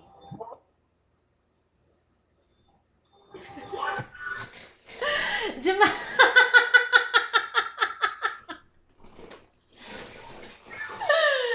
Jamal. Trump said your number one donator is April. What is your relationship? What is the nature of your relationship with April? Be quiet. Listen to the song, baby. He said, just like more. He's like, I'm starting to believe that every single time you come to my live stream, Jamal, every single time you're under the influence of some kind of marijuanas. Donut Patrol, thank you so much. Oh my God, you're terrible. Hey, big on black. Guys, I'm hungry. So what's up? I'm hungry. I'm hungry. I'm hungry. I want foodies. I want foodies. I want some foodies. I want some foodies. I want foodies right now. I'm hungry. I want foodies. Okay, you supposed to win. We need to stick together. Jamal, give me 5 minutes. No, stop with this music. You just need a real one time. Hey, baby, in one time, all you need is a Jamal's being a pain in my behind. You're being a pain on my butt. I'm about to give you a pow pow. You're about to get super pow pow because you're being a pain in my butt. He's such a pain, I swear. Make it. That's what he was busy doing. That's what you do. Big guy was better grab up your voodoo. Bab got that voodoo. Bab got that voodoo. Jamal. Oh my God. He's such a pain in the ass. I did it by. Jamal has got to be on some drugs right now. Yoda, I agree with you. Jamal does need a kick in the nuts. And that's what I You just need to fucking win it one time. You just need a real one. Jamal, I'm gonna kick you in your bebos. I'm gonna take my foot and I'm gonna kick right in between your bebos. And not only am I gonna kick in between those bebos, I'm gonna kick those bebos really hard too. So hard. What time is it? 7:33? What time does the food stores close? Like 8:30? I need to get something to eat. Or I need to go cook something. I don't want to cook anything. Actually, I can make some salmon, rice, and beans. You guys are coming with me to the kitchen. You guys want to come with me to the kitchen while I cook rice and beans? And salmon? Oh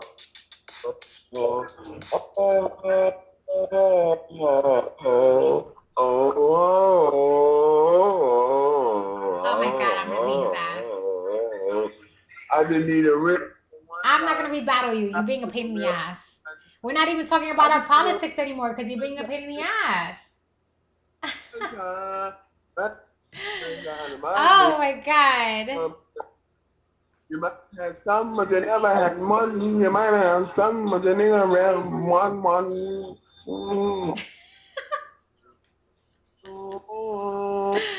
Jamal, you gonna you pain in my ass, Jamal. You're such a pain in the ass. Jamal, do you even subscribe to my Twitch? Do you subscribe to my Twitch? Huh? If I'm one time, it will be in your mouth.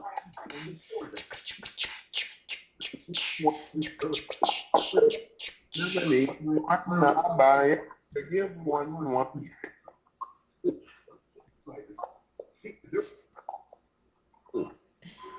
You've got 25 seconds.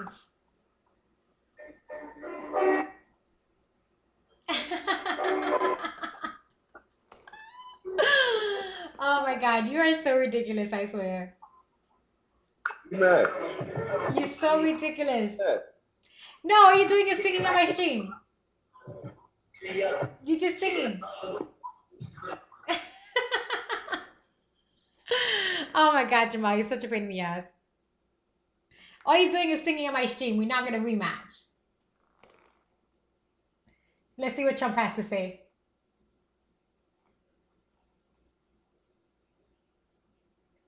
Go Or ahead. Jamel on Monday. What? If you do another battle with Jamel, I'm gonna cancel my subscription. You better not do that to me. I can't tolerate watching that anymore. He is a I'm so pain. glad this has all come full circle. Guys, I'm trying to It's so determine great now to if I come full wanna circle. go to get I something mean, to eat. I always kind of Hi there, suspected that he Rutman. was How are gay, you? but I never knew it would be proven. What is That's this awesome. thing doing? Guys, I'm Did hungry. you pull up her profile? Wait, what? She's not really that cute either. Who, Jamal? April. Oh, yeah, no, I went on to her. April. Yeah, I checked her out, yeah. He wouldn't respond. I asked him about it. He wouldn't say anything. Yeah, just tell him to come back to the stream. But do not do another battle with him ever again. I know he always does this during the battle. We were talking about relationships. hard. We were talking about You don't know how politics. to end the battle early? Well, you know, I like to give everybody their time. I don't kick anybody out of the box, no matter how stupid they're being, unless they say something For a disrespectful. battle? Like early. if they're like, the only circumstance in which I kick someone out is if they're saying anything vulgar. But if they're not doing anything vulgar or acting, you know, that way, then they don't get kicked out. So I give them all their time. So if the battle's a minute and a half, then they get to stay there for a minute and a half. Everyone gets their time.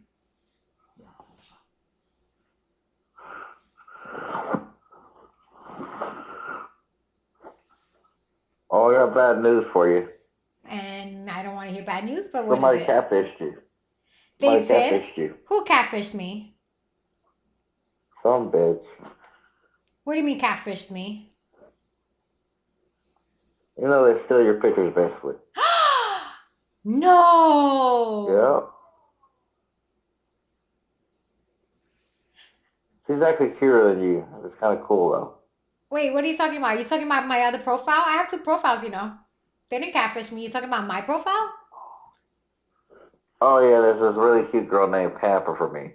That's But me. she's cuter than you. No. I know, fucking with you. That's hilarious. That's my other profile. I have two profiles. I have one that's only for dating and one that's for streaming. This is my streaming profile. The other one's my dating profile. But I never really used it because honestly, like, no one appealing ever goes to that one. All the appealing people come to this one. That's how it goes. Yeah, I can't believe that Mr. Homophobic is dating a tranny now. That's hilarious. He's not dating her. Well, whoever knows. Whatever he did to get her to be his top gifter. You can't like control who gifts you on here. Anyone can randomly gift you. You can't control that. I think we know exactly the conversation that was happening between him and her. I don't know. I don't think it's safe to jump to assumptions. It was probably do this. It was some of that effect. Oh my God. That was the conversation he had with that tranny. I guarantee it. We don't even have to think very hard to be creative. We know what he said to that tranny. Now you're just being a gossiper. That's why he had to kick us out. You're being a gossiper now. Now you're just spreading gossip. Well, then you follow him and get in his stream. You watch him and her talk. You report back. You seen them talking in the stream? I want screenshots. Oh, have you seen them talking I'm in the blocked. stream? I can't get in. Oh, you can't get it. I'm blocked. You know, anytime Jamal streams, Yeah, he never streams for a privacy. long period of time. Anytime he streams, he streams like when he's at the bar or something. Like that's when he streams, and he never streams for a long period of time. It's only for about 10 or 15 minutes. He never streams for a long time. It's always just for a brief Because they period of time. already know they're meeting up on their scout, so he doesn't need to stream for a long time. I don't think Very so. romantic. I That don't could think have so been at you, all. but you don't have a dick, so you're not qualified. That's not true. He's Jamal is so madly in mad. love with me. Jamal's madly in love with me. He never gives me a gift, but he's so mad at me. He never gives me. He No, never gives me. he's got April now. You're old news. Oh my. I'm sorry. You just don't have the the You know what's anatomy crazy that though? you needed Honestly, like before. these transgendered women look so much better than regular women. It's insane. They really, really do. Not April. You look better than April. I give you that. I look better than most women. Well, you look better than that dude named April. Oh my goodness. I was listening to the Joe Rogan Experience podcast, and they were talking about transgender women. And the dude who's like entirely leftist was like, transgendered women are women. And then Joe Rogan was like, nah, they're just transgendered. And he's like, nope, they're women. And he's like, nah, let's call it for what it is. They're transgendered. And then the other guy's like, no, they're actually women. And Joe Rogan was like, no, transgendered means you're transgendered. It was a pretty interesting podcast debate they had going on there. I've been listening to a lot of Joe Rogan lately. A lot of Joe Rogan lately.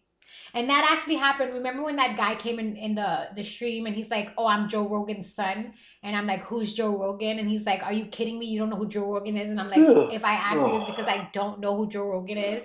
And I'll go and I'll research him. Okay, And so I go. did. You I'm gonna leaving? go. I might go get some food. I don't Good know. night. Bye, Trump. Bye bye. Bye, Trump. I'll see you later. Give a kiss to Jamel for me, please. Okay. Well, I don't think Jamal's on the stream, so yeah. I don't think he's on the stream.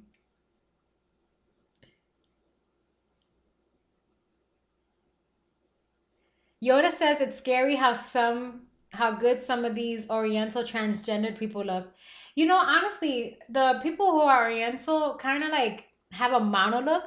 You can't really tell if they're female or male. They kind of just all look the same. It's kind of interesting though that they have that. They all look very slender and feminine, all of them, the men and the women. They all do. Guys, I'm trying to debate if I want to go get food or not. Because it's like if I don't drive there now, I'm not getting anything. Everything's going to close soon. Or it's probably closed already because it's a Sunday. Oh. Oh, man. Yeah, peanut butter and jelly is great. I could do that. I could just get myself I could make myself an almond butter and strawberry jam English muffin. I could do that.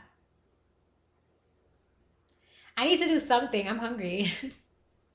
I'm really hungry. I'm trying to decide, should I make like a tuna fish sandwich? Should I make some rice and beans? I think it's like rice and beans will be like 30 minutes to make. Well, make it where it's ready to eat. But as far as it being as thick as I want the sauce to be, it wouldn't be. Oh, I need to check on Amadeus because I'm sure he went into the patio. Hold on. Let me check. I put a spy camera on the dog, guys. Because I know he's in the patio all the time. So let's check on Amadeus. I'm going to check now. I know he's in there. Because I don't see him running back and forth in the backyard. Let's take a look at Mr. Amadeus.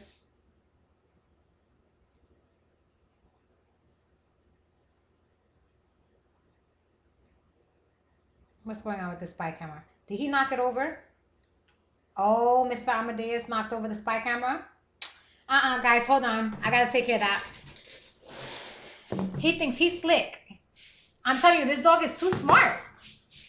He knew I was spying through him through that spy camera, and he knocked over the spy camera. I'll be right back. I gotta go make sure I take care of Amadeus right now. Give me a second, guys. Amadeus, I'm coming for you.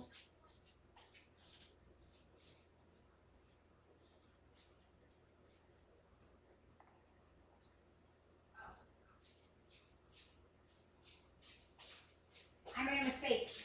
It was the other camera. Where's the remote for Amadeus?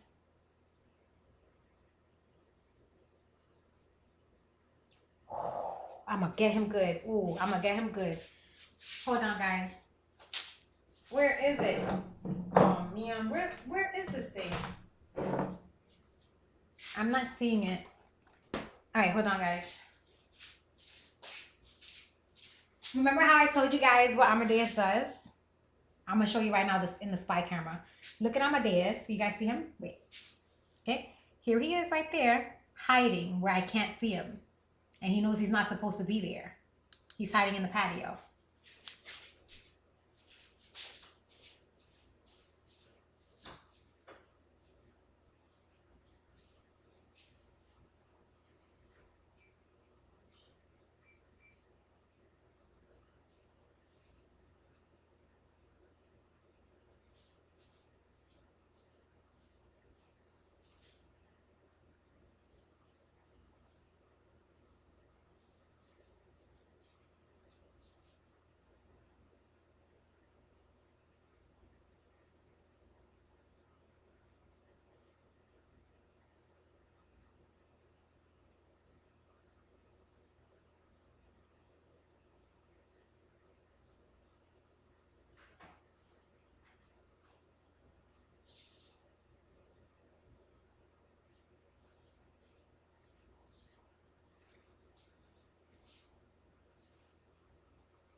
Damn it, I can't find this thing. I can't find it anywhere. He probably took it. Oh, poops. I'm pretty sure I didn't have it with me. Where is this damn thing?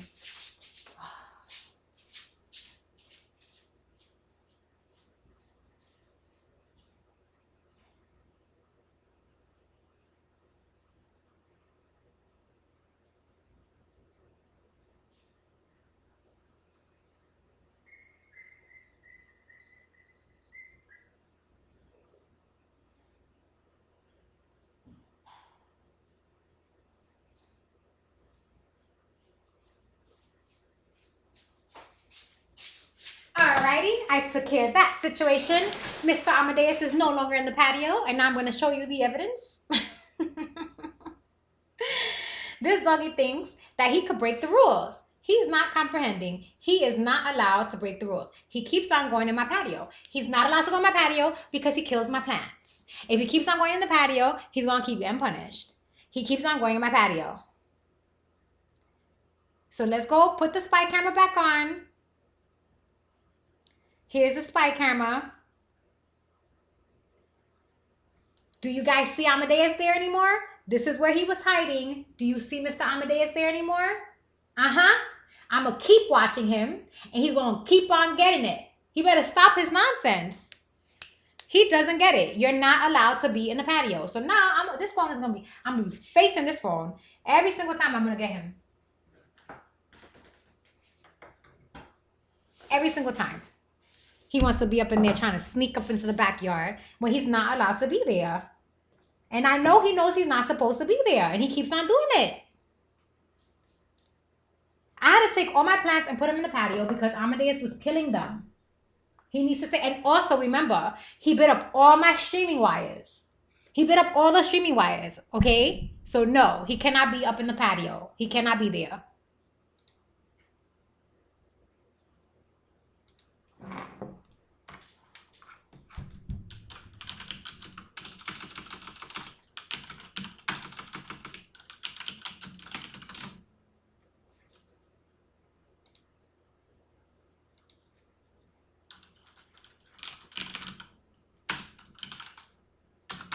Guys, I'm hungry.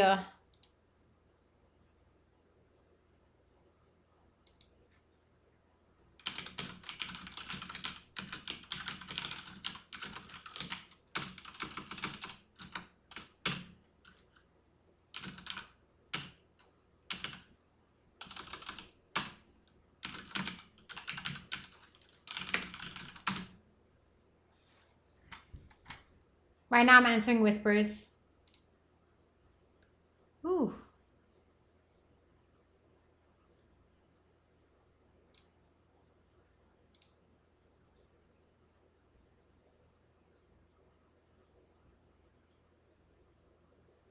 Yoda says I.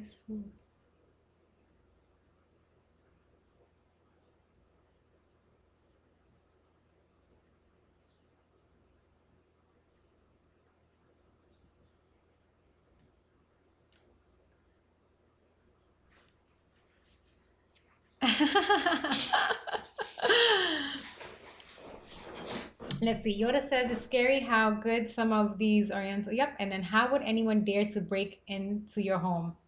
Well, okay, listen. I love my Amadeus. Everybody knows how much I love Amadeus, right? But he's a spoiled dog. And I'm trying to make him understand that he cannot go into the patio area unless I invite him. Because every time he's making mischief there. He bit up all my streaming wires, which I had to rebuy. But I haven't streamed outside doing exercise outside because I don't want to set up the wires again and have him bite them. So I'm trying to break these bad habits that he has. He has really bad habits. He'll go in there. I haven't fixed the mosquito screen because he keeps breaking the mosquito screen. That's how he's getting into the patio. If I fix the mosquito screen, he breaks the mosquito screen and he jumps through the mosquito screen to get into the patio. Then he bites up everything that's in there and he kills the plants. So we can't have him killing the plants. He keeps on killing the plants. I can't let him continue to do that. I'm still debating what I want to do about food, guys. I think I might take a streaming break and go get food and then come back. I'm not 100% sure. Trump suggested peanut butter and jelly, and that actually sounds good for me. All right, so here's what I'm going to do with my Twitch stream. I'm going to take a break because I can't carry you guys on the office. I can't carry you with me to the kitchen. But with my Scout stream, I can carry you guys with me to the kitchen. So you guys will be coming with me to the kitchen for me to make something to eat. But first, I need to potty. I've been holding it.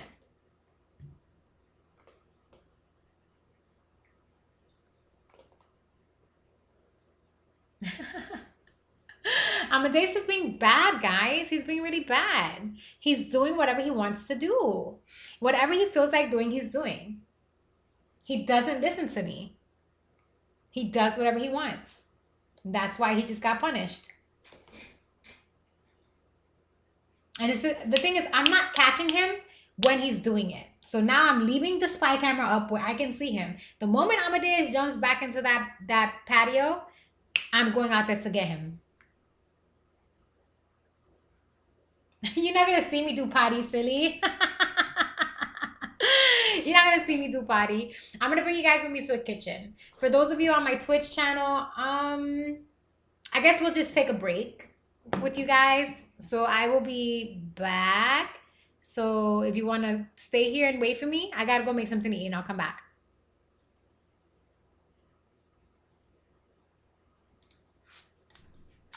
Okay?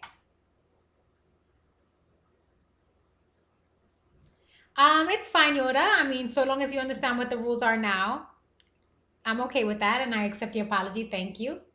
All right, so I'm going to transition. I'm going to go make something to eat and I'll come back. All right, guys, give me a second. I'm going to go potty first and then I'll bring you guys with me to go make the food. I think I'm going to make some rice and beans, but I'm also going to make a sandwich and then the rice and beans I'll have a little bit later today. Just hold on. I'll be back. Let me turn off my light.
bring you guys with me, so go get the foodie foods. We're gonna make some rice and some beans. Let me see if I could do this without. Okay. And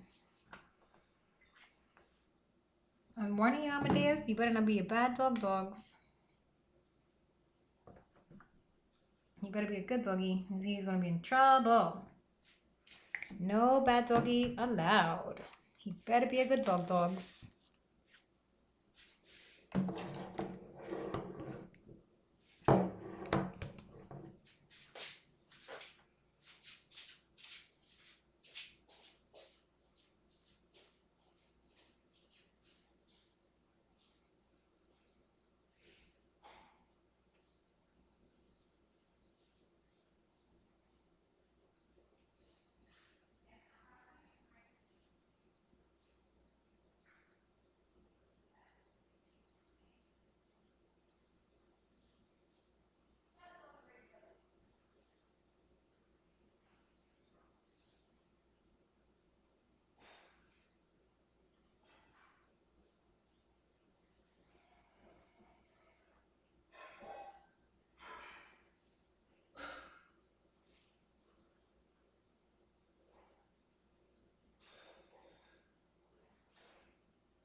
Uh, hey, this is my cousin. Hey, oh, it's oh, there you go.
Okay, I have an idea.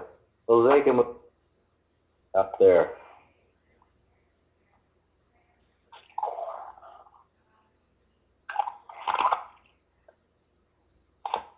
I can hear, but I can't hear.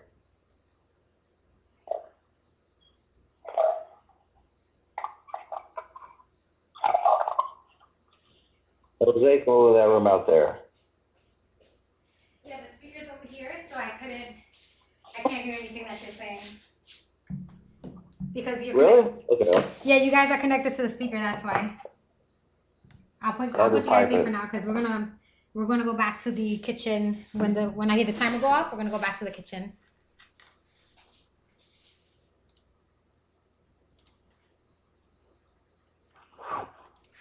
I'm back, guys, for 15 minutes because I have everything cooking on the thing.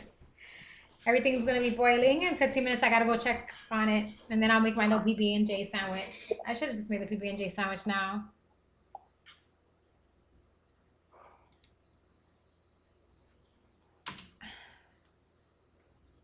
Let's see what's going on here. Oh, okay, awesome. So in 15 minutes, the beans should be boiling. I'll go back over there. I'll stir them. And then I'll put them on a low flame and then, well, low heat because here we don't have flame. Here we use the electricity. And then let them be on there for like another 15 more minutes where the sauce will get thick enough to actually enjoy them. Because I like my bean sauce really, really thick. I don't like it to be like watery. Good night. Hello? Oh, good night. You're going to bed? Well, I'm going to go eat. You're going to go eat? Oh, yeah, I'm cooking my dinner right now. Rice and beans. That's what I'm gonna have with no avocado. No avocado. I want avocado, but I'm not gonna have any avocado. We're gonna get Mel back into the stream. I miss him. Oh, Jamel? He was trying to do a battle. What is his freaking numbers from the Bronx calling me? Horrible. I always get these weird numbers calling me. It's like, dude, I don't know this number. Why is this number calling? I don't know this number. Why is this number calling me? Weird numbers calling me. Weird numbers calling me. What is this nonsense? Oh, with these weird numbers April. calling me. He gets jealous. Fuck April. I'm so hungry right now. I guess I'm kind of glad that I didn't go out to get something to eat because I spent so much money eating out and I really shouldn't be spending that much money eating out, but I'm like really hungry right now. I'm so hungry right now. Hey, did something happen? yeah. My camera like adjusted itself.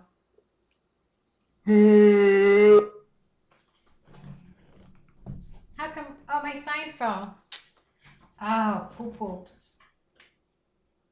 Give me a second.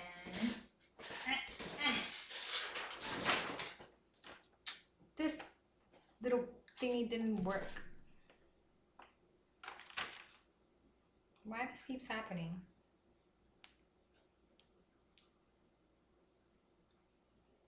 Hi, Yoda.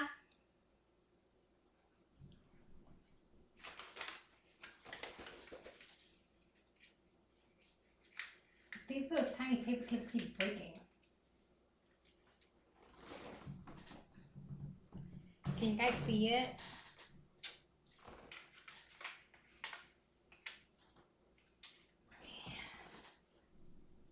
Still no? Alright. That's good now.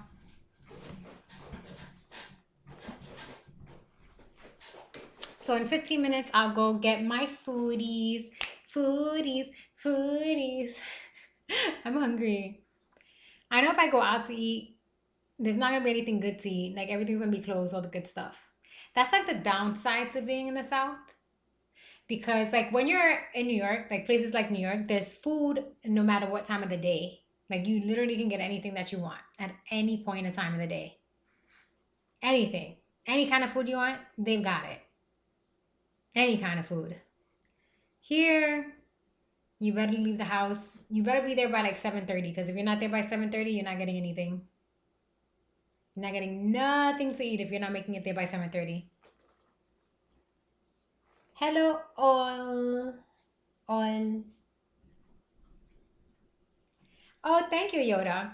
So I haven't really been doing anything spectacular to grow them. They've just been growing, but they're getting to a point where they're starting to chip on the side. So I'm probably gonna end up cutting them short again. See, like right here, my pinky has like a chip on the side. You know, when I'm doing stuff, they get banged and the pressure causes them to crack.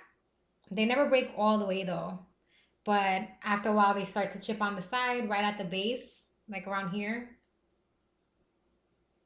And then I have to cut them off. But these are my natural nails. They are 100% my natural nails. Natural, natural, natural, natural, natural, natural nails. Natural. Natural nails. Well, it's not that I want to cut them short, but I kind of have to. There's no real choice in the matter because of the fact that they crack on the side. Like when I start doing activities and stuff, like working out in the gym. So right now there's like a chip on the side over here. This one has a chip on the side. And if I don't cut them off, then they break off and that's very painful. And we don't want them to do that. We don't want them to break off.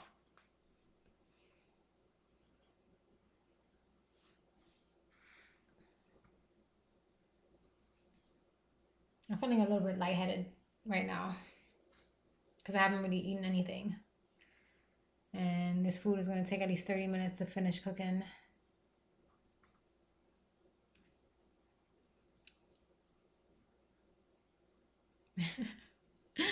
When they break, like it's very painful because it breaks on like the pink part of the flesh and that hurts really bad.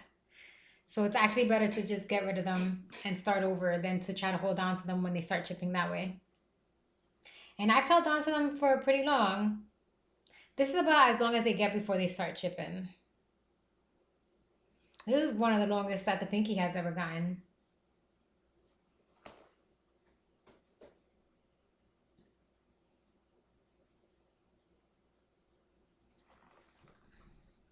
Hi, Scott. Thank you for joining my stream. All right. How much time has passed? I want this food to hurry up because I'm hungry right now. I was going to say starving, but to be realistic, we're not really starving in America. Well, some of us might. There might be homeless people starving. But I'm not starving. I'm just hungry right now.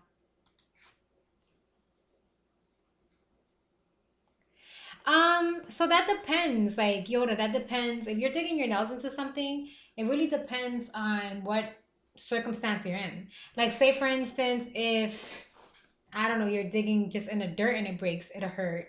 But like if you're clawing at somebody's face for your safety, you wouldn't feel it. You wouldn't feel it at all in a circumstance like that.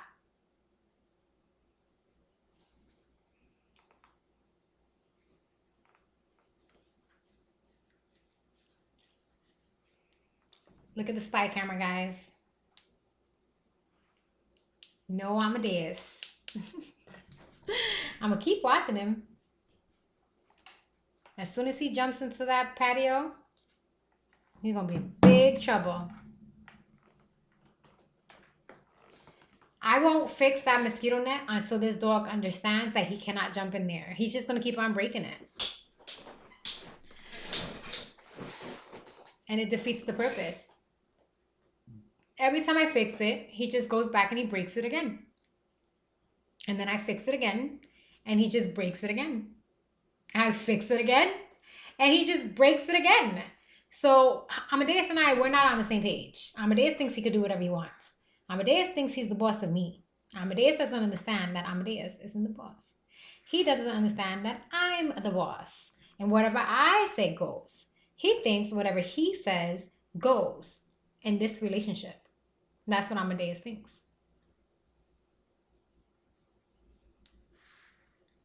But Amadeus is very wrong. Oh, thank you so much for the favorite. I think I'm going to play a little bit Bloons TD6, guys. I haven't played that in a while. Let's do that while we're waiting for the timer to go off. Ooh. Ooh, this thing just shot pure light into my eye.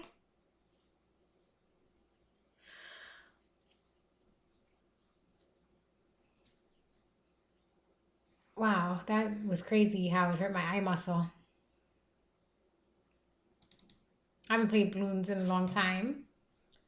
Let's play some balloons, guys.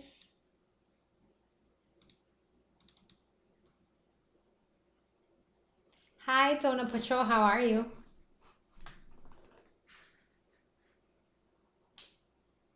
Why won't my balloon thing open up?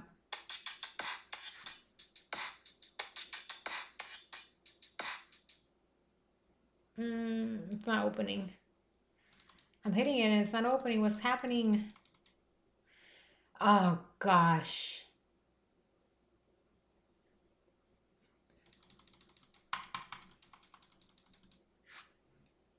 Alrighty, I guess we won't be playing balloons then.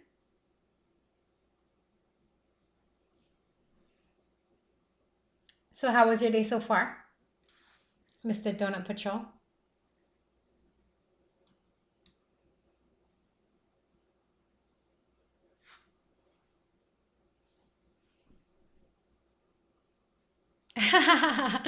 Yoda, Amadeus is naughty. He's always being naughty. Oh my God. You guys have no idea. Amadeus really has no respect for me. He thinks he's the boss of me. But if Nick tells Amadeus something, Amadeus listens. When it comes to me, Amadeus does whatever he wants.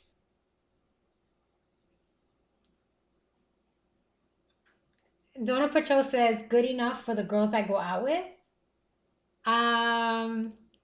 I'm not exactly sure what you mean by that. So I'm going to need you to clarify what you mean by that because I do not comprehend what you're saying right now.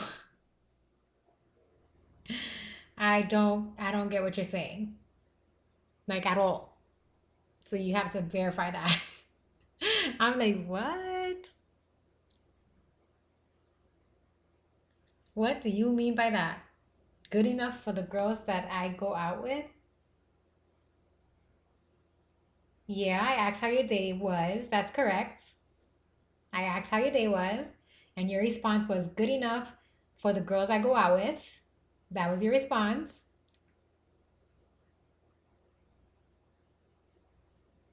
Go on.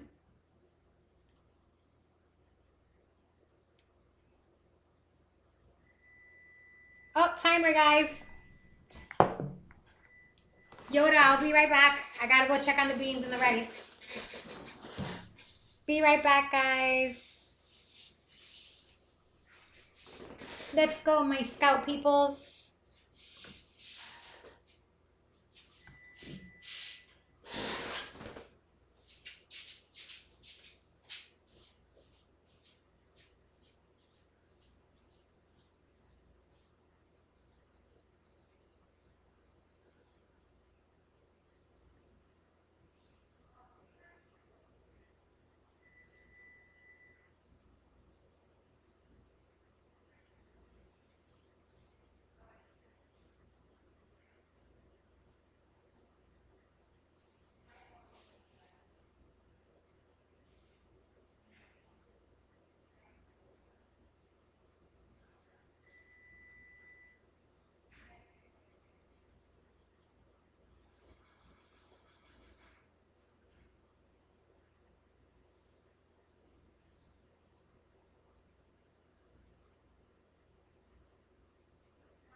Yeah, I've seen your face before. I don't know if I came by your stream or something. Aren't you a top streamer? No, but I'm usually trending, so I'm up there. You have this.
I'm back for 15 minutes. When that timer goes off, then I'm gonna go.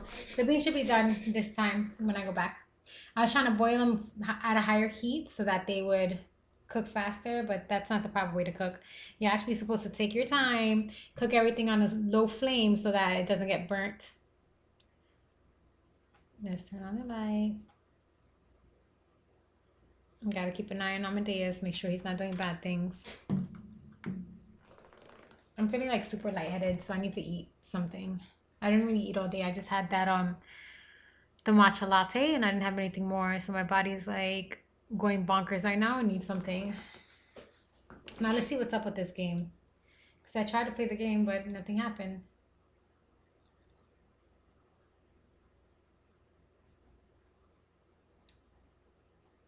Let's see. My life is complicated. I'm married to one of the girls. Yoda. My life is complicated. I'm married to one of the girls in the film I Whispered to You. But I think we've reached the end of the road. My head's in a pickle. In a nutshell, my marriage is coming to an end. I think we both know we need to move on, but it's a big, scary world. I chat back in a bit. Oh my goodness, darling. That's quite a situation.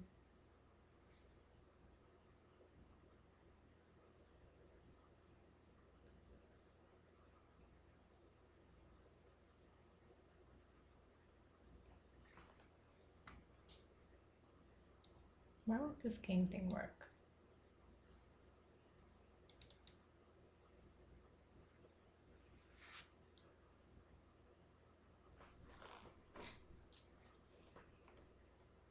This is really getting annoying. I can't figure this out. I'm trying, but it's not working.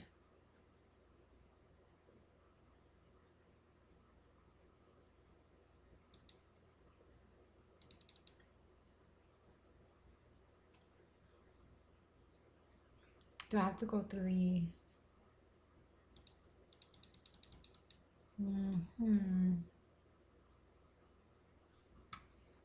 Okay.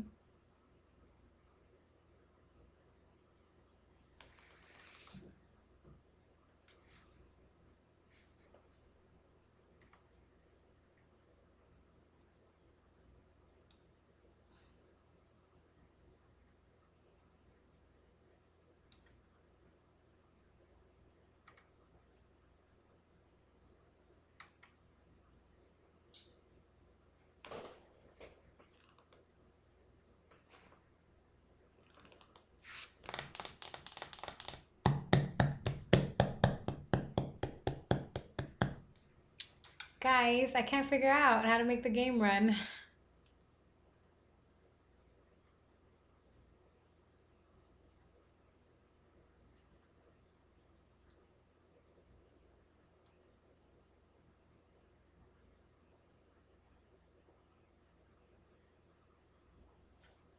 Okay.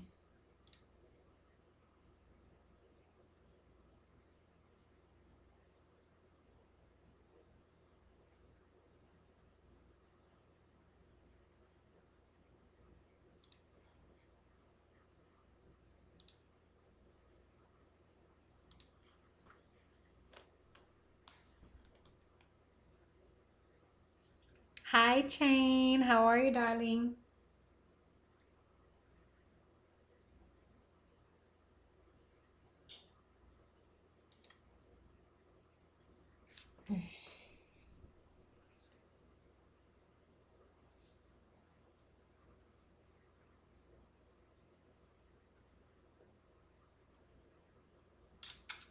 Oh, goodness.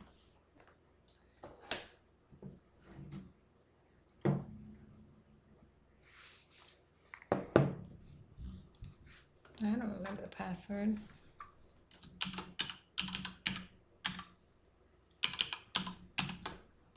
I think this is it.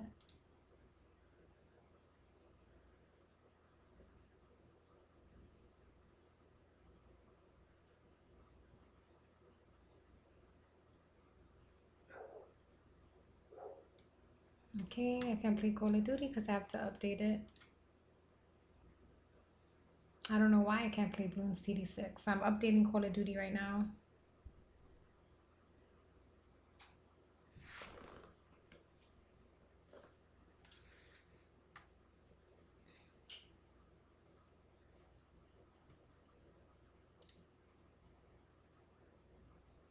It never says the right thing.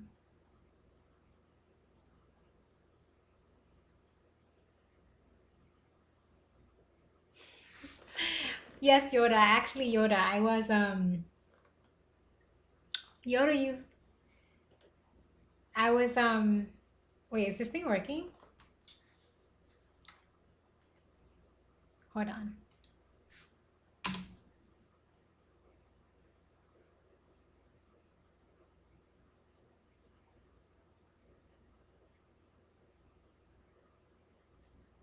I don't know what's happening right now, Yoda. I'm trying to figure it out. It says I'm streaming, but it looks like it's like lagging.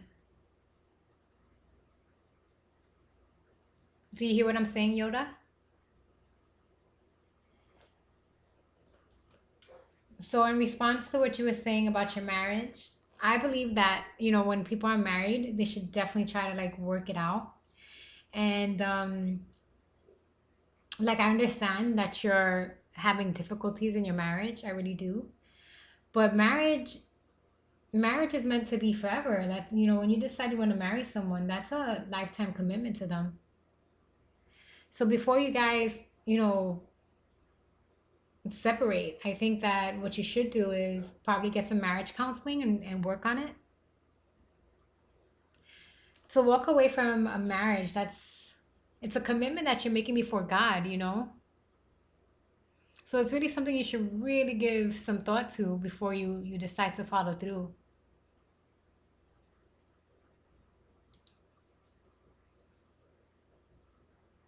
I mean, I don't know the situation entirely. I don't know your wife. I don't know your whole situation. But I'm just someone who really believes in the constitution of marriage. And I just feel like, marriage is supposed to be forever.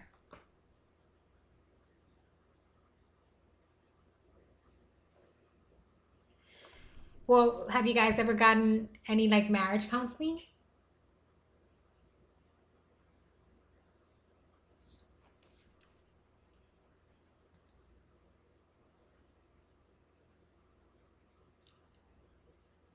20 years? Wow, that's a long marriage. 20 years.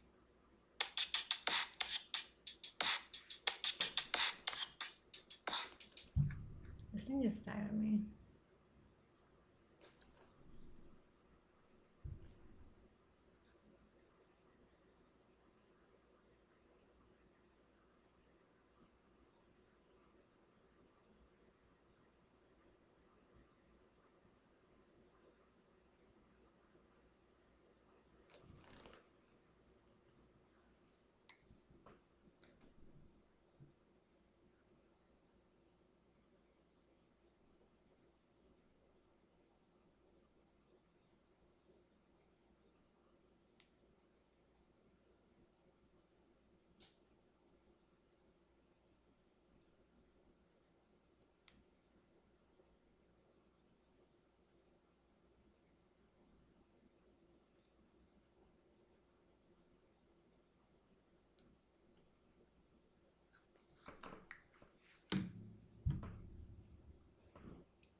Yoda says, I would choose marriage over divorce. We had counseling, we just grown apart. I love her so much, but we are just different wavelengths now. Well, Yoda, do you mind me asking how old you are and how old she is? How old you both are? Are you the same age?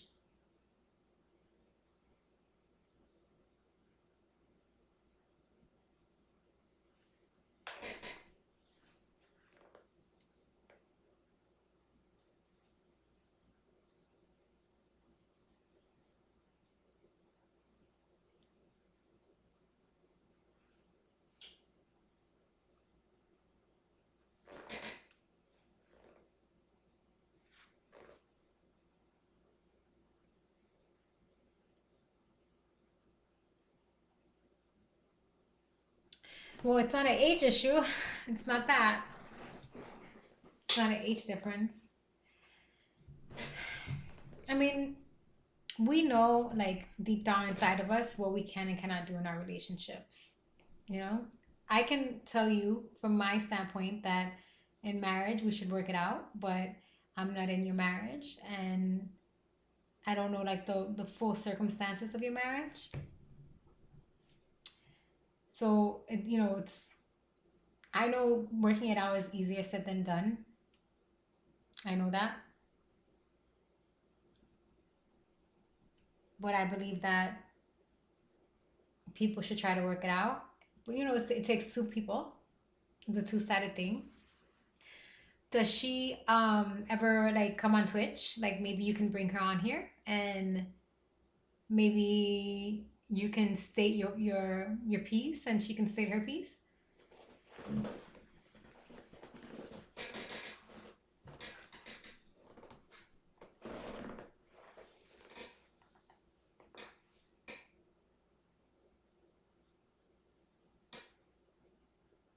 Yoda says, I still want to party, but she's more grounded. We had a lot of shit happen that can be fixed. But Yoda, when you say you want to party, like, what do you mean by that? What do you mean by you want to party?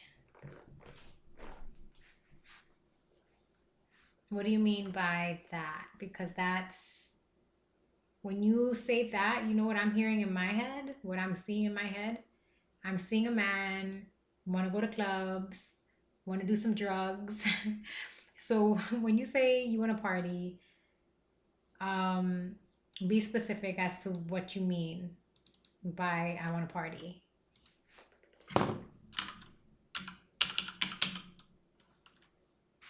I can't get this game to play.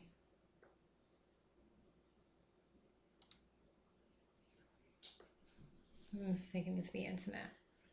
I don't know why my game's shortcut isn't working.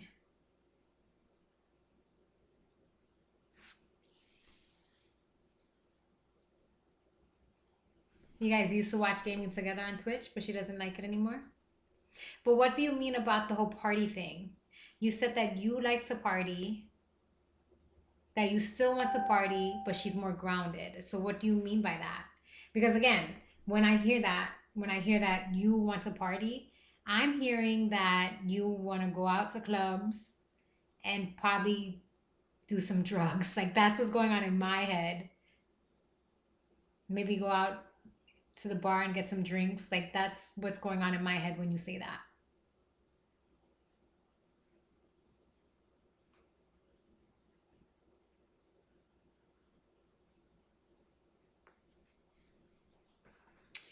Yoda says, I have no interest in clubs or other women. I like to get drunk with my friends, but recreational drugs may have caused a problem. So what kind of recreational drugs are we talking about here, Yoda?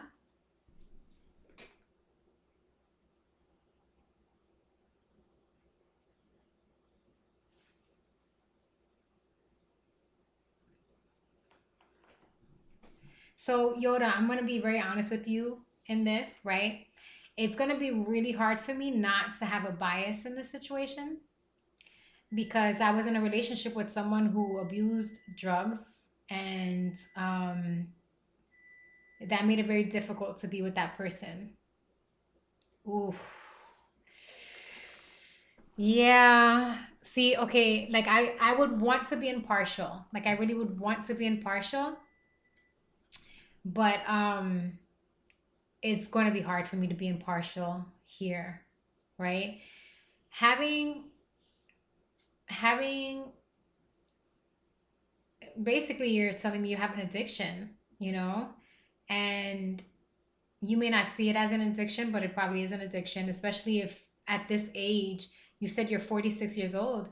If at the age of 46 you're still doing that stuff, it's an addiction. And that's not something that's easy for a woman to handle. Okay, drug addiction or any addictions, it's very difficult for a spouse to have to endure.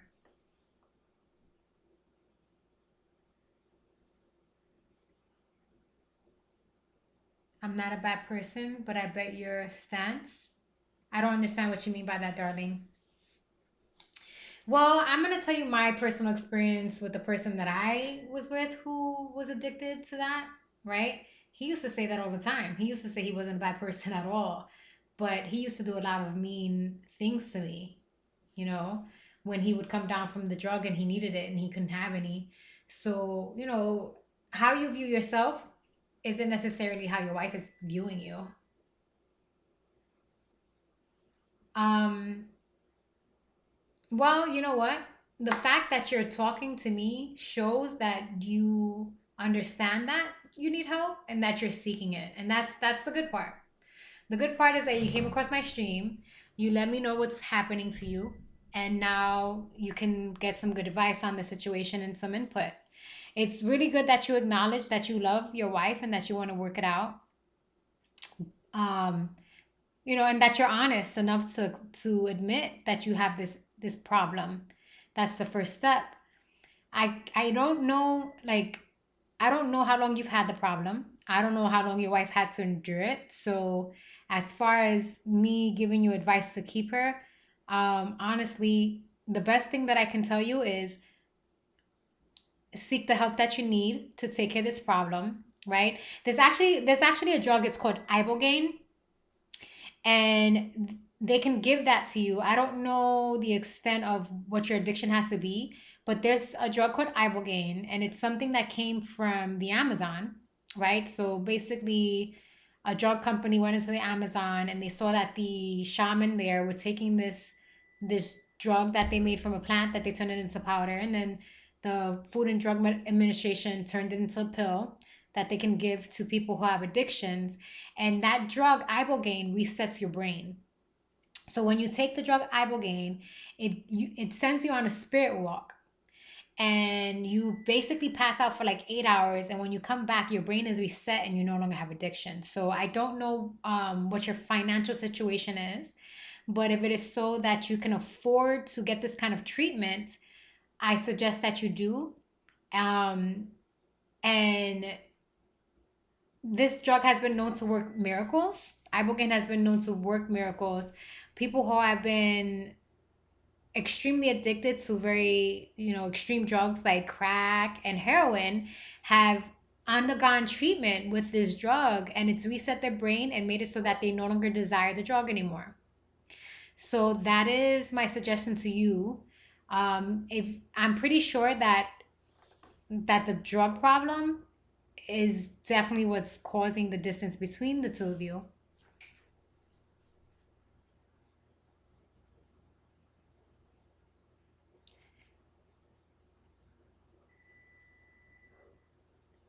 So, what do you mean when you say I always wanted to live the dream? I'm not sure what you mean by that. You wanted to live the dream.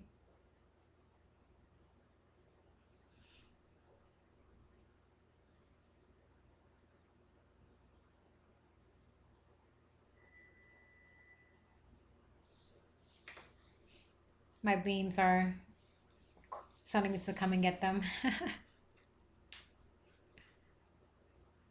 Yeah, so Yoda, what do you mean by I wanted to live the dream? What do you mean by that?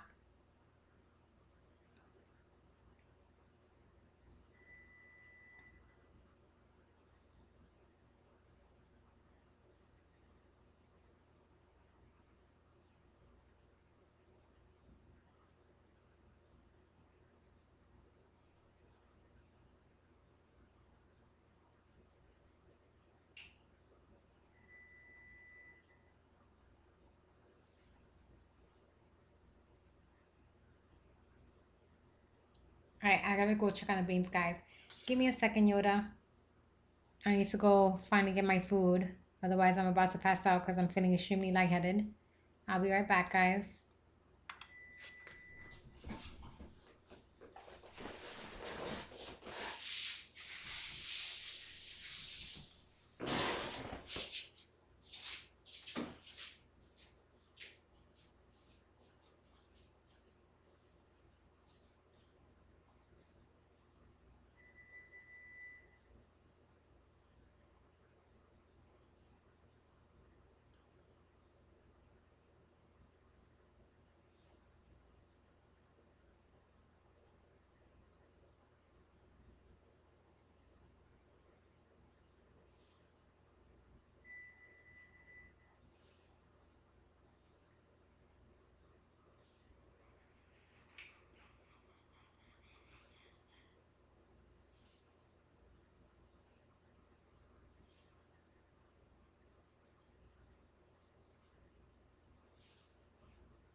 I'm back.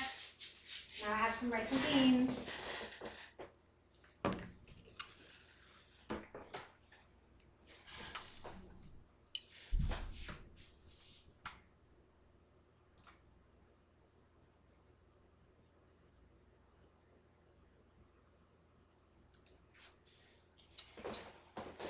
Rice and beans, guys. Hopefully after I eat this, I'll feel better. Because I'm feeling kind of lightheaded. So you said, I used to be in the military. I would be working with the queen one day. Then the next, I'd be running my porn site and sniffing Charlie. Oh, okay. Well, darling, what do you want the result to be? Do you want the result to be that your wife forgives you and you guys move on? Like, do you want to be separated, or do you want the marriage to work?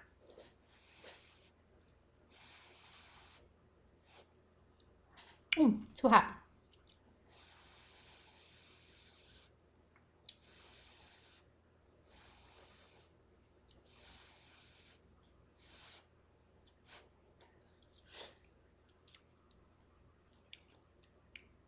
Because if you want the marriage to work, the first step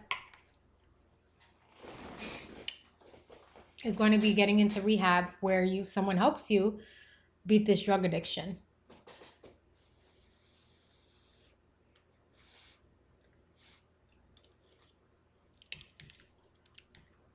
These beans taste so good.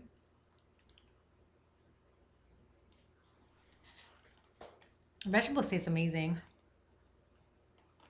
Or plants, rather.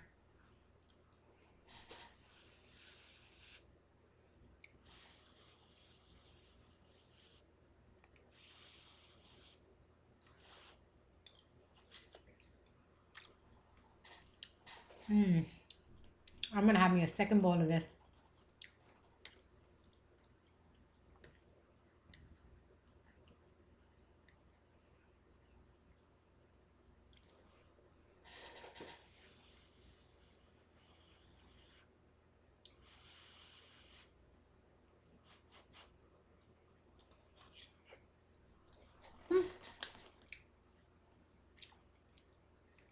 I didn't blow it enough. That burnt my mouth. So Yoda.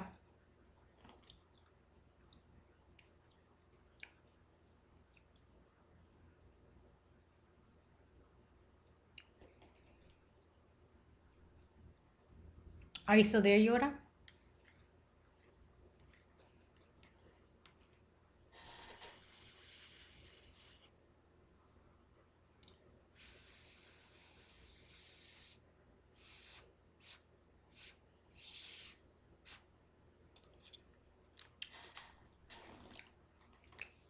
These beans taste so good. These beans are tasting yummy, yummy.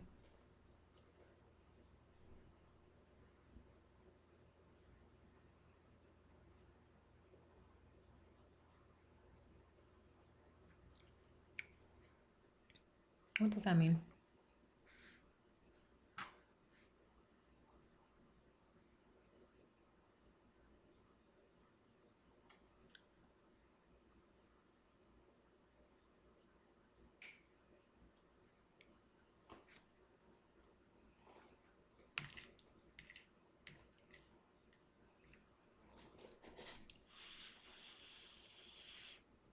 I'm telling you, it's so amazing that we have all the plants in the world and they give us such an abundance, like such a diversity of things to eat.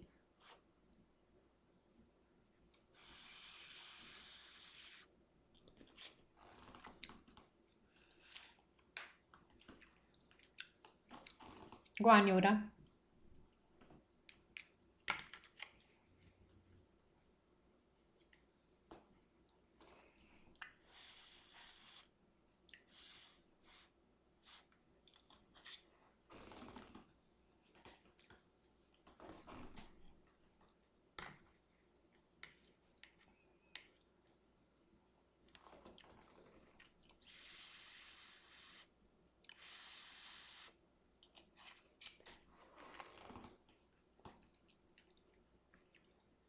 Oh, so I guess you didn't hear what I just said, right?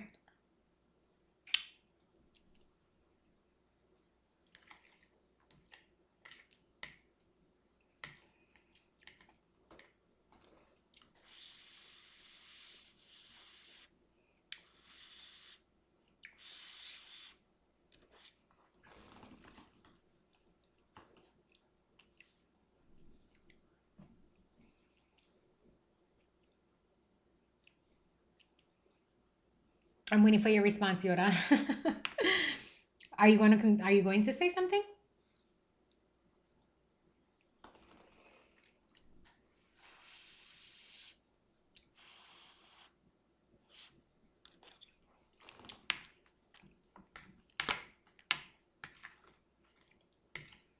Today's Sunday, right? I took out the garbage.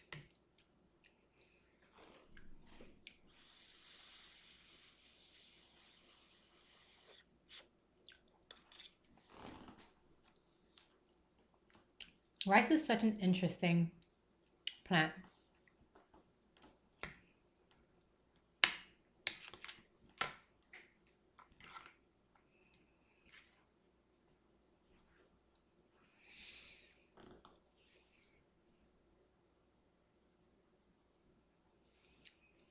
Oh, thank you, bacon. Oh dear. I don't know how I did that. Well, let's change that, shall we? Ooh.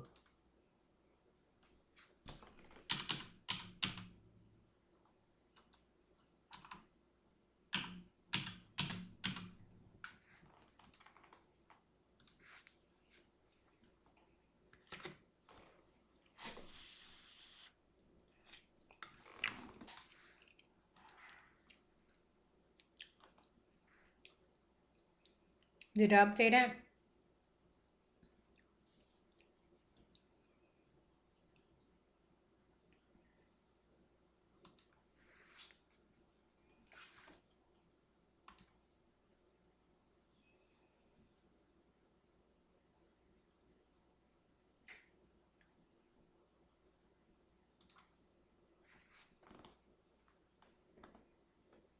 Okay.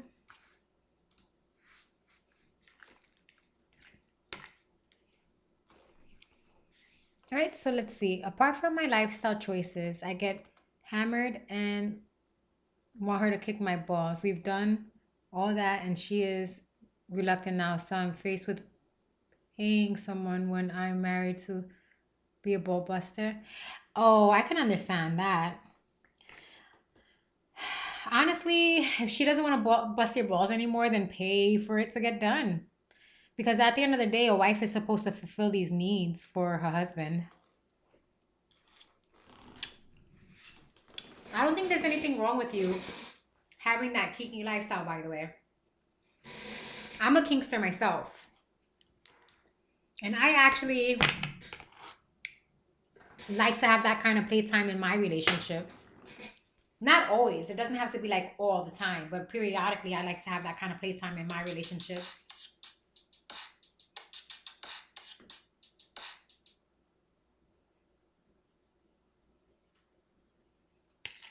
Well, it's actually a lot of fun for both people getting kicked in the balls on purpose. Believe it or not, it's actually a whole lot of fun. And it just gives you this, I don't know, it's like, I don't have balls, so I can't really describe it. Yoda, can you describe it for bacon? The sexual gratification that you get if somebody kicks you in the balls?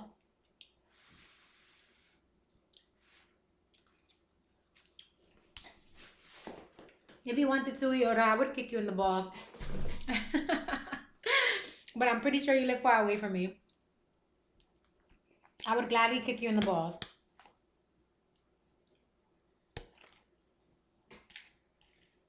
Would you like me to do that for you? Would you like me to kick you in the balls? You just have to ask nicely. If you ask nicely, if you say, Dominus, can you please kick me in the balls? I would give you a kick in the balls.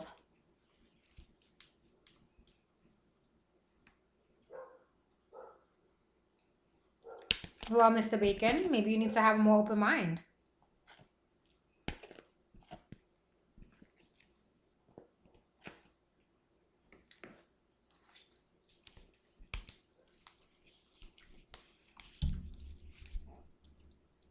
that is my sexuality. So it gets me off if my partner lets me do those kind of things. Like if I have that kind of playtime in a relationship, I definitely get a wet vagina. It does. It gets like super, super wet if I have that kind of playtime in my relationship.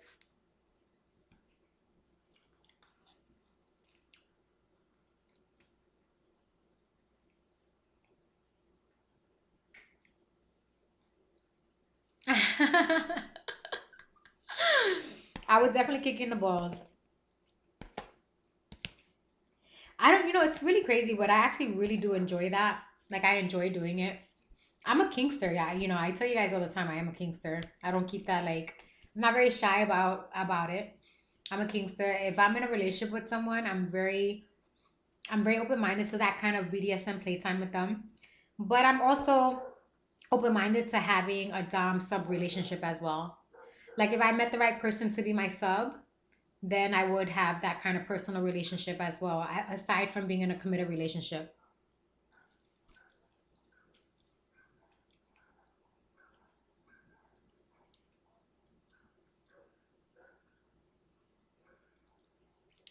So I used to have like all that gear, Yoda, but I don't have it anymore.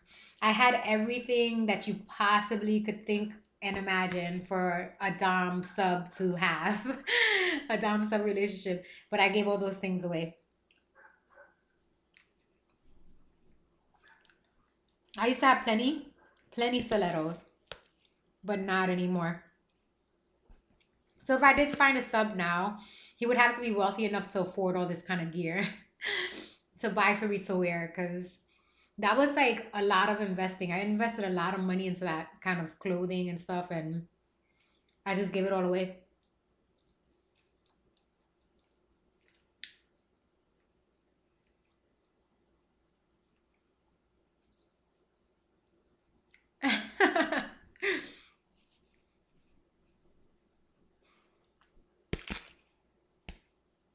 If you're serious, I suppose we could arrange that, Yoda.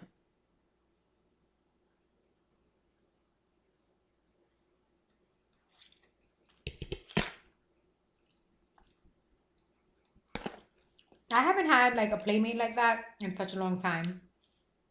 I think it's been like maybe 3 to 4 years since my last play experience.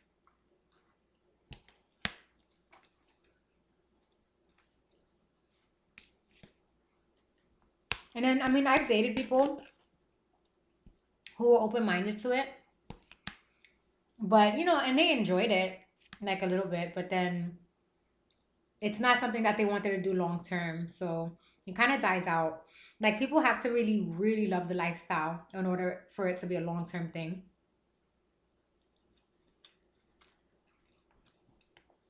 And I'll be honest with you, with the stress that I have going on in life, I could really use a sub. I could use the sub to play with. I really could.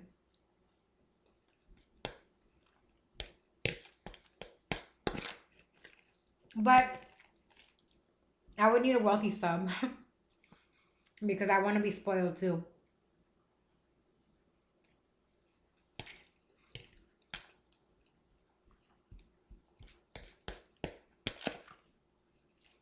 These rice and beans are tasting wonderful, and I feel my energy rising already.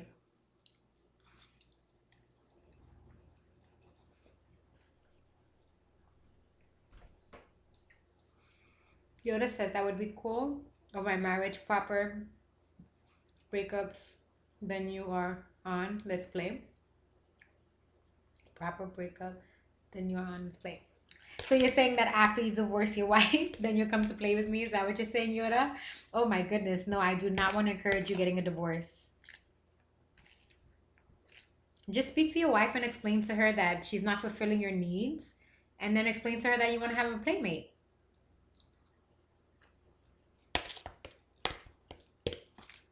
But to be fair, Yoda, you explained to me that you have an addiction.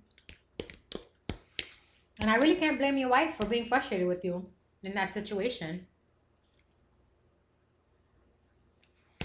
Yoda, everyone understands that in the BDSM lifestyle, the men who come to sub to mistresses aren't actually subs in actual life. It's a role reversal. That's what that is.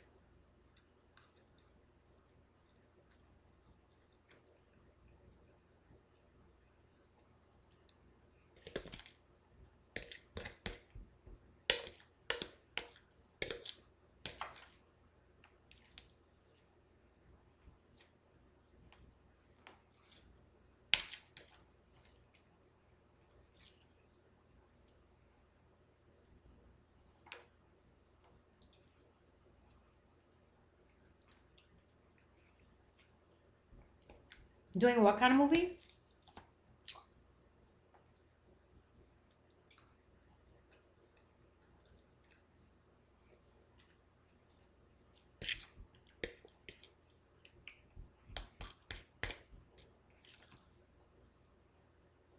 Do you live in Europe, Yoda?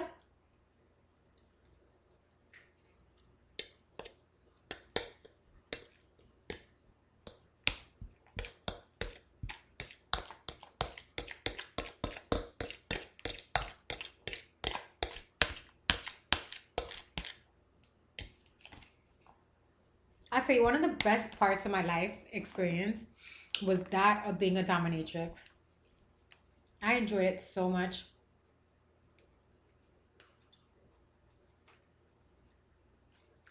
I've had amazing play sessions with my partners. Oh, ball busting. Okay.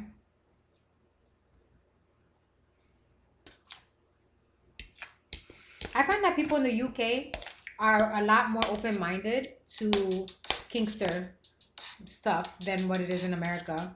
Like here in America, people are very discreet about it and they don't share it because people judge you. Like when they find out that you're into that kind of stuff, they look at you differently.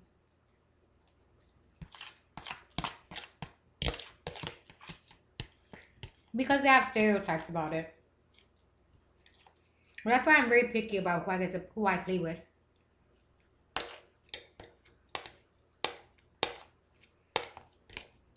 I'm gonna get some more rice and beans, guys.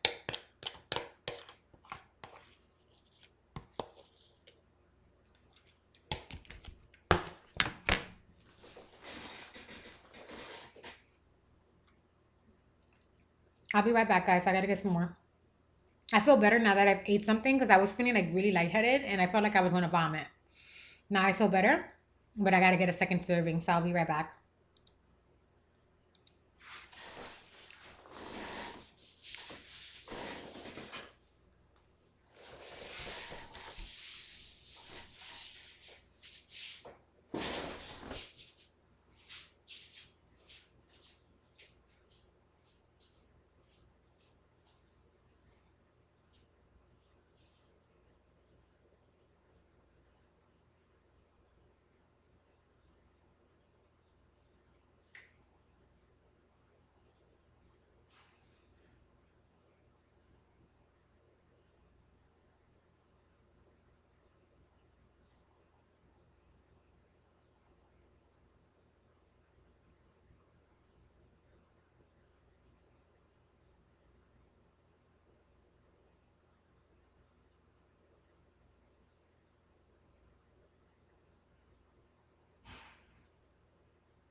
I'm back.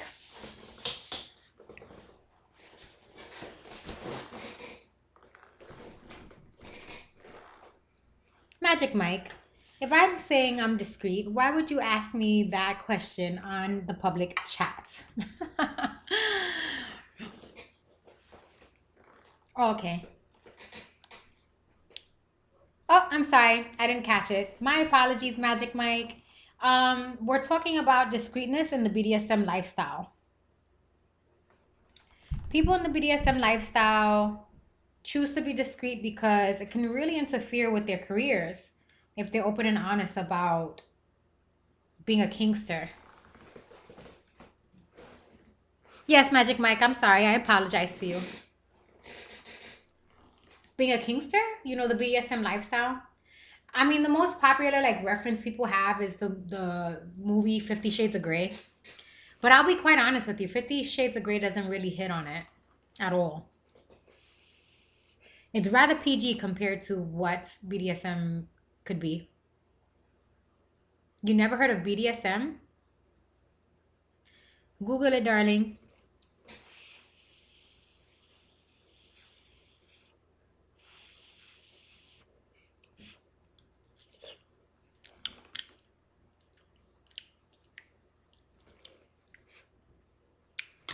Well, before you do your research about it, let me clarify something.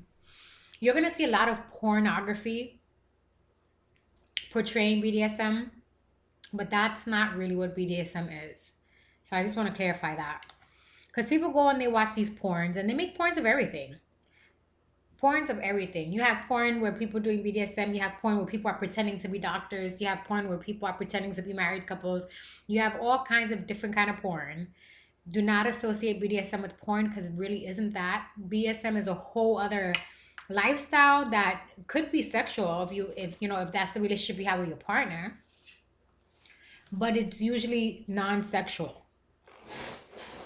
And I just want to make sure that's clarified, because when people who are new to it do their research, they automatically assume that these pornography things that they see, that's what they're going to get when they have a play partner, and that is not the case. Yo, pick up your phone, player. Vice City. Big money on the line. I'm hesitating. Pick it up. Get the phone out of your pocket and answer it. There's big things happening. Talking to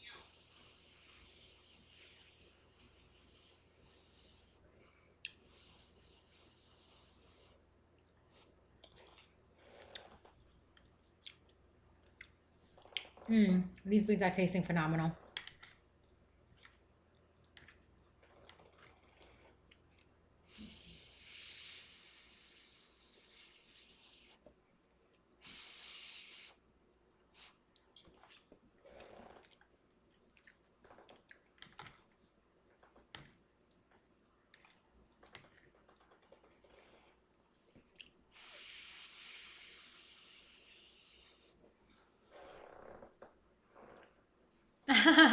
Well, Magic Mike, isn't that the point? To learn something new every day. That's how we grow mentally, right? Well, by learning new things.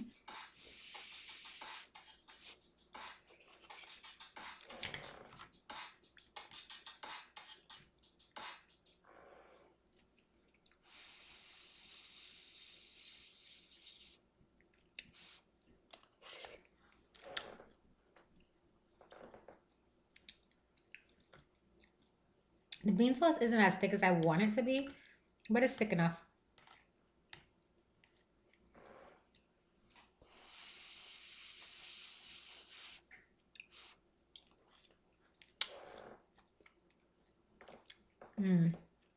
Delicioso.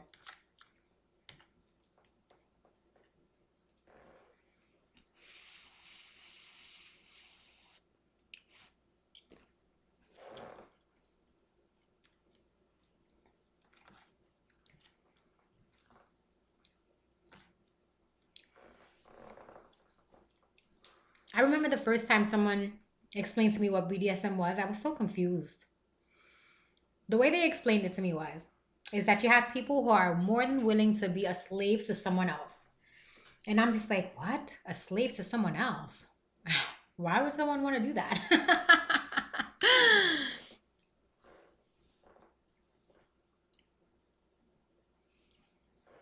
Well,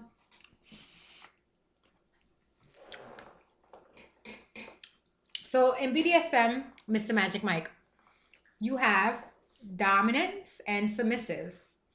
So you have the person who's in control of the playtime, and the other one who is not in control of the playtime.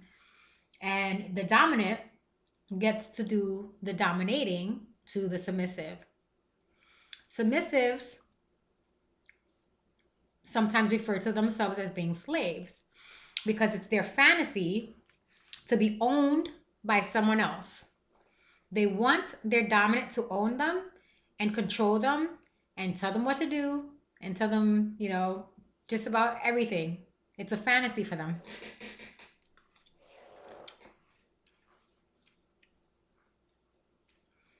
But there's really a lot of aspects to BDSM. So you've got to really start doing your research and exploring.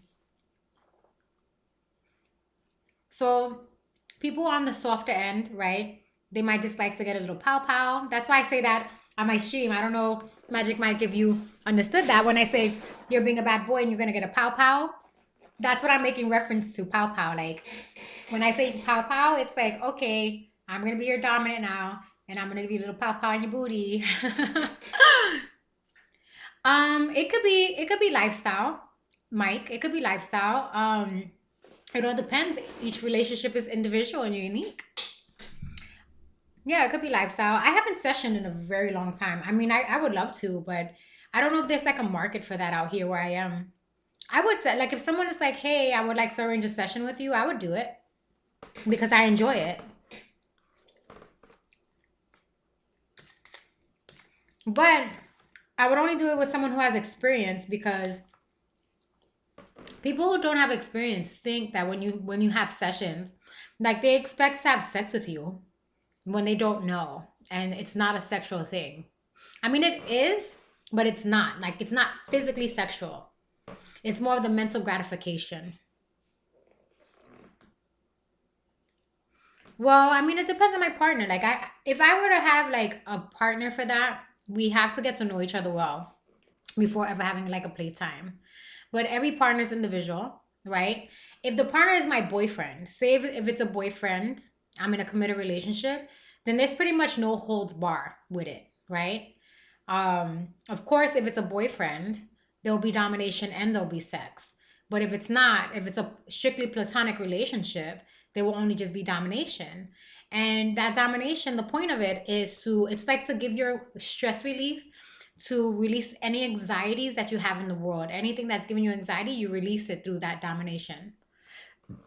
Yoda says people think it's weird. I used to earn a lot of money from living my fantasy. Who's the loser? Oh, I actually used to make a lot of money doing it as well. My rate as, you know, doing that was like $3.50 for the hour. And then I would have it where if someone wanted me to spend like a weekend, they would get a discounted rate. So like, say you wanted me to spend the weekend with you, it would be like $1,500, but then you would cover the cost of travel and the cost of the toys and everything like that. And then I would come be with you and we would have our playtime.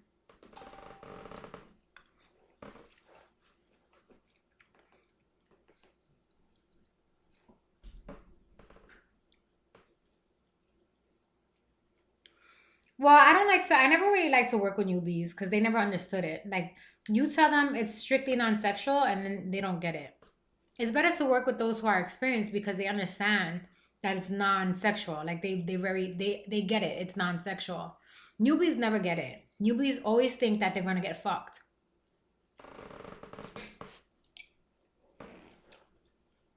And people assume that as well. They assume that you're going to fuck. And they just don't understand that you're really not. So newbies should only do it with other newbies if they're in relationships. Newbies should not get involved in the lifestyle until they learn with other newbies. That's the only way I can explain it.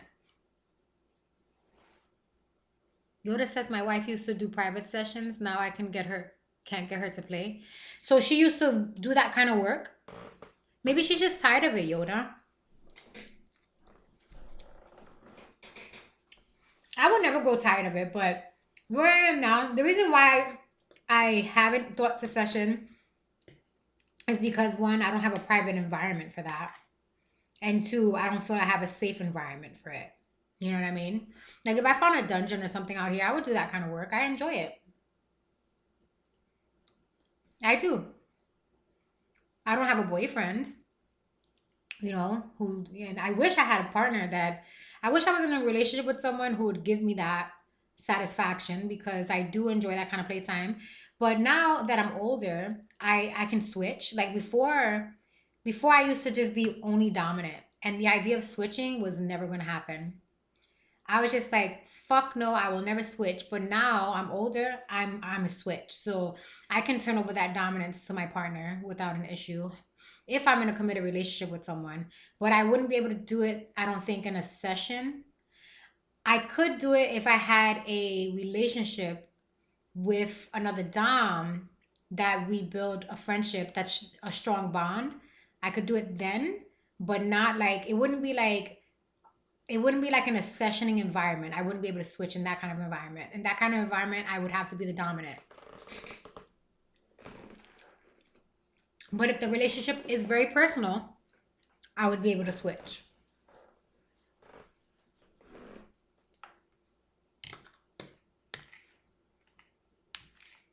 But it's been a long time. Like I wish I still had the ability to have that kind of playtime. It's not that I don't.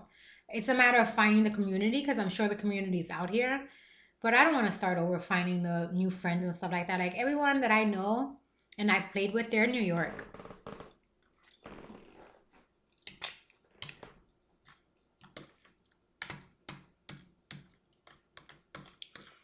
So Yoda, the problem is that in your situation where your wife not wanting to play anymore, is she probably got tired of it. Like, you know, it's like when you love something, but when you do it for work, it gets exhausting. That's probably the situation with her.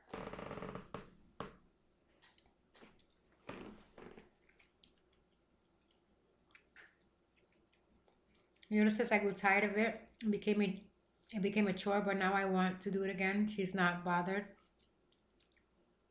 I can be the dom in bed immediately, but Fendon needs to be different. Well then, to be honest, if that's the case, if you grew tired of it, then her not being interested in it is really your fault. You're the one who killed it.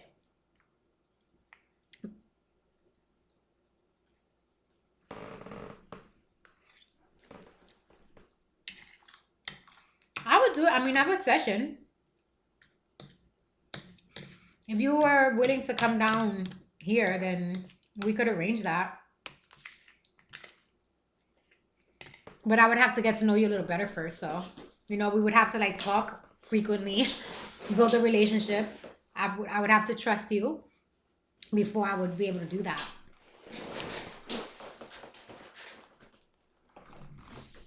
But I would have that kind of playtime. I enjoy it.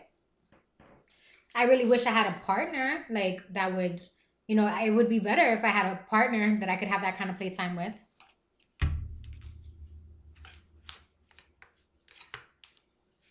My own, when I say partner, I mean like a committed partner.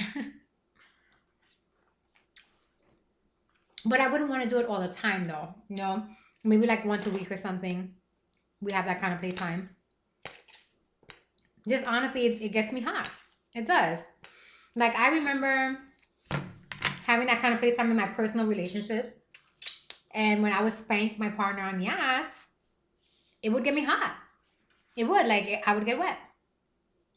I can't deny it. Like it would get me extremely excited. Or when I would do something like I would grab them by their penis and like pull them by the penis, or grab them by their balls and like pull them by the balls and say, come here. Like that would get me hot. I liked having that kind of control over my partner, grabbing their penis and their balls and dragging them. Like I really enjoyed it. It got me hot and excited. And you know, it's just the mental idea, right? That you're in control. But let's be realistic. The woman can never really physically be in control. We both know it, as the male and the female. We both know that the woman couldn't actually take control of you if she wanted to. We know that you're willing to give her that control, and that's what makes it hot.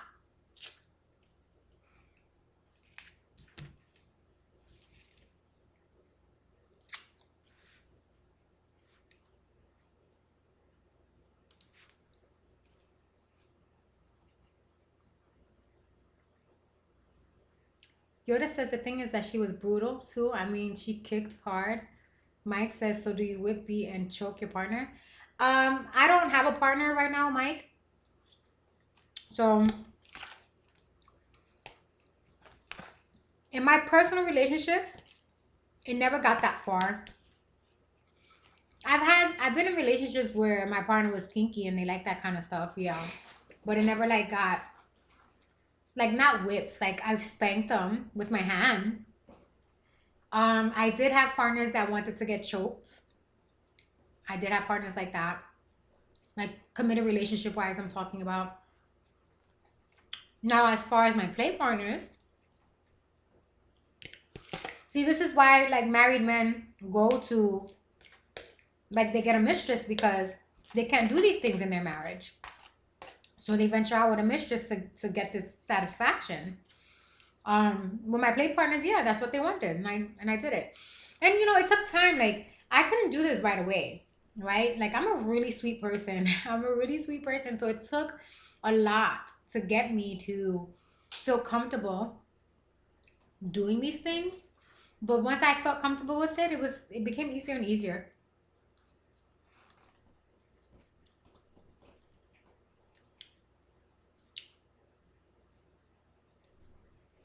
Yoda says, of course, I think if our marriage breakup, I will 100% see we could sort something out. Yoda, I don't want you thinking about getting divorced just so you can come meet me. You better get that idea out of your mind.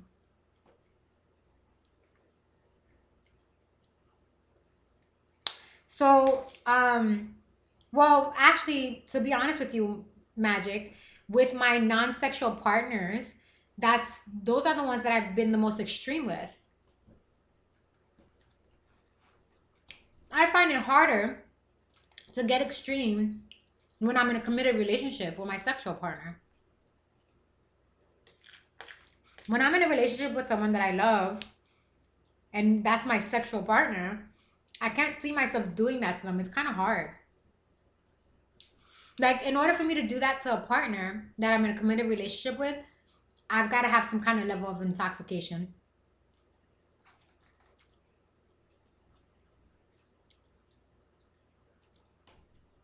My Magic asks, so you're going to get turned on and not have sex? Well, I get turned on if I'm with my sexual partner. If it's not with my sexual partner, then I will not get turned on. And I know that's a little difficult to understand, but it's just a difference in mentality. It's a different form of gratification when you're doing it and you know it's strictly non-sexual.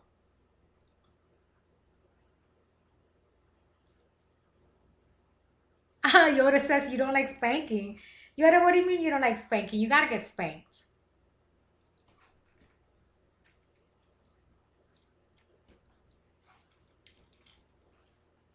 Well, I've had play sessions where I was paid to play, yes. And I had other ones where I wasn't. It depends. Like, I was living a lifestyle, so I went to parties where you actually paid to get into a party so that people can just have a space to play without having to worry about, I don't know, the negative things that can come out of it.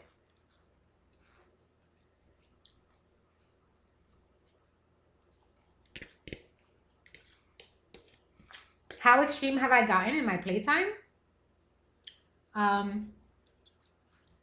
Well, Yoda, you're familiar with BDSM. I think there's a lot of things that probably couldn't be said. I've done many things in the lifestyle.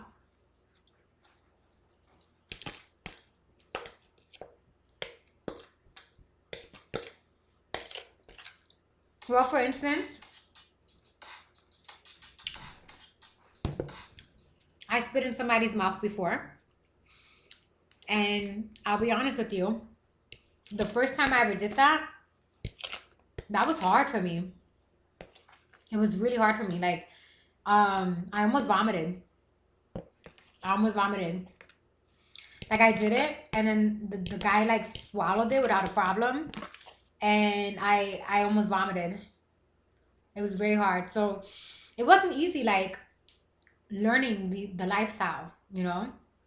Um, a lot of it was nauseating for me because to me, a lot of the stuff was not humane, or, you know, to me, it was sickening. In the beginning, it was sickening. But then as time progressed, I began to enjoy it. But it took time though. It didn't happen right away for me.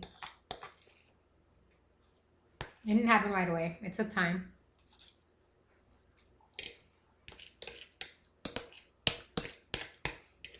But like one of my favorite kind of playtimes was like sissification.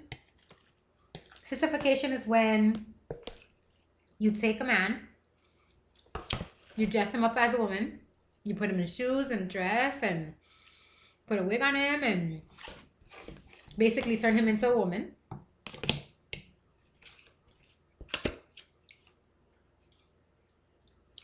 Do I peg? Yes.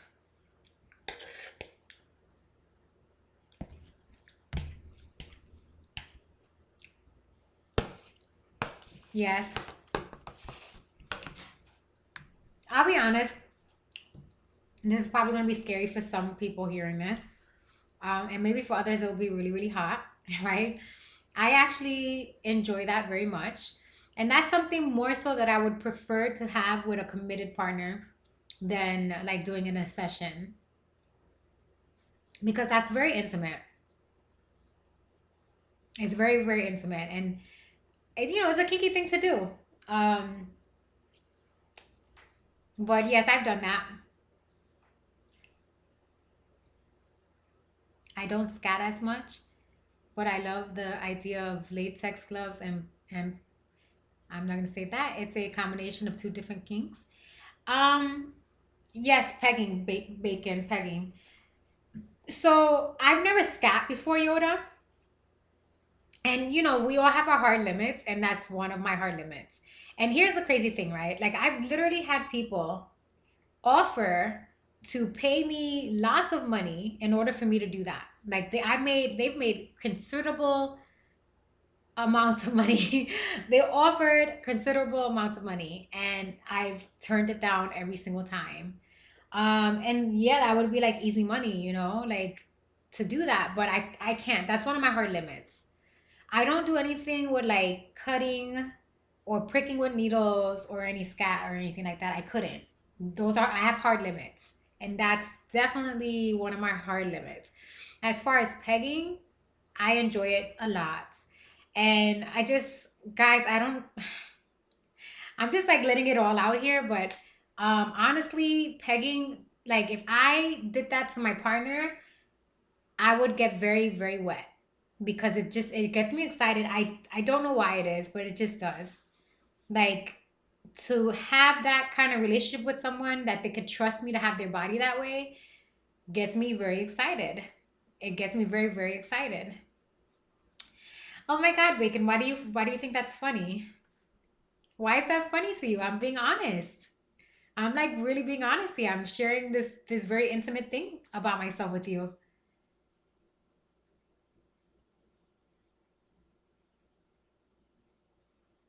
Oh wow, Yoda. So you've had some kinky experiences. Hi, my sacker. How are you? Um, like I can't explain why, guys, but it does get me excited. Bacon says you don't think that would make your parent gay? Your partner gay? Oh no, not at all. See, listen, the men's rectum, right, is designed to be stimulated. And I know guys say, oh no, that's gay. But biologically, it's designed to be stimulated, right? You guys have, what is the gland that's there?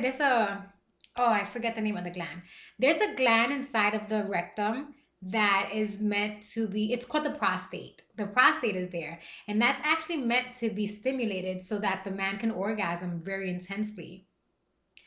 Um, it's not gay if you do that with your partner. It's not gay. If a man is going to be gay, he's going to be gay with a man. Okay, that's what gayness is. But if you're doing something like that with your wife or your girlfriend, it's not gay. Yoda says, now stop teasing with that left knee. Yoda, you're new to my stream, so I'm always putting myself in some weird yoga position. It's always happening. It's for my own comfort. Right now I'm massaging my feet. That's why my leg is up. It's massaging my foot.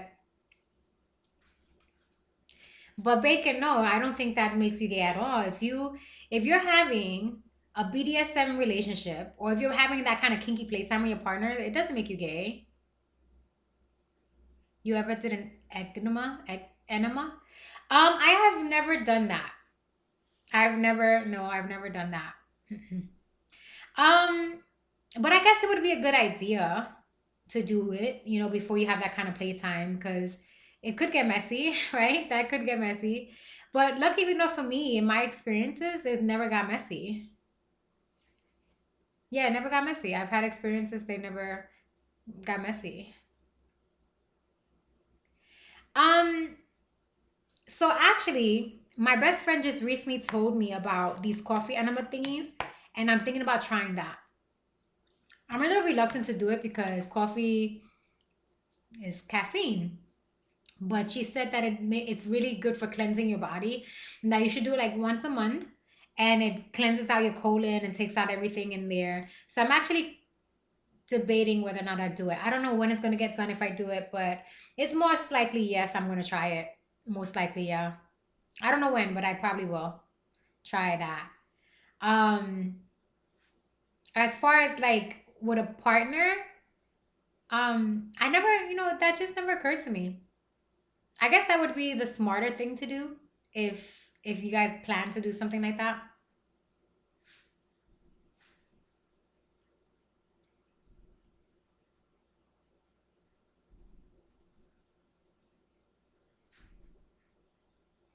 Are you still there, Bacon?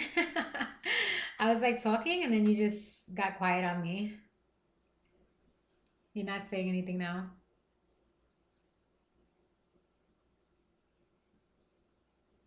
But Yoda, are you only into ball busting, or like are you open-minded to other things though?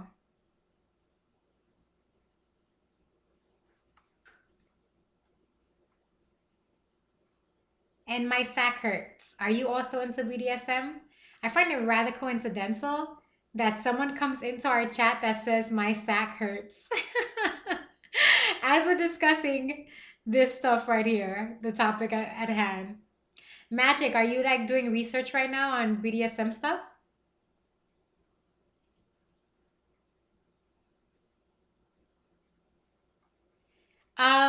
What did I just say? I don't remember.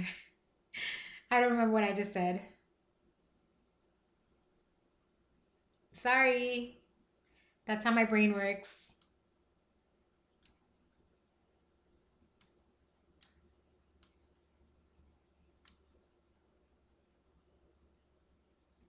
But Yoda, I'm not encouraging you to be having any divorces here. So don't take that into context what I'm about to say, but you shouldn't like have to get a divorce in order to come to America.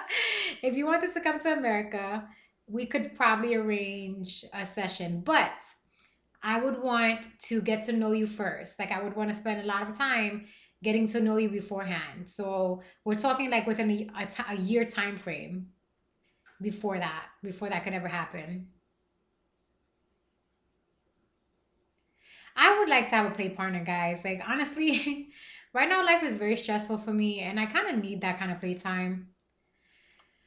I do have you. Like you guys, you come with me and you keep me company while I stream, and I love it. Like I appreciate it so much that you guys stay with me and you come to me and give me this kind of attention that I need, and this is very helpful. But I need a play partner. I'm going through so much stress right now. Life is stressful for me. It shouldn't be, right? I kind of have it somewhat made right now, but it's not entirely made right now. So I need a submissive who's willing to turn over entire dominance to me where I can like vent my frustrations. I really do need it. I was on Scout, but I decided I wanted to pay more attention to Twitch. Every time I'm on Scout, I give Scout more attention than I give to Twitch. So they're gonna have to just start coming over. Like I have them so spoiled because I'll stay with them till like 7 o'clock in the morning, 11 o'clock in the morning, and they never come over to the Twitch platform. So I decided to end the stream and just focus on Twitch, give you guys some one-on-one attention. But yeah, I would like to have a play partner because I'm sad all the time. I'm fucking sad all the time. I'm not even angry. I'm just sad all the time. So it would be nice to have a play partner where I could like vent that frustration, you know? Someone who's like 100% submissive to me, who's going to worship me as a goddess and just let me have my way with them.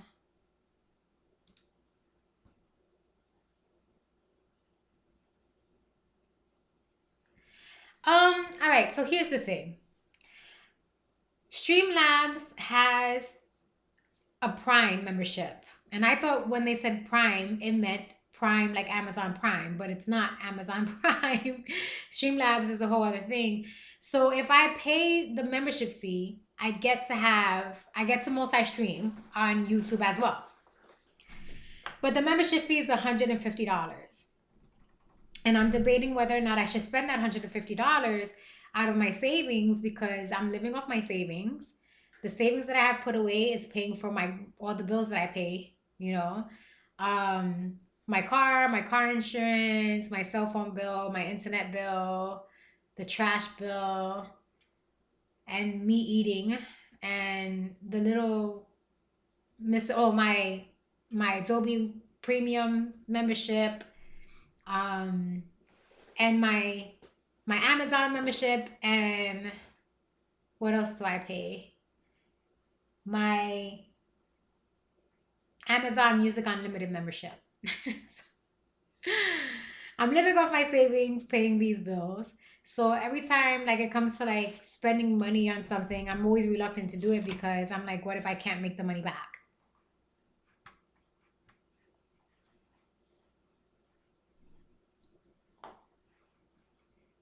I don't know. Like I enjoy. See, the thing is, it's like I have relationships with my viewers. I love my viewers. I love my viewers. Like I've built relationships with my viewers. I can't see how I'm gonna build the same kind of relationships with people on YouTube that I do on my Twitch channel or on my Scout channel. I have genuine relationships with people. This is the way that I make friendships.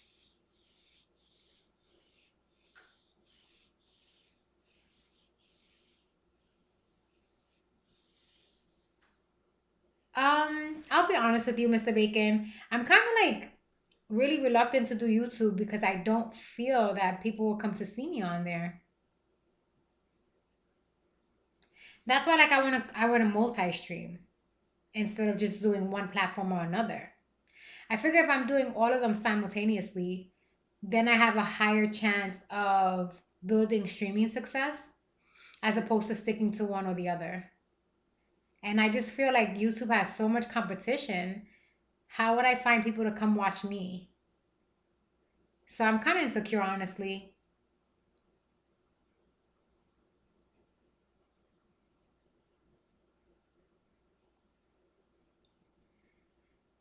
Well, again, that's why I'm considering paying this membership fee for the Streamlabs Prime because then it will let me multi-stream. So I would be able to go live on YouTube, Facebook, and many other platforms.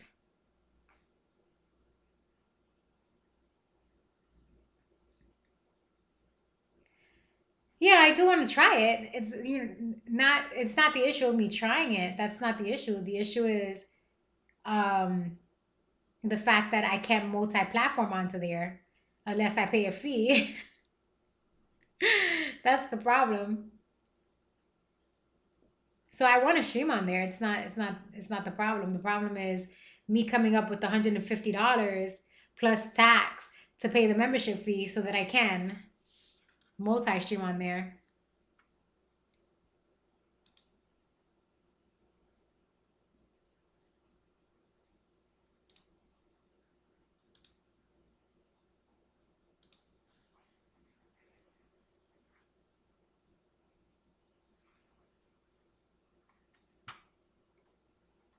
Yoda, did you leave me?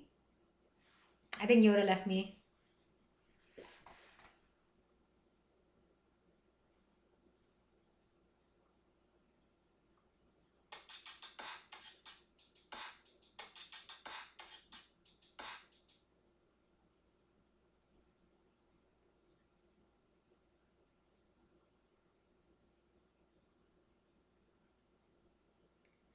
Um, all right, so here's what I would do with that. I think what I'll do is I'll do like a video that will play on my Twitch channel because I saw this thing. It's called, what is it called? Hold on. It's called Start a Return. Start a Return. I think that's what it's called. Start a Return. Where you're playing things that you've already streamed before, or you can like make a video. So I think that I would do that. And on the return, it will say, come view my YouTube channel. Or I'm streaming on YouTube today. Or something like that. Then maybe my viewers will also come to my YouTube channel. So like whoever wants to see me on Twitch can come see me on YouTube. I'll try it that way, I suppose.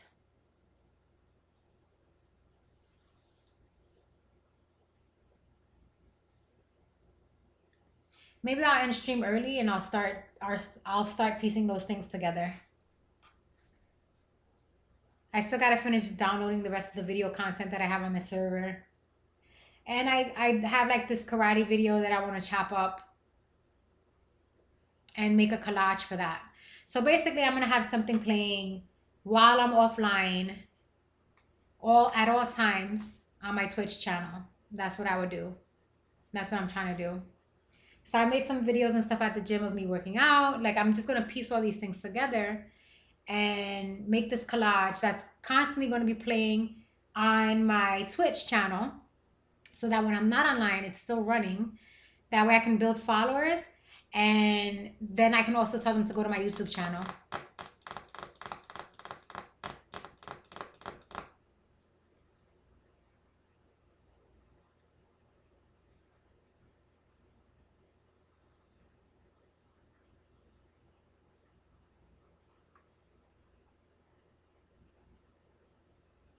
Thank you, Bacon.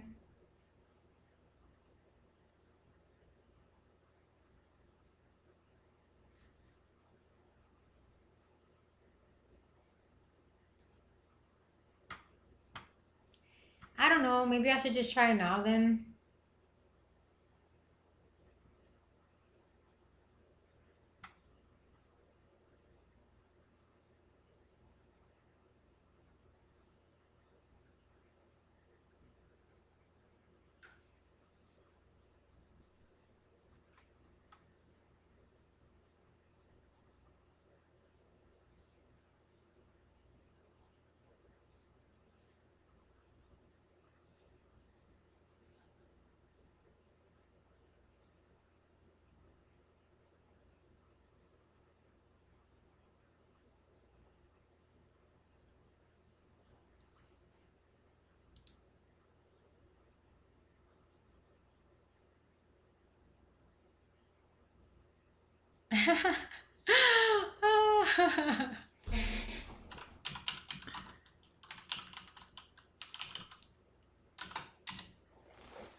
Oh, poop poops. Who's there with me, guys? You got quiet. It says there's 4 of you. I wish that this would let you know who's watching you. It never does. It like never ever does. And that really sucks. It should let you know who's watching you, but it doesn't. It never lets you know.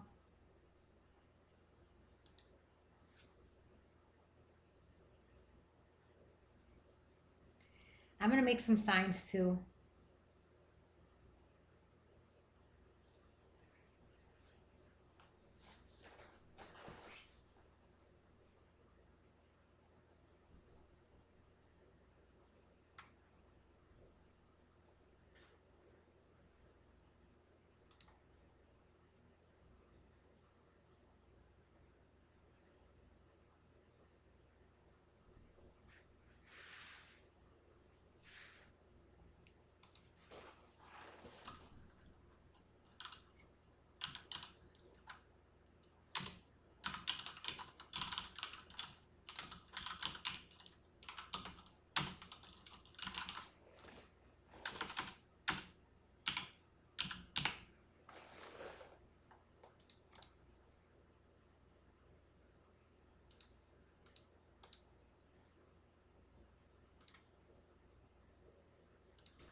Yoda says my bro lives in MD. My mom and sister live in Florida. There's space for me to get over there.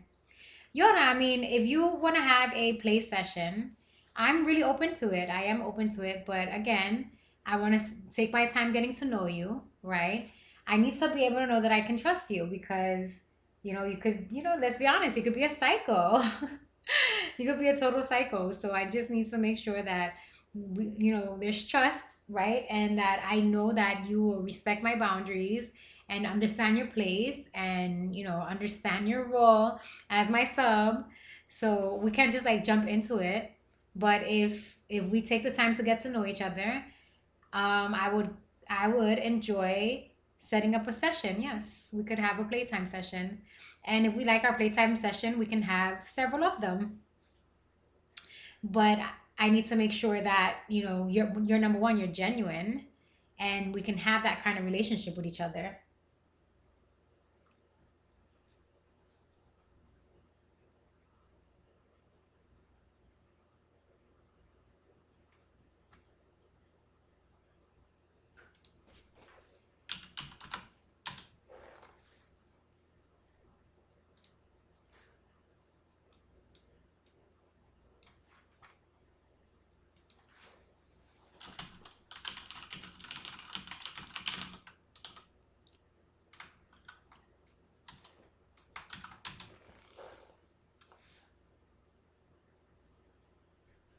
But I do like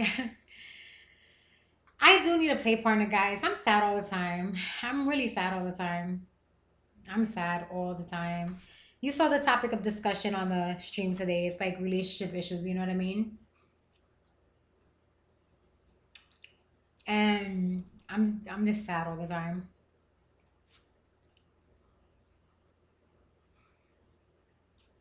So I can really use a play partner.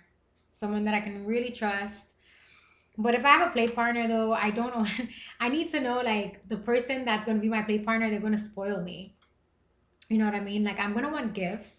I'm gonna want him to buy me corsets and the shoes and paddles and strap toys and everything. Like I'm gonna want him to provide all of that for me because I don't want to have to spend the money buying that stuff. It's expensive. So I'm gonna want that, and I'm gonna want him to like treat me to things like getting a pedicure done and a manicure done and my hair done and things like that. Take me out to dinner. Like I'm gonna expect this kind of lifestyle from my play partner. It is an expectation. I'm going to want to be catered to the way as if I'm truly, truly his mistress.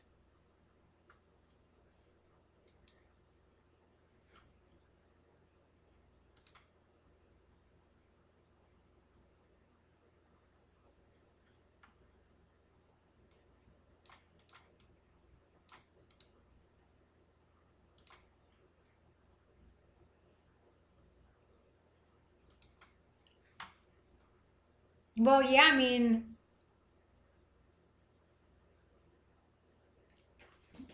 that's what I would expect if I have a play partner. Like, I'm going to want my play partner to provide these things to me.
But Yoda, are you only interested in getting ball busted though, or are you like interested in other things?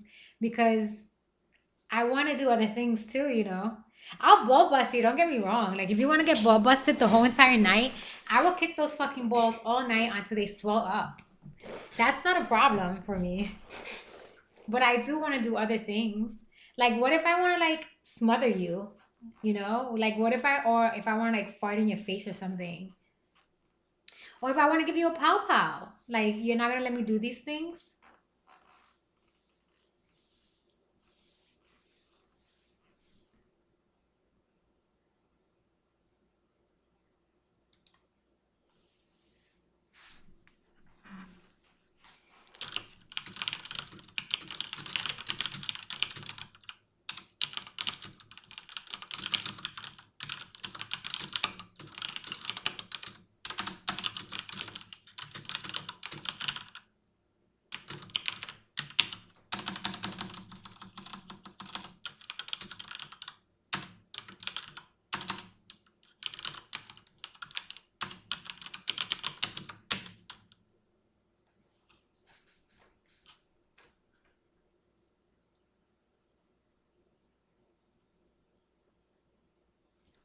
But you said you don't like getting pow powed.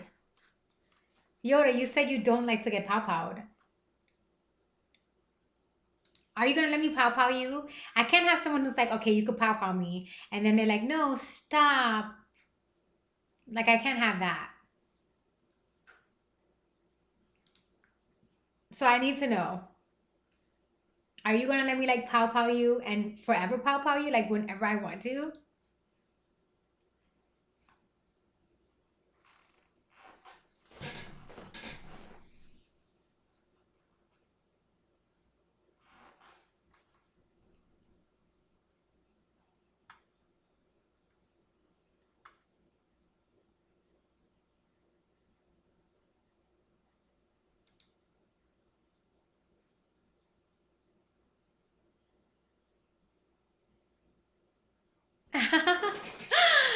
Well, Yoda, if you're open minded, then I think it might work.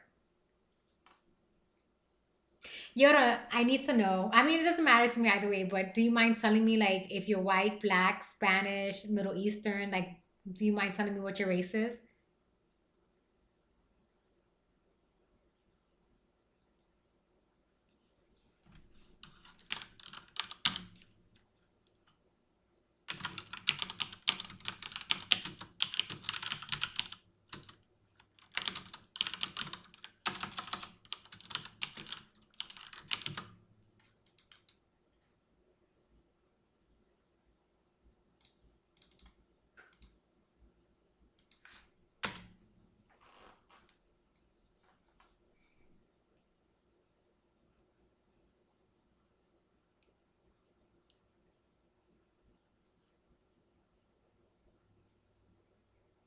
I mean, I know you're European and you said you're white, but like, specifically, like, what type of European?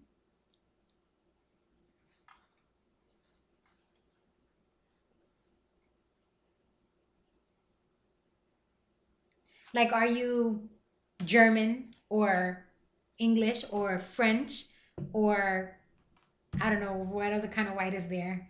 Irish or Scottish or there's so many there's so many types of European. Which type of European are you?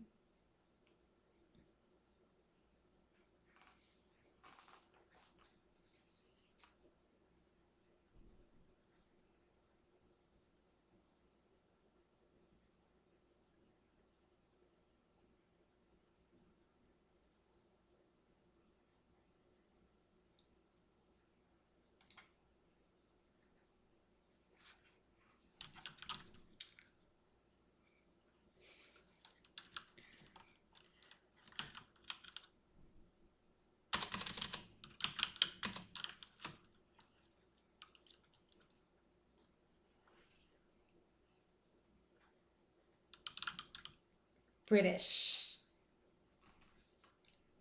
So the British people typically have like darker eyes, right? They're darker eyes, they're a little bit hairier, darker hair.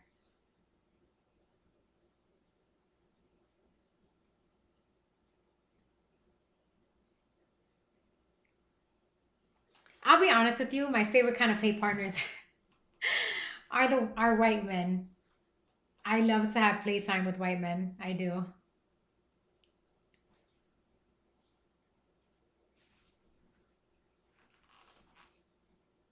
There's something it's just to me, you guys are very exotic. I didn't grow up with white men. And so it's just a little more exciting. That and Asian men too.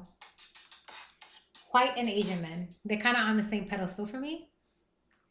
I find Asian men extremely exotic with their very oriental shaped eyes and their very tall, slender frames.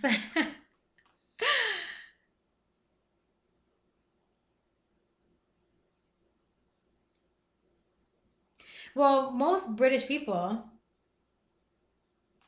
have darker eyes, no? Like German people tend to have like the blue eyes, right? The Irish people tend to have the green eyes, right? Traditionally, before people with blood got all mixed with everything. Let me take a look at this thing that you sent me because I actually have not seen the video yet, but I'm gonna check it now.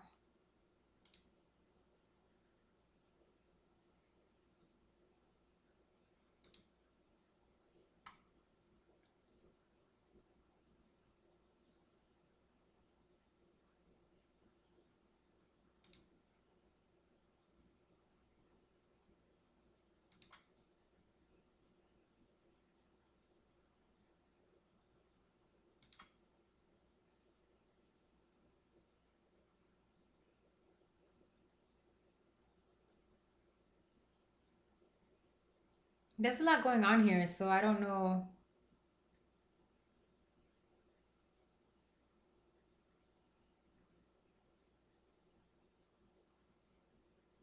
Um, Yoda, there's a lot on this site that you're showing me, so I don't. Which one is you? Which one is you? Hold on. Let me see. Oh no, wait, we don't want any volume. We don't want that. Let's lower this volume all the way down to nothing.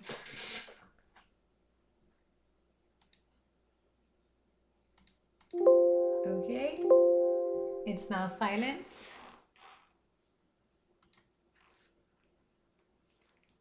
So this is you in the video.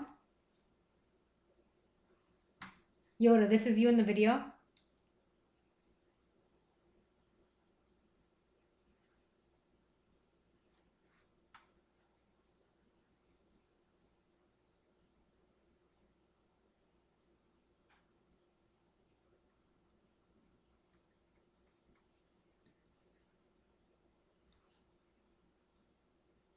It doesn't seem like this is you, Mr. Yoda. Are you trying to pull a fast one on me?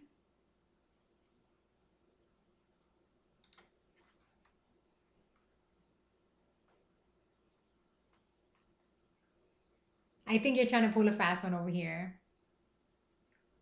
Those are two very different videos, and those two men in the videos, neither one of them looked the same. They looked very different from each other.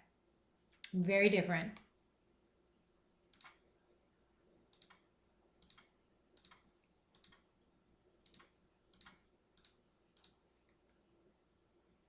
Whew, I've got 200 messages.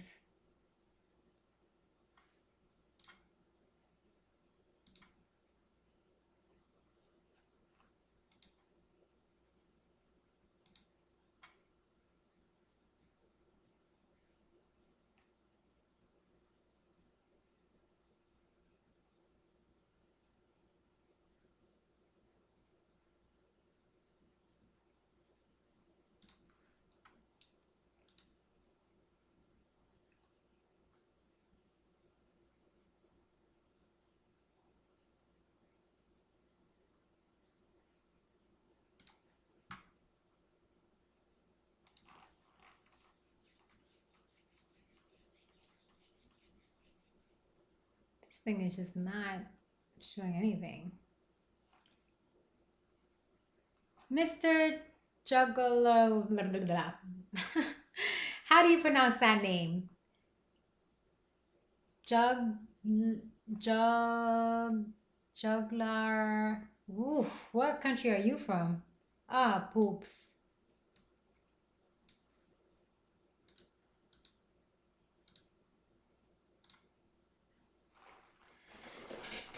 Juggler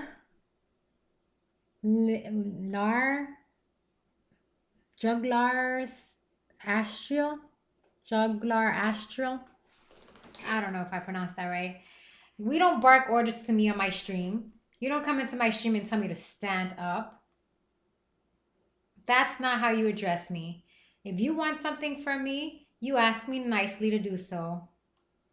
And the answer is no, I will not stand up because you don't just come to my stream and bark orders to me. I bark orders to you. You stand up.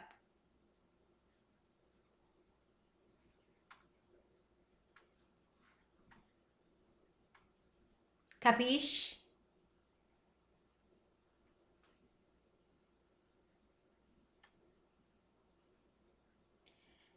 Do you comprehend what I just said, Mr. Jug?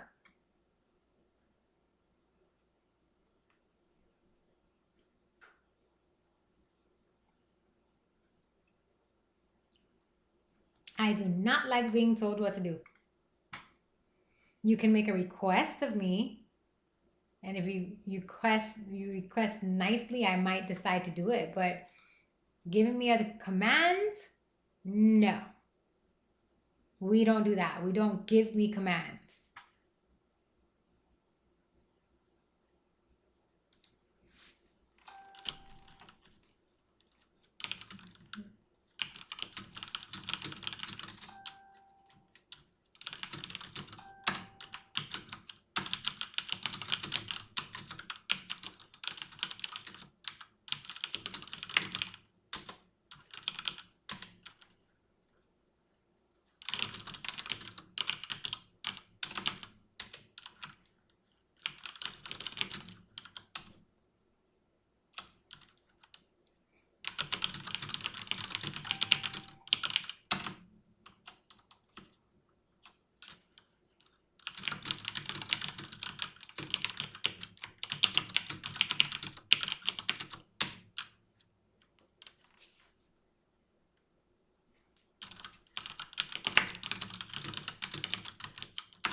So long as you understand who's the boss here, Mr. Jug. I'm the only boss of this stream. It's me, the Dominus. Yoda, I asked you if who's the person in the video, and you didn't answer.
I'm the guy. One of the blondes is my wife. Let me go back to the video.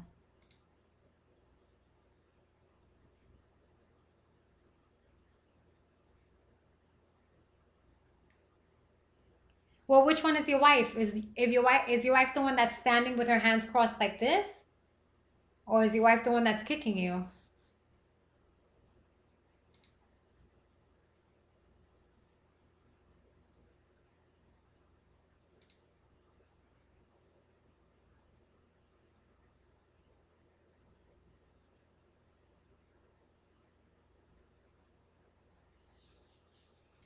I would have a lot of fun playing with you this way. I think I would enjoy myself very much. Ball busting you. Kicking you in the nutsacks. I would enjoy it, and then I would just be laughing and laughing and laughing and laughing and laughing some more because I would just really really enjoy it. Like after like kicking you, and then like when you would make the sound like ooh, like something like that, I would probably just like die of it, like hysteria, like just laughing hysterically. So she's the one standing up.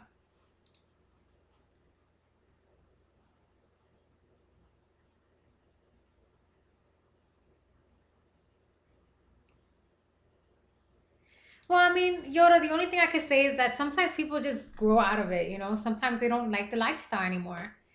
And I'm sorry that that's happening to you in your relationship with your wife, but it happens, you know? Some people are take interest in this kind of lifestyle, and then they don't like it anymore, and they don't want it anymore. And then some of us are lifers. Some of us will always love the lifestyle and always want to do it, you know. And it's just in your situation, your wife is tired of it, and that's very unfortunate. And in that situation, you just tell her like, listen, like if you don't want to have this playtime with me, I'll find a mistress.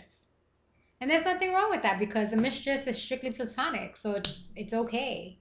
It's okay to find a mistress.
So just tell her that's what you want her to do.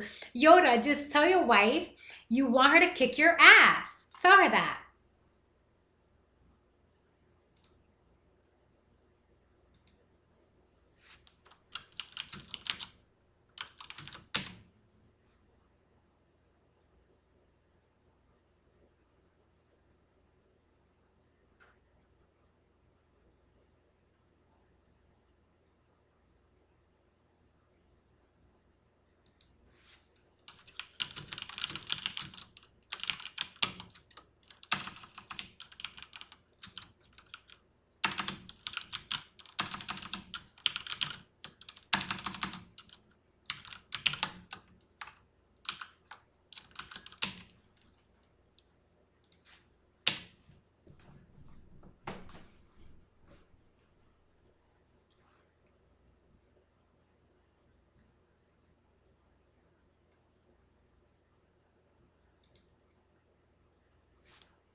Yoda, Talk to your wife and explain to your wife what your needs are. You just have to speak to her. If you want her to just go and fuck you up just out of randomness, tell her you want to get fucked up out of randomness. She's your wife.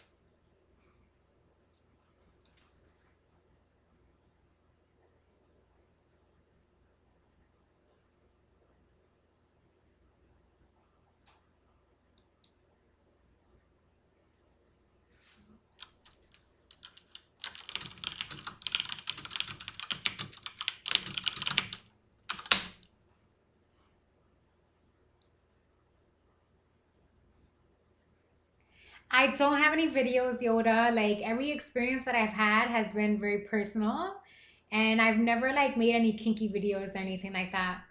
Actually, that's not true. I had a personal sub for several years, and I do have a video that I'm going to put on my Dominus Essence Fetishes Instagram where I'm beating him up. I do have I have a video of me kicking him in the gut, and a video of me sitting on his face, and a video of me beating him up. I do have that, but I haven't put it on my Instagram yet. I'm not gonna put that on Instagram until I have 100 subs. When I have 100 subs, I'm gonna do a dance party for you guys, and I'm gonna put everything on my Dominus Essence Fetishes Instagram. So right now I only have 9 subs. Once I get to those 100 subs, I'm putting all of that stuff up there. So let me reiterate. Once I get to 100 subs, I will put those clips on my Dominus Essence Fetish Instagram. But that's what it's going to take, 100 subs.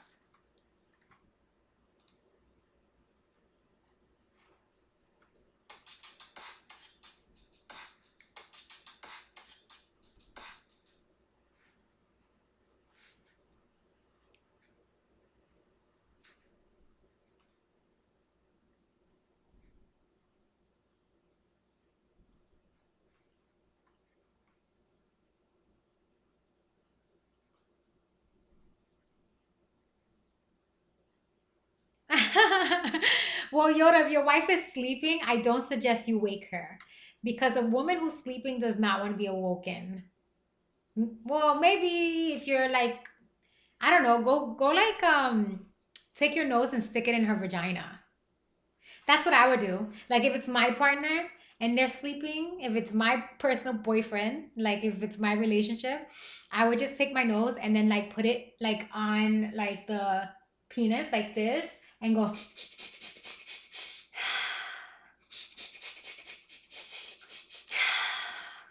That's how I would wake him up. So maybe you can do that.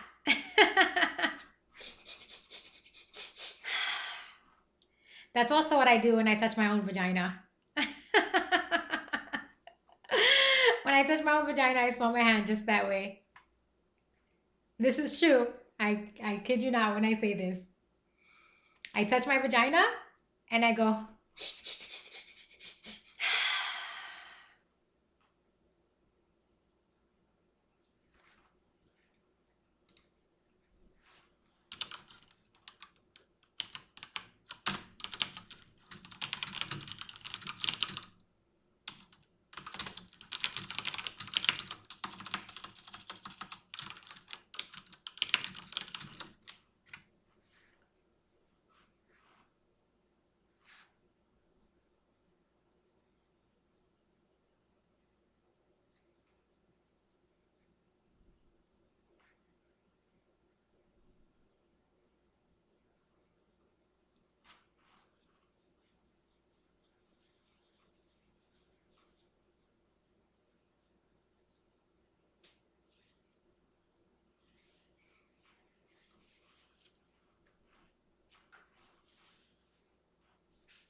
No, I'm not saying lick it. Yoda, I'm not saying lick it.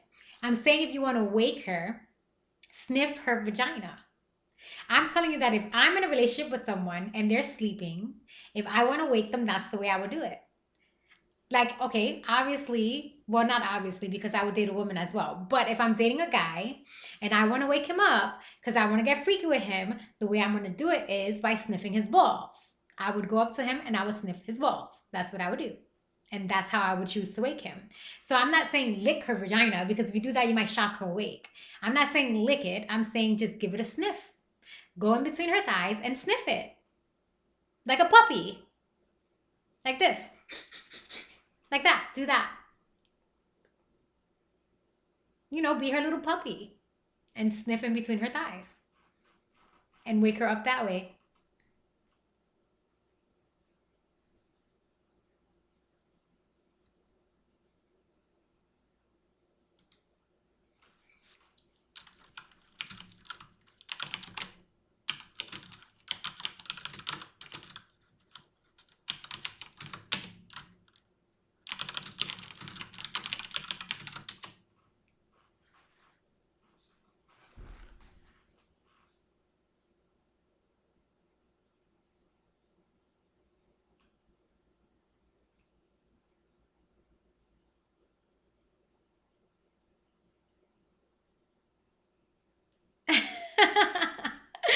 Yoda, are you listening to me?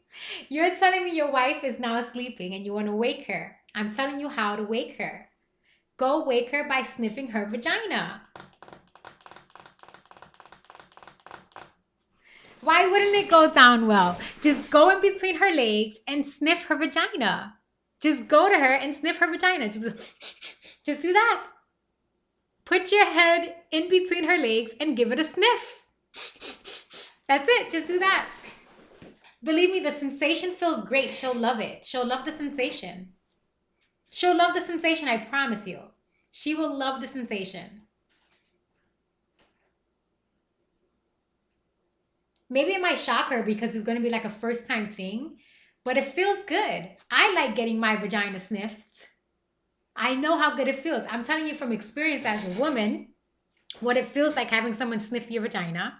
It is a very nice sensual feeling. So just sniff her vagina and wake her up. After you're done sniffing her vagina, she might get hot and she might want you to do some extra stuff to her.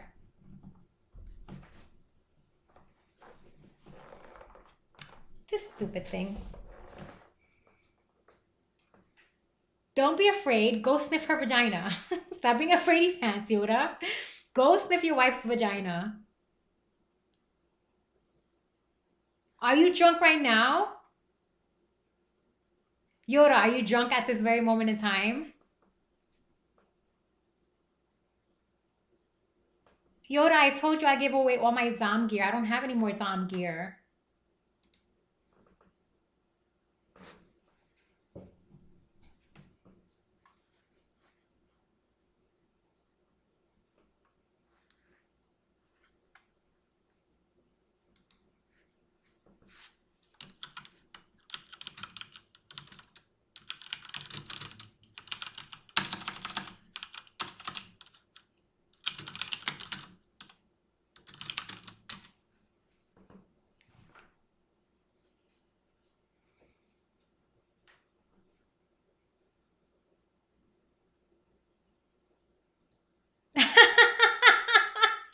Yoda, stop being a scaredy pants and go sniff your wife's vagina.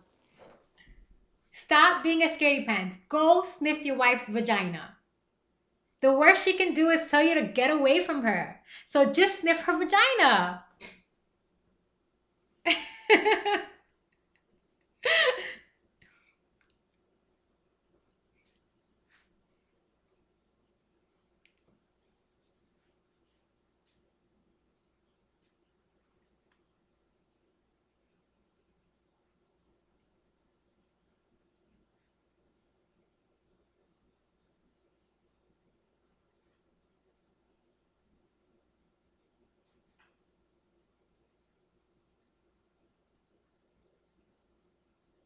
Oh my goodness, Yoda, you're being such a coward.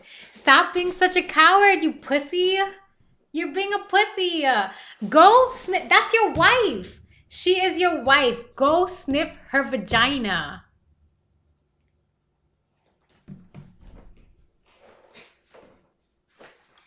How you expect to get what you want if you're not willing to man up and go sniff her? Just go sniff her vagina. Go over to your wife and sniff her vagina. Just go sniff it. It's not that hard. Crawl over to her and just sniff it. Pretend like you're a puppy and give it a sniff. Do it like the way the doggies do. Like that. Look, look, look. You guys hear that? Do it like that. Go sniff your wife's vagina. Stop being a little punk.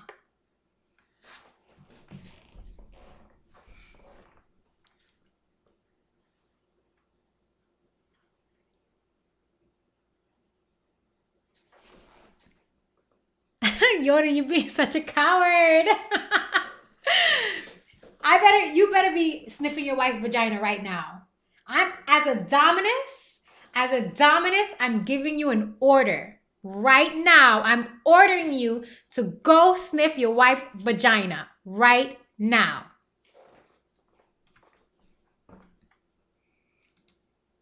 Yoda, I order you to go sniff your wife's vagina. I order you to do it.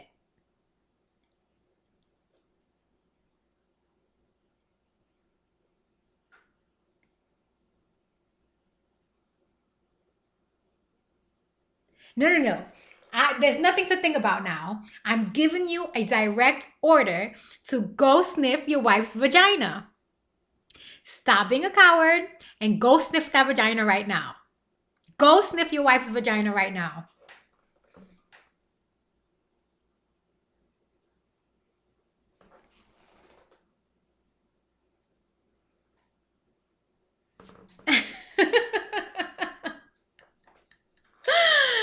Yoda, stop being a coward. Go sniff your wife's vagina right now. Go sniff her vagina right now.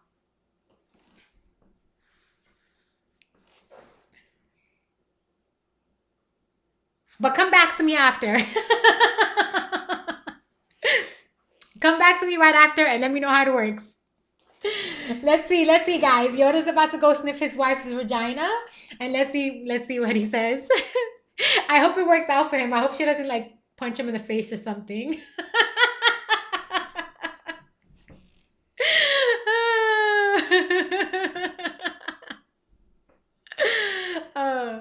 Yoda, you better come back right afterwards, or you're gonna get a pow pow.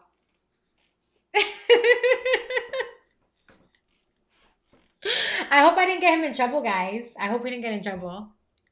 I hope he's gonna go sniff his wife's vagina and she's gonna be like, oh my god, that feels so good. He might be in trouble, but we'll see. Hopefully Yoda comes back and gives us some good news. Hopefully he went to go sniff her vagina and it's like, baby, that feels so great. Like, I hope he's not in a situation where it's like, what are you doing, asshole? Because I'm putting myself in Yoda's shoes right now. And I think to me, it would depend on my relationship, you know?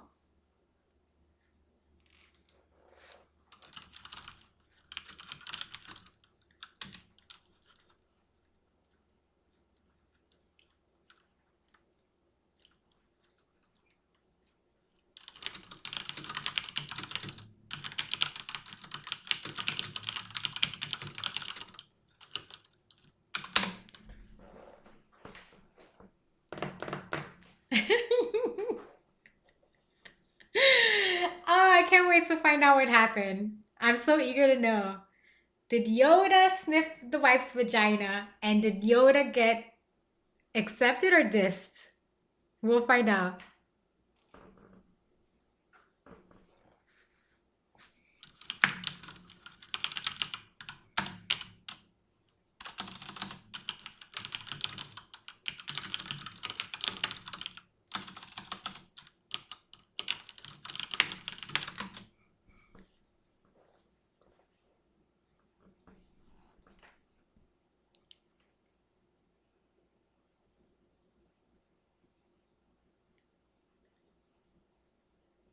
I'm waiting eagerly to find out what happened.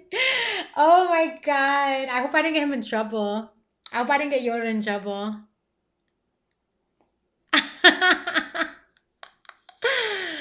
Oh, I wish we could see what's happening with Yoda right now. I hope I didn't get him in like big trouble. See, okay, I'm a woman, all right. So I know like if I'm in a relationship with someone that I'm probably pissed with them all the time. Maybe if they came to smell my vagina, I would get pissed. You know what I mean? But if it's like someone that I have a lot of patience for and he comes to smell my vagina, I wouldn't get pissed. So I think it's really exclusive to the relationship. So I'm crossing my fingers for him that when he goes to smell his wife's vagina right now, she's gonna be with it and be like, "Yeah, baby," you know what I mean? Instead of being like, "What the f are you doing, you fucking piece of," you know? I hope she doesn't like curse him out and be like, "What the fuck are you doing?" And lose her mind. You know what I mean? We're gonna see.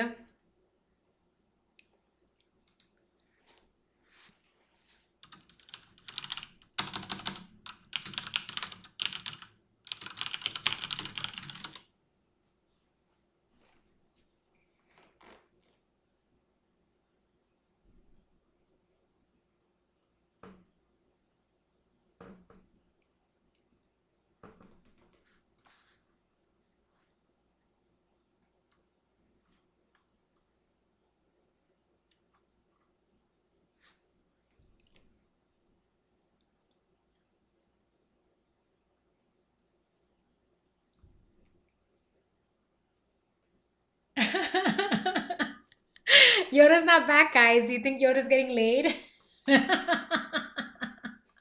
Do you think he smelled his wife's vagina and she's like, papi. Papi. Well, she's white, so she wouldn't say that. What would a white girl say if her husband sniffs her vagina? I know that's probably what I would say. You know, that's probably the way maybe I wouldn't say papi. It depends. It depends.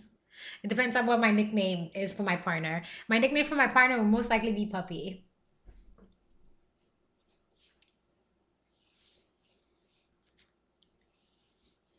I'm dying to know now. I'm like so eager to know if she's like giving him the hanky panky now. Is she doing hanky panky or not? Oh man, I don't think we're gonna know because if they are doing hanky panky, they're probably gonna be gone for a while doing some hanky panky. Oh my goodness. They probably getting their freak on, freaky freak freaks. They're probably getting their freaky freak on, freaky freak on. Come on, Yoda, let us know what's happening. Tell us the good stuff. Tell us the goody good goods.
We he's probably getting laid, guy. I hope he's getting laid.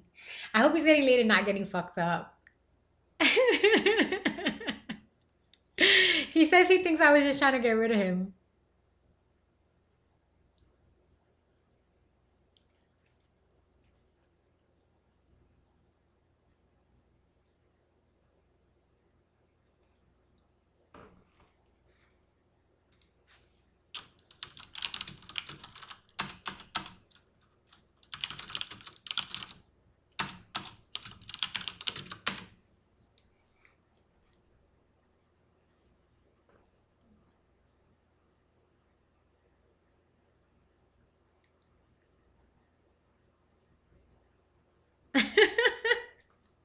I'm gonna assume, let's cross our fingers. Let's cross our fingers that he's actually getting laid. This is for you, Yoda. We're crossing our fingers, hoping that you actually are getting laid.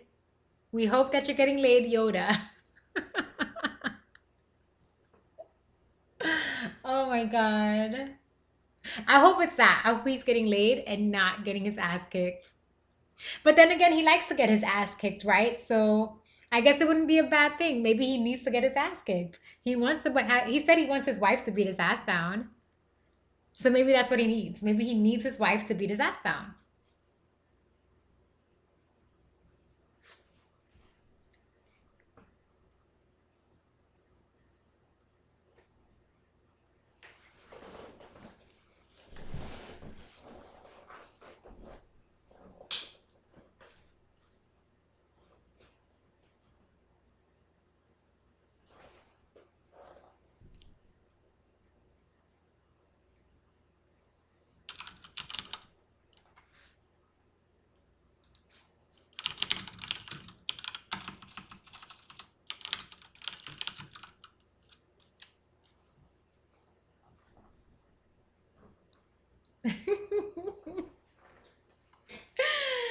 Ah, poor Yoda. Or maybe not. It's a win-win for him. Think about it. Yoda says he wants his wife to kick his ass. That's what Yoda said. I want my wife to kick my ass. He also says he wants some intimacy. So it's a win-win.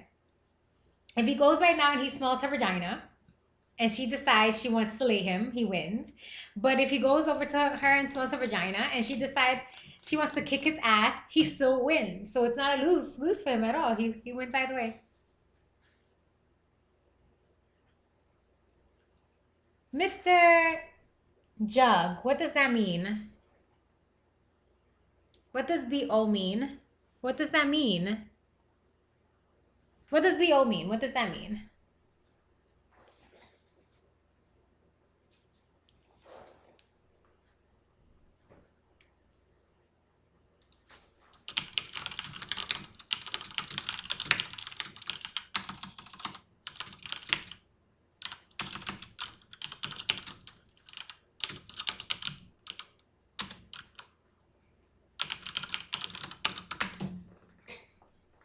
What does BO mean?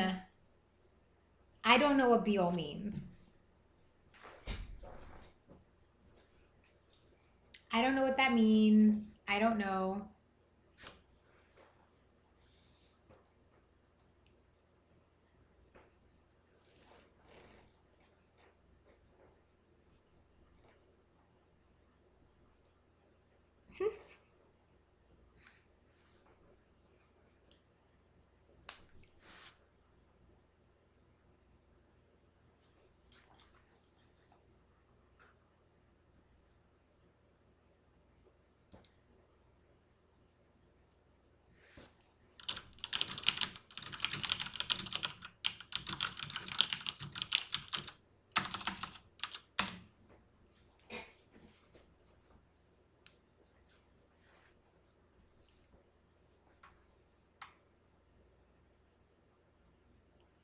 I don't know. Yoda's been gone for a little while, guys.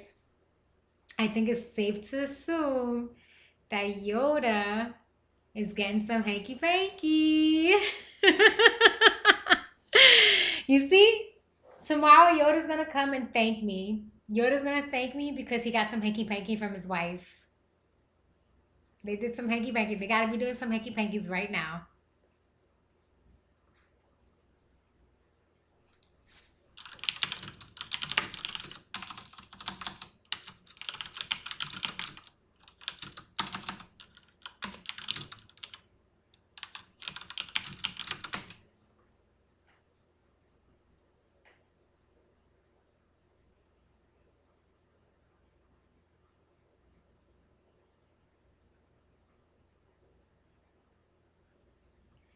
these symbols, Mr.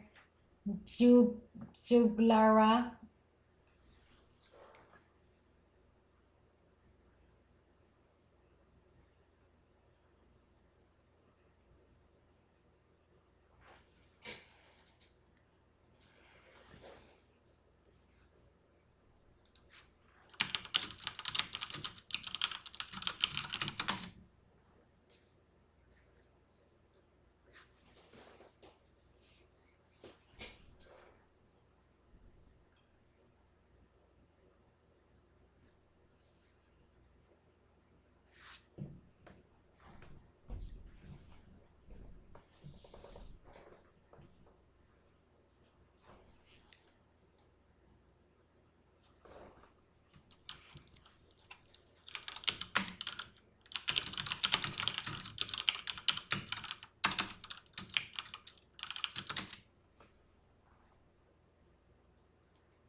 Guys, I don't think Yoda's coming back.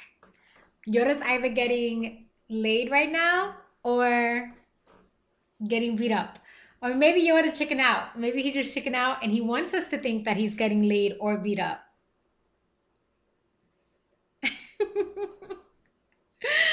Oh, Yoda. Yoda, Yoda, Yoda.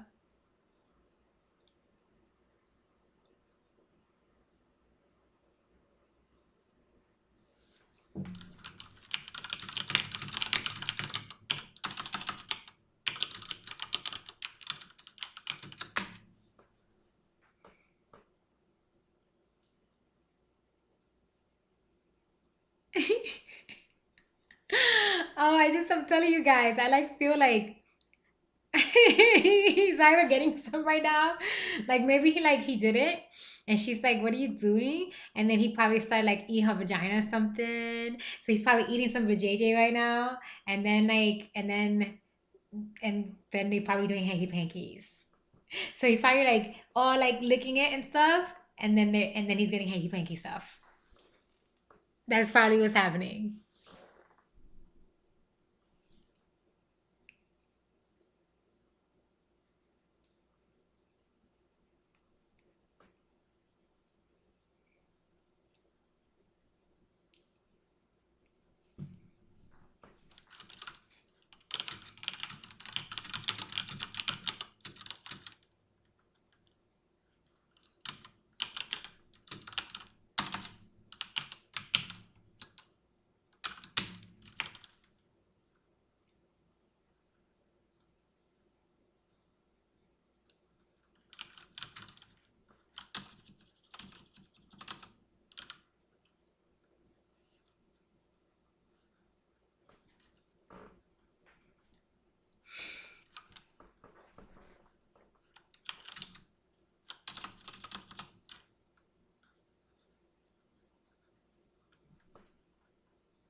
That is such a cute little emoji. Oh my god, that's so adorable.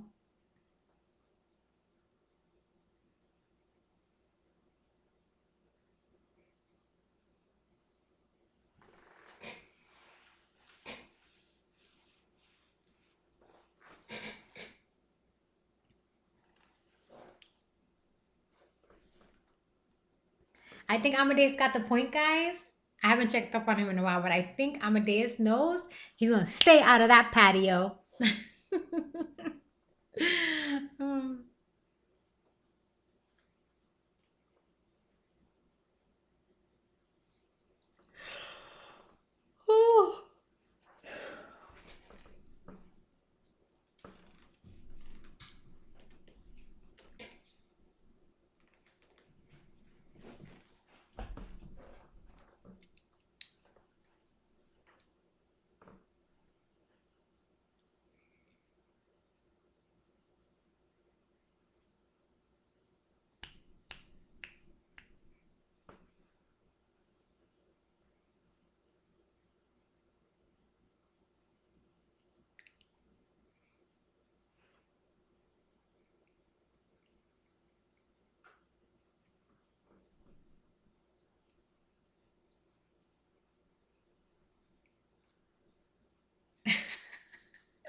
Yep. He's not coming back. I think he's doing his thing, guys. He's doing his thing.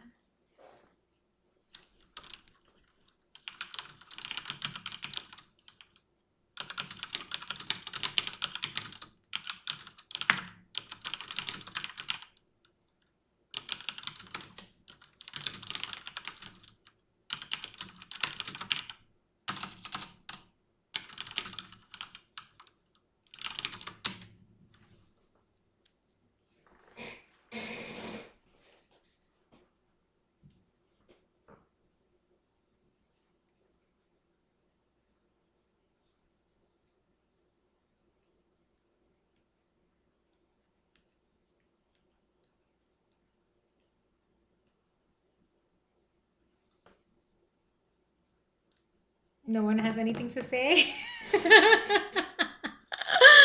My room got super quiet. Like no one's chatting anything. Say something, people. Stop being shy.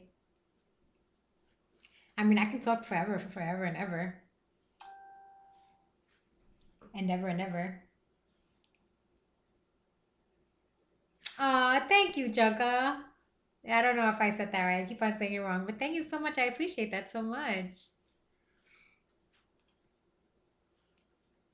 Hi, Rom Kitty. Rom Kitty, have you been hiding there this whole entire time?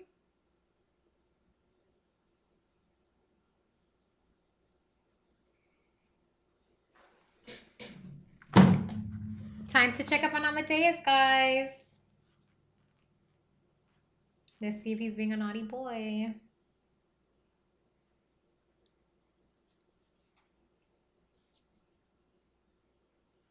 Oh.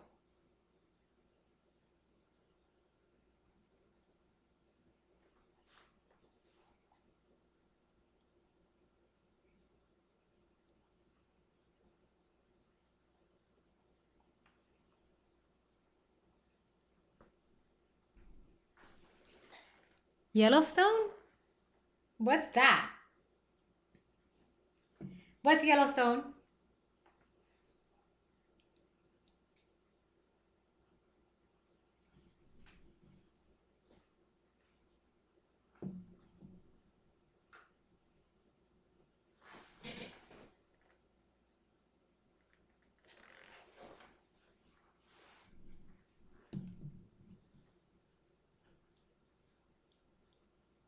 Oh.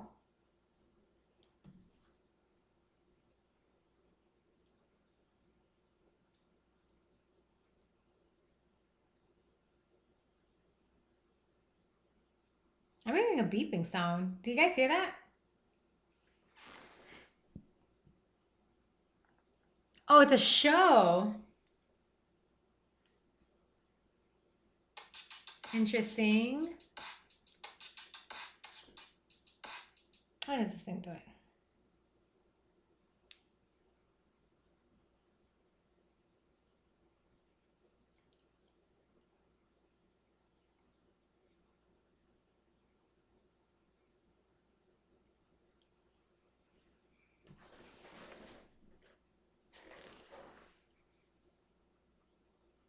Well, what is the show about?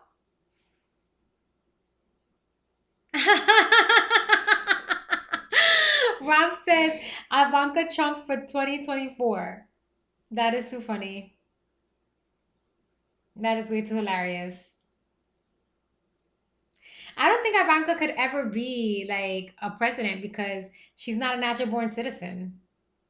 Don't you have to be like a natural born citizen in order to be president here? Isn't that how it works?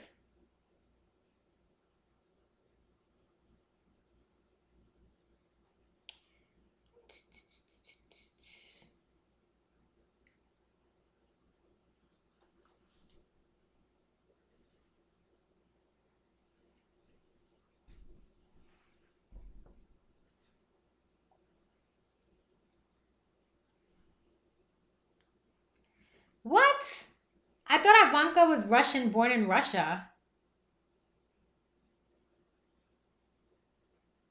Oh no, Ivanka is his Daughter. Oh, I was thinking about the wife. I was thinking about the wife. Now I feel silly. I was thinking about the wife.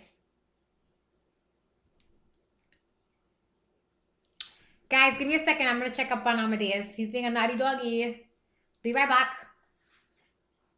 Be right back.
I'm back.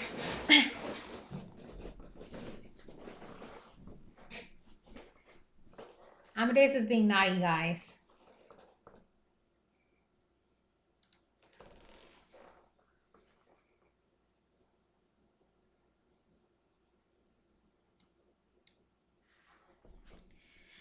Amadeus was being naughty. He's always being naughty. He's always being a bad boy. He's I'm checking up on Amadeus again. I have my spy camera and I'm always watching him.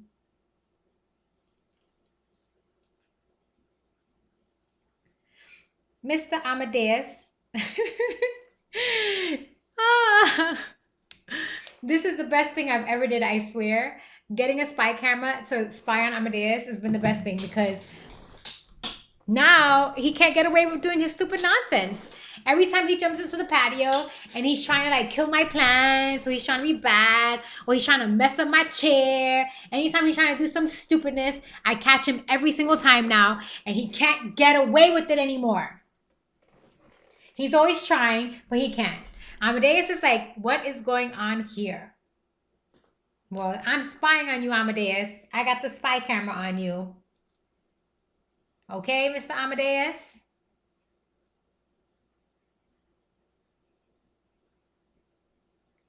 Spy cameras on Amadeus.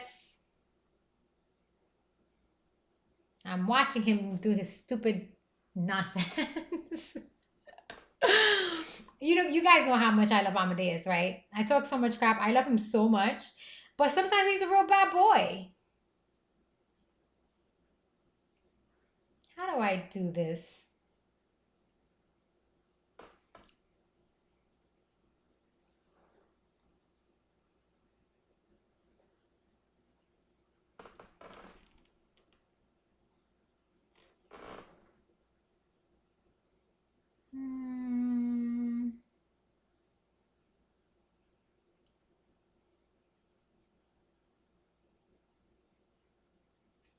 Let's try it a different way.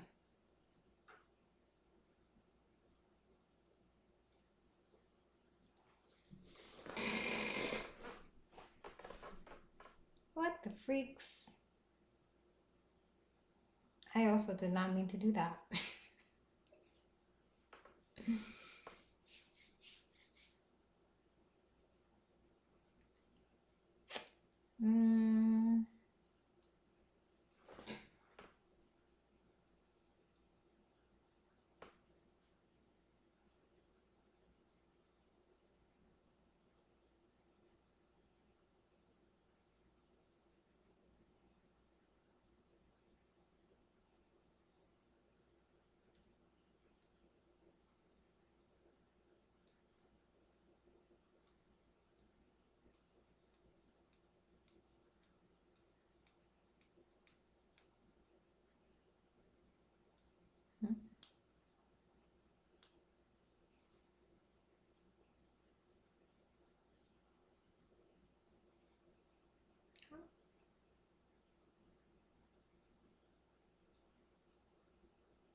Oh, let's try this.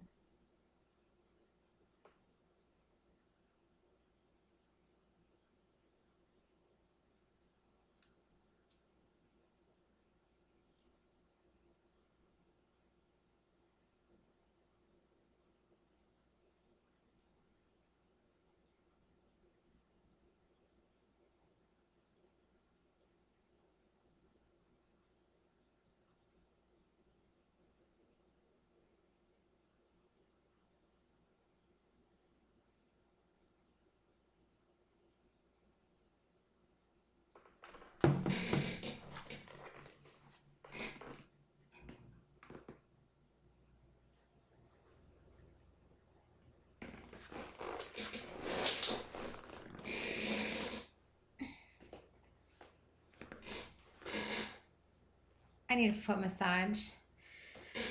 Who's gonna massage my feet for me? Who's gonna do that?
I need a foot massage now. Let me adjust my body. Ah.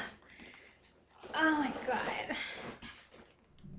Who's gonna give me a foot massage? Who's gonna do that? Who's gonna massage my feet for me?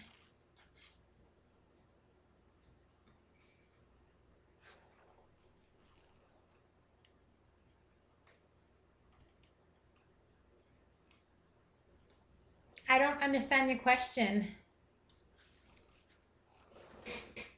Oh my God, my feet hurt. I don't understand your question, Juggler. I don't understand this question that you're asking. What do you mean?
Argentina? Well, nice to meet you, Mr. How do you say this name? Cooley, Coolix. Did I say that right? I'm just gonna call you Cooley. That's it. You'll just be called Cooley. Cooley, how are you? Nice to meet you, Cooley. Nice to meet you, Mr. Cooley. Nice to meet you.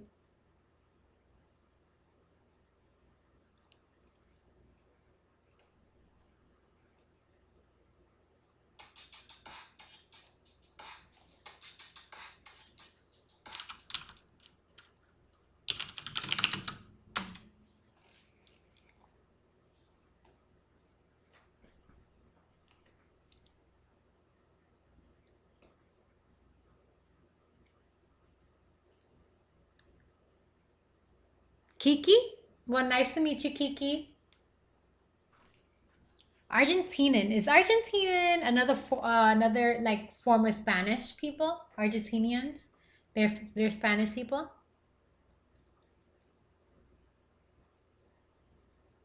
My finger? I don't know. Are you talking about my nails? I'm not sure. These are my nails. They're my natural nails.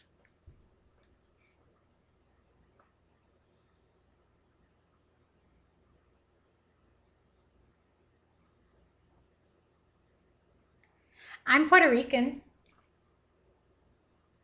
Kiki. I'm Puerto Rican.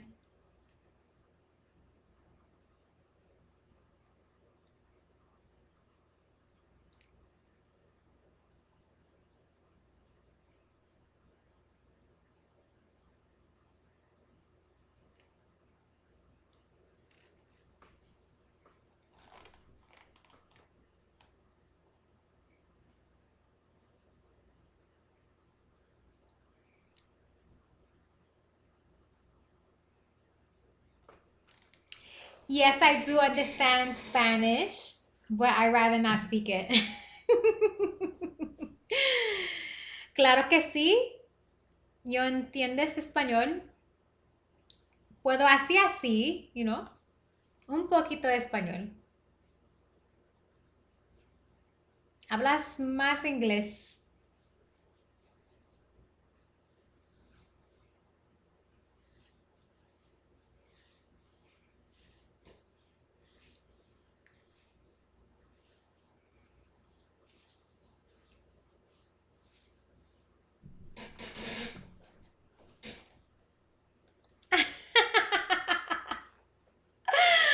I speak Spanglish.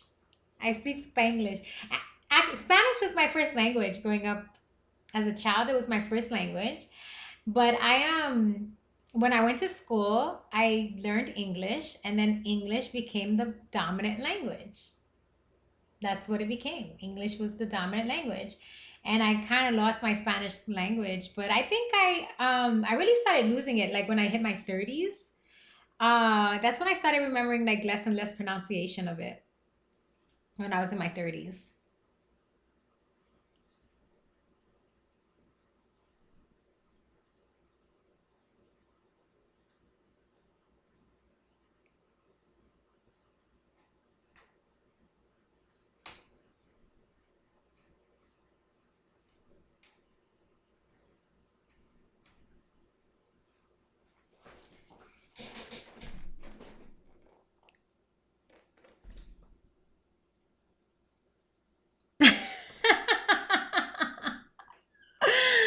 I think Kiki, the reason why we all learn Spanglish, right, is because the majority of us are in the same boat, right? We learned Spanish, that was our first language, but coming, being in America, our parents wanted us to speak English because they wanted to be American. So they made sure we learn how to speak English very fluently.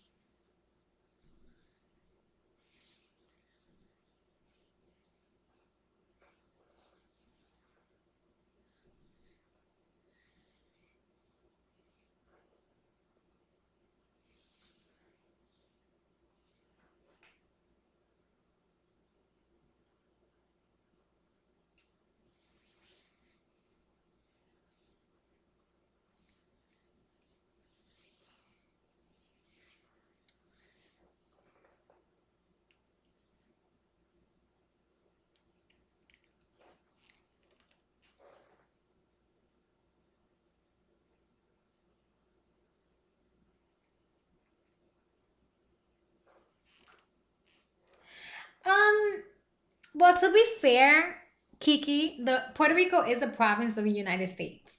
So it's not so much that we, well, I was born in America. Let's clarify that. I was born in America, but Puerto Rico is a province of the United States. And it's not so much that Puerto Ricans wanted to be owned or anything. The United States took it. So that's the reason why they're dependent upon the United States because they took over the country.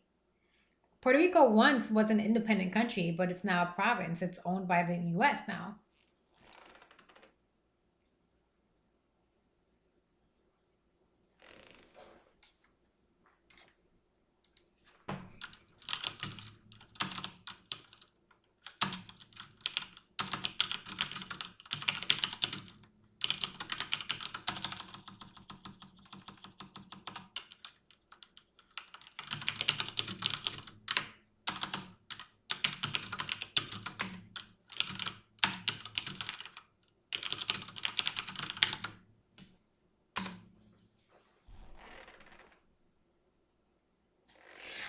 Kiki, I do. I don't know if you can see the background. Can you see the background or am I blocking it? Okay. See that? This is my website. Can you see it clearly? DominusEssence.myportfolio.com. It has all my information. Here, let me do the be right back screen. I'll be right back and then I'll come back so you can see. All right, if you're seeing the screen right now, it shows you, hi, Mr. Smith. It shows you my website, and then it gives you some other information. It shows you my IG, my Twitter, all of that stuff on there. So go ahead and check it out, screenshot it, Kiki, whatever you need to do. The information's right on this Be Right Back page.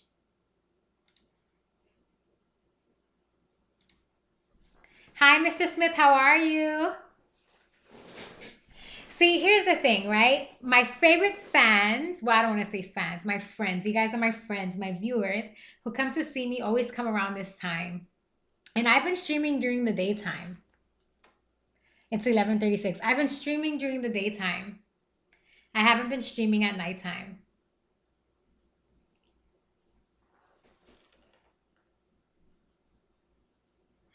Mr. Smith, earlier on, we had a very heated debate about relationships. And I was thinking of you as we had this debate. I was thinking of you as we had it. Because I knew that you would probably have some excellent input on it.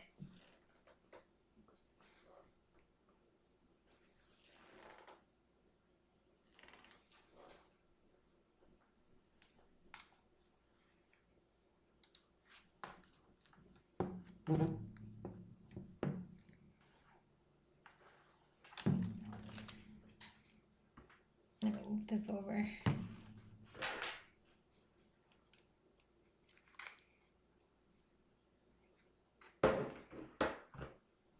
The reason why I wanted to touch on it is because one of my viewers had asked me for some advice. And plus also my roommate's been bad to me. My roommate's been so mean to me lately, guys. He's been such a jerk to me. Like he's been hurting my feelings a lot lately. My roommate's been hurting my feelings a lot lately. So I wanted to talk about how we should, in our relationships, we should respect each other and not say mean things to each other and not do mean things to each other, Plus also, hi, DJ. DJ, how are you, darling?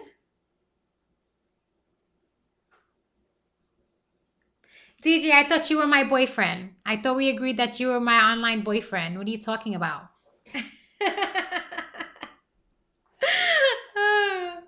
I thought we agreed on that you're my online boyfriend. Remember when you asked me before if I would be your online girlfriend? And I was like, yes, DJ, I will be your online girlfriend.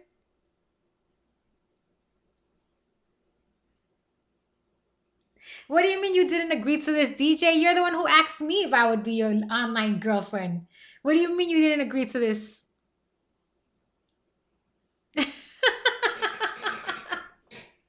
Did somebody else use your account and ask to be my boyfriend, DJ?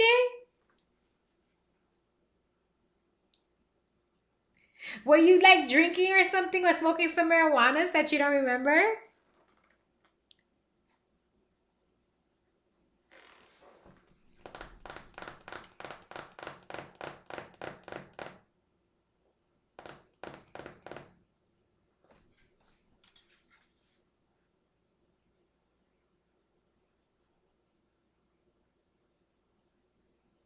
DJ, are you my DJ? Are you my Ethiopian DJ?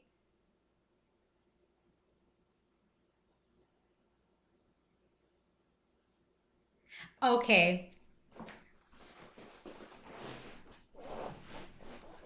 Well, DJ, you don't remember asking to be my online boyfriend? I'm so heartbroken.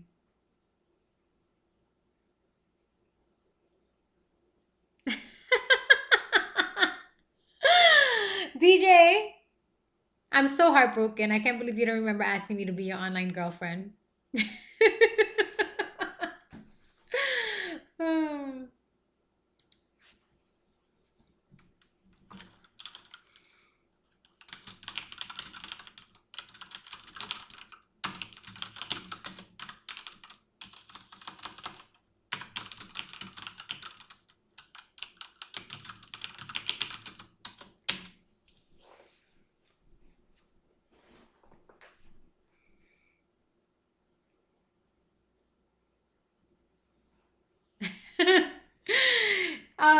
Mr. Smith, you're talking about me and DJ's relationship? Is that what you mean? Is this thing working?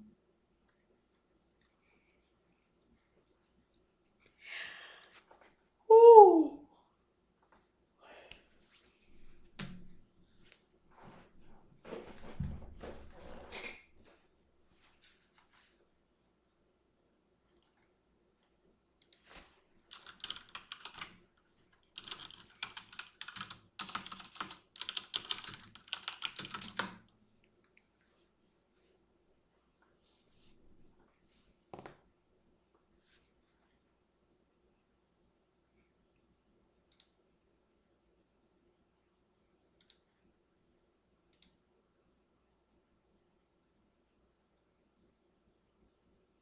I don't see anything, DJ.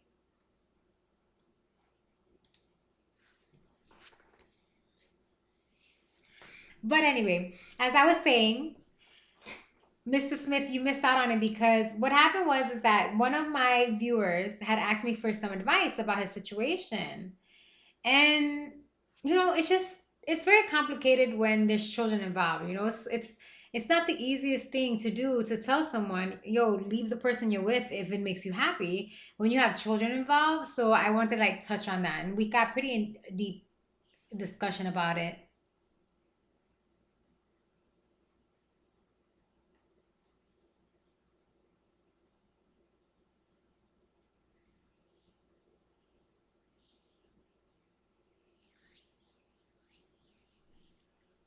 I'm confused with what you're saying, DJ. I want to know, are you my DJ or not?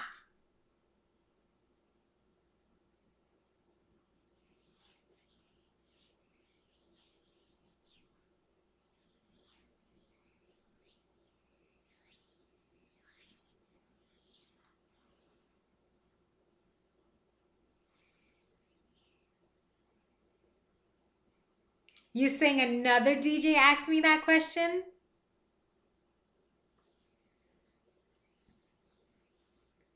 DJ, are you not my Ethiopian DJ? My mixed Ethiopian with that beautiful curly hair? Oh, guys, I have to do a stretch Rooney. My knees. Ow. Ow. Ah, ah, ah. Stretch Rooney. Ah.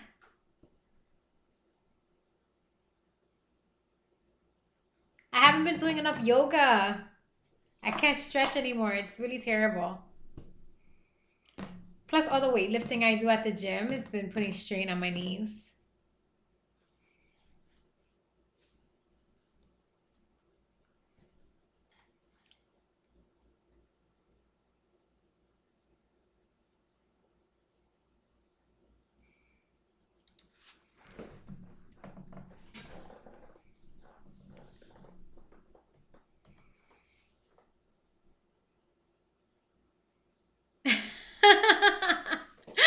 DJ, you're not answering my question. Are you not my Ethiopian DJ with the gorgeous curly hair or not? Is this not you? I know there's more than one DJ. There was, because I did confuse you one time with the other DJ that comes on here. There's another DJ that comes on here. But are you my Ethiopian DJ or not? The one with the curly hair or not?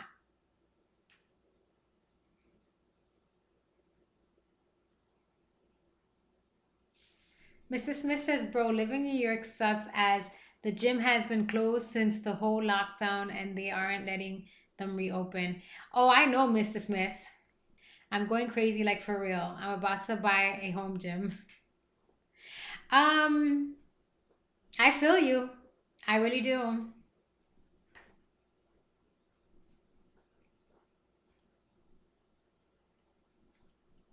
Somebody needs to massage my feet for me. I need a foot massage and I need a thigh massage and a knee massage. Who is going to volunteer to give me the massage that I need? My body needs a massage. Oh, tomorrow's Monday? Oh, wait a minute. I need to get up and get ready for the gym.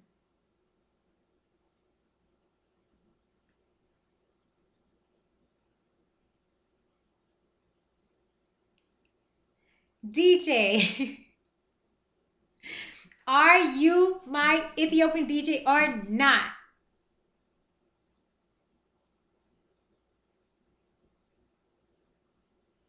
Are you my 22-year-old? Are you 21 or 22-year-old?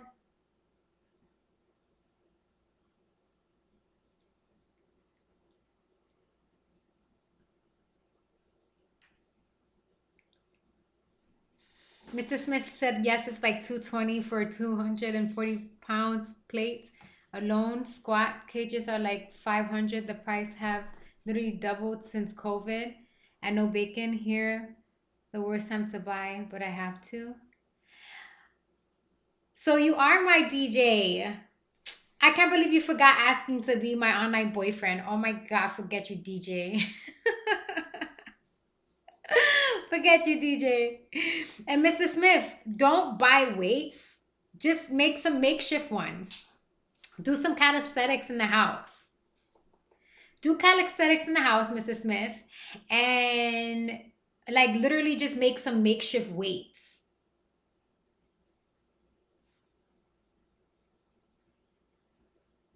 A bench and dumbbells cost you $350? Jesus. DJ, you did ask me that. But fine, if you don't remember, it's fine, DJ. It's okay.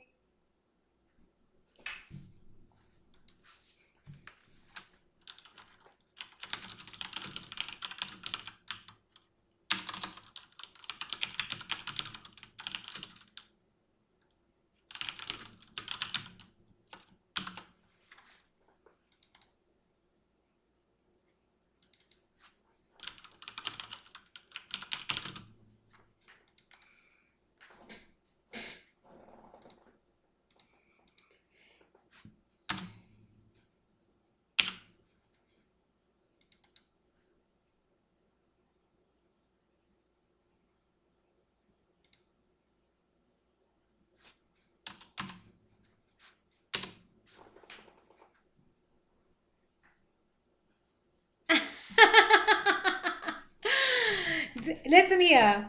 This was a while ago, DJ. This was like a conversation that happened like a long time ago, but it did happen. And I was like, oh, you're so adorable. Okay, I'll be your online girlfriend. You don't remember that?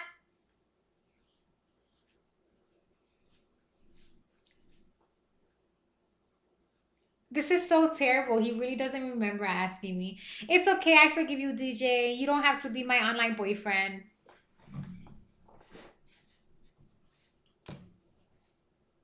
I distinctly remember this because I remember thinking how adorable it was. My little Ethiopian boyfriend.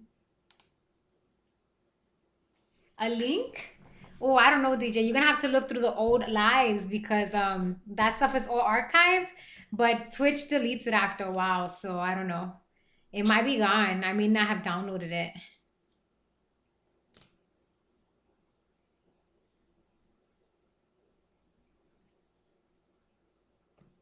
I hope this is actually DJ talking to me and maybe not his like girlfriend or something. And then she's probably like, who the F does this B think she is? Talking about she's gonna be my boyfriend's online girlfriend. Then I'm getting the real DJ in trouble. That would suck.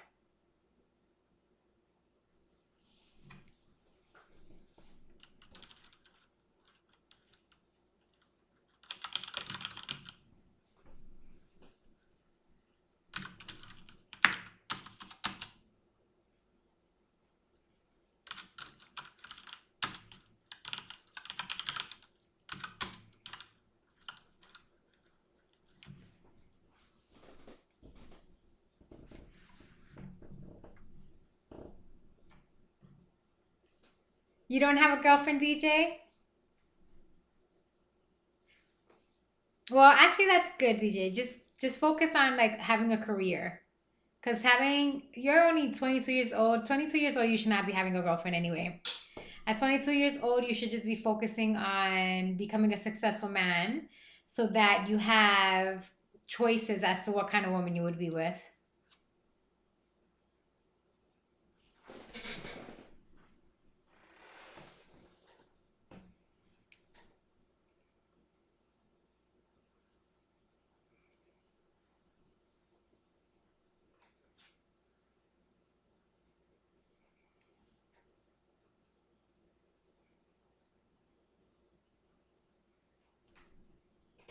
I really love this hair color.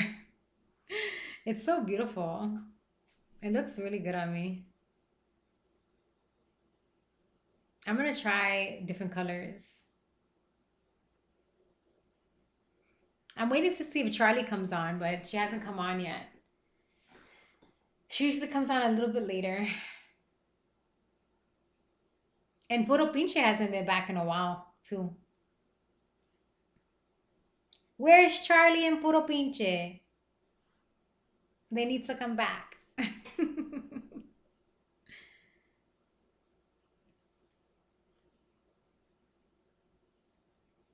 You just don't know anymore about what? About what, DJ? You want to have a girlfriend and you just don't know how to find one? Is that what you're saying?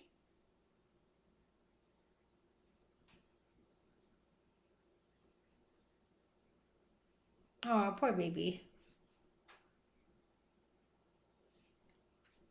Gosh, I'm having such a good time with you guys. Guys, I want to go to the gym, so I need to get some rest. I don't want to leave you because I love being with you. I really love being with you so much. But if I'm going to go to the gym early in the morning, I need to get sleep. And early in the morning is around 5 o'clock. So I have to like start getting to bed right now.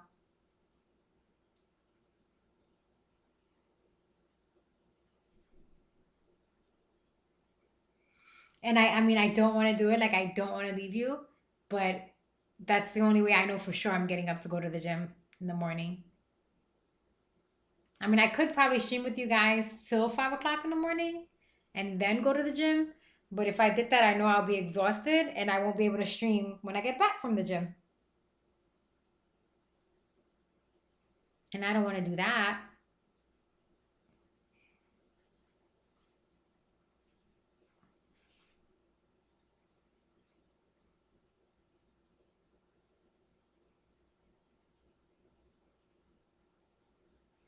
So I'm going to say goodbye for now. As sad as it makes me to say it, I'm going to say goodbye for now. And I'll see you guys tomorrow.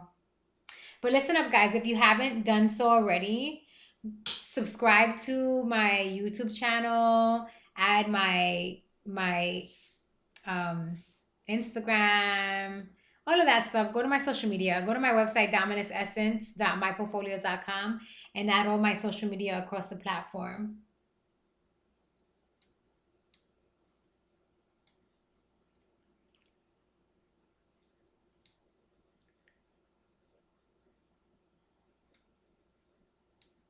And I guess that's all there is to say now because I'm going to call it a night.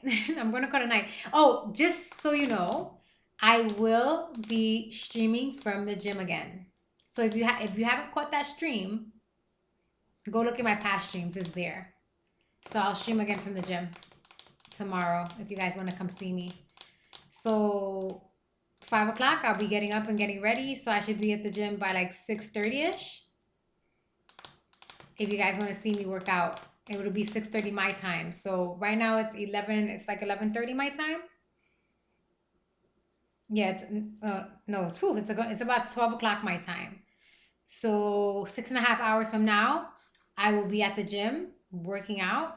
If you guys want to tune into that stream and check it out.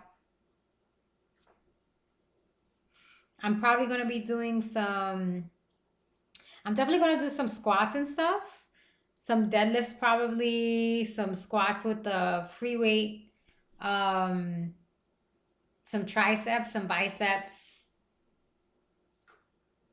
I'm probably going to do a full body workout because I didn't get to work out today since the gym was closed. So if you guys want to check that out tomorrow, that'll happen on stream. And I'll take some videos for my my premium content, my premium supported content sites. If you guys want to check that out too. All right, guys. Thank you so much for coming to see me stream. Go to my website, dominusessence.myportfolio.com. Check me out there. And kisses to all of you. Bye, my darlings.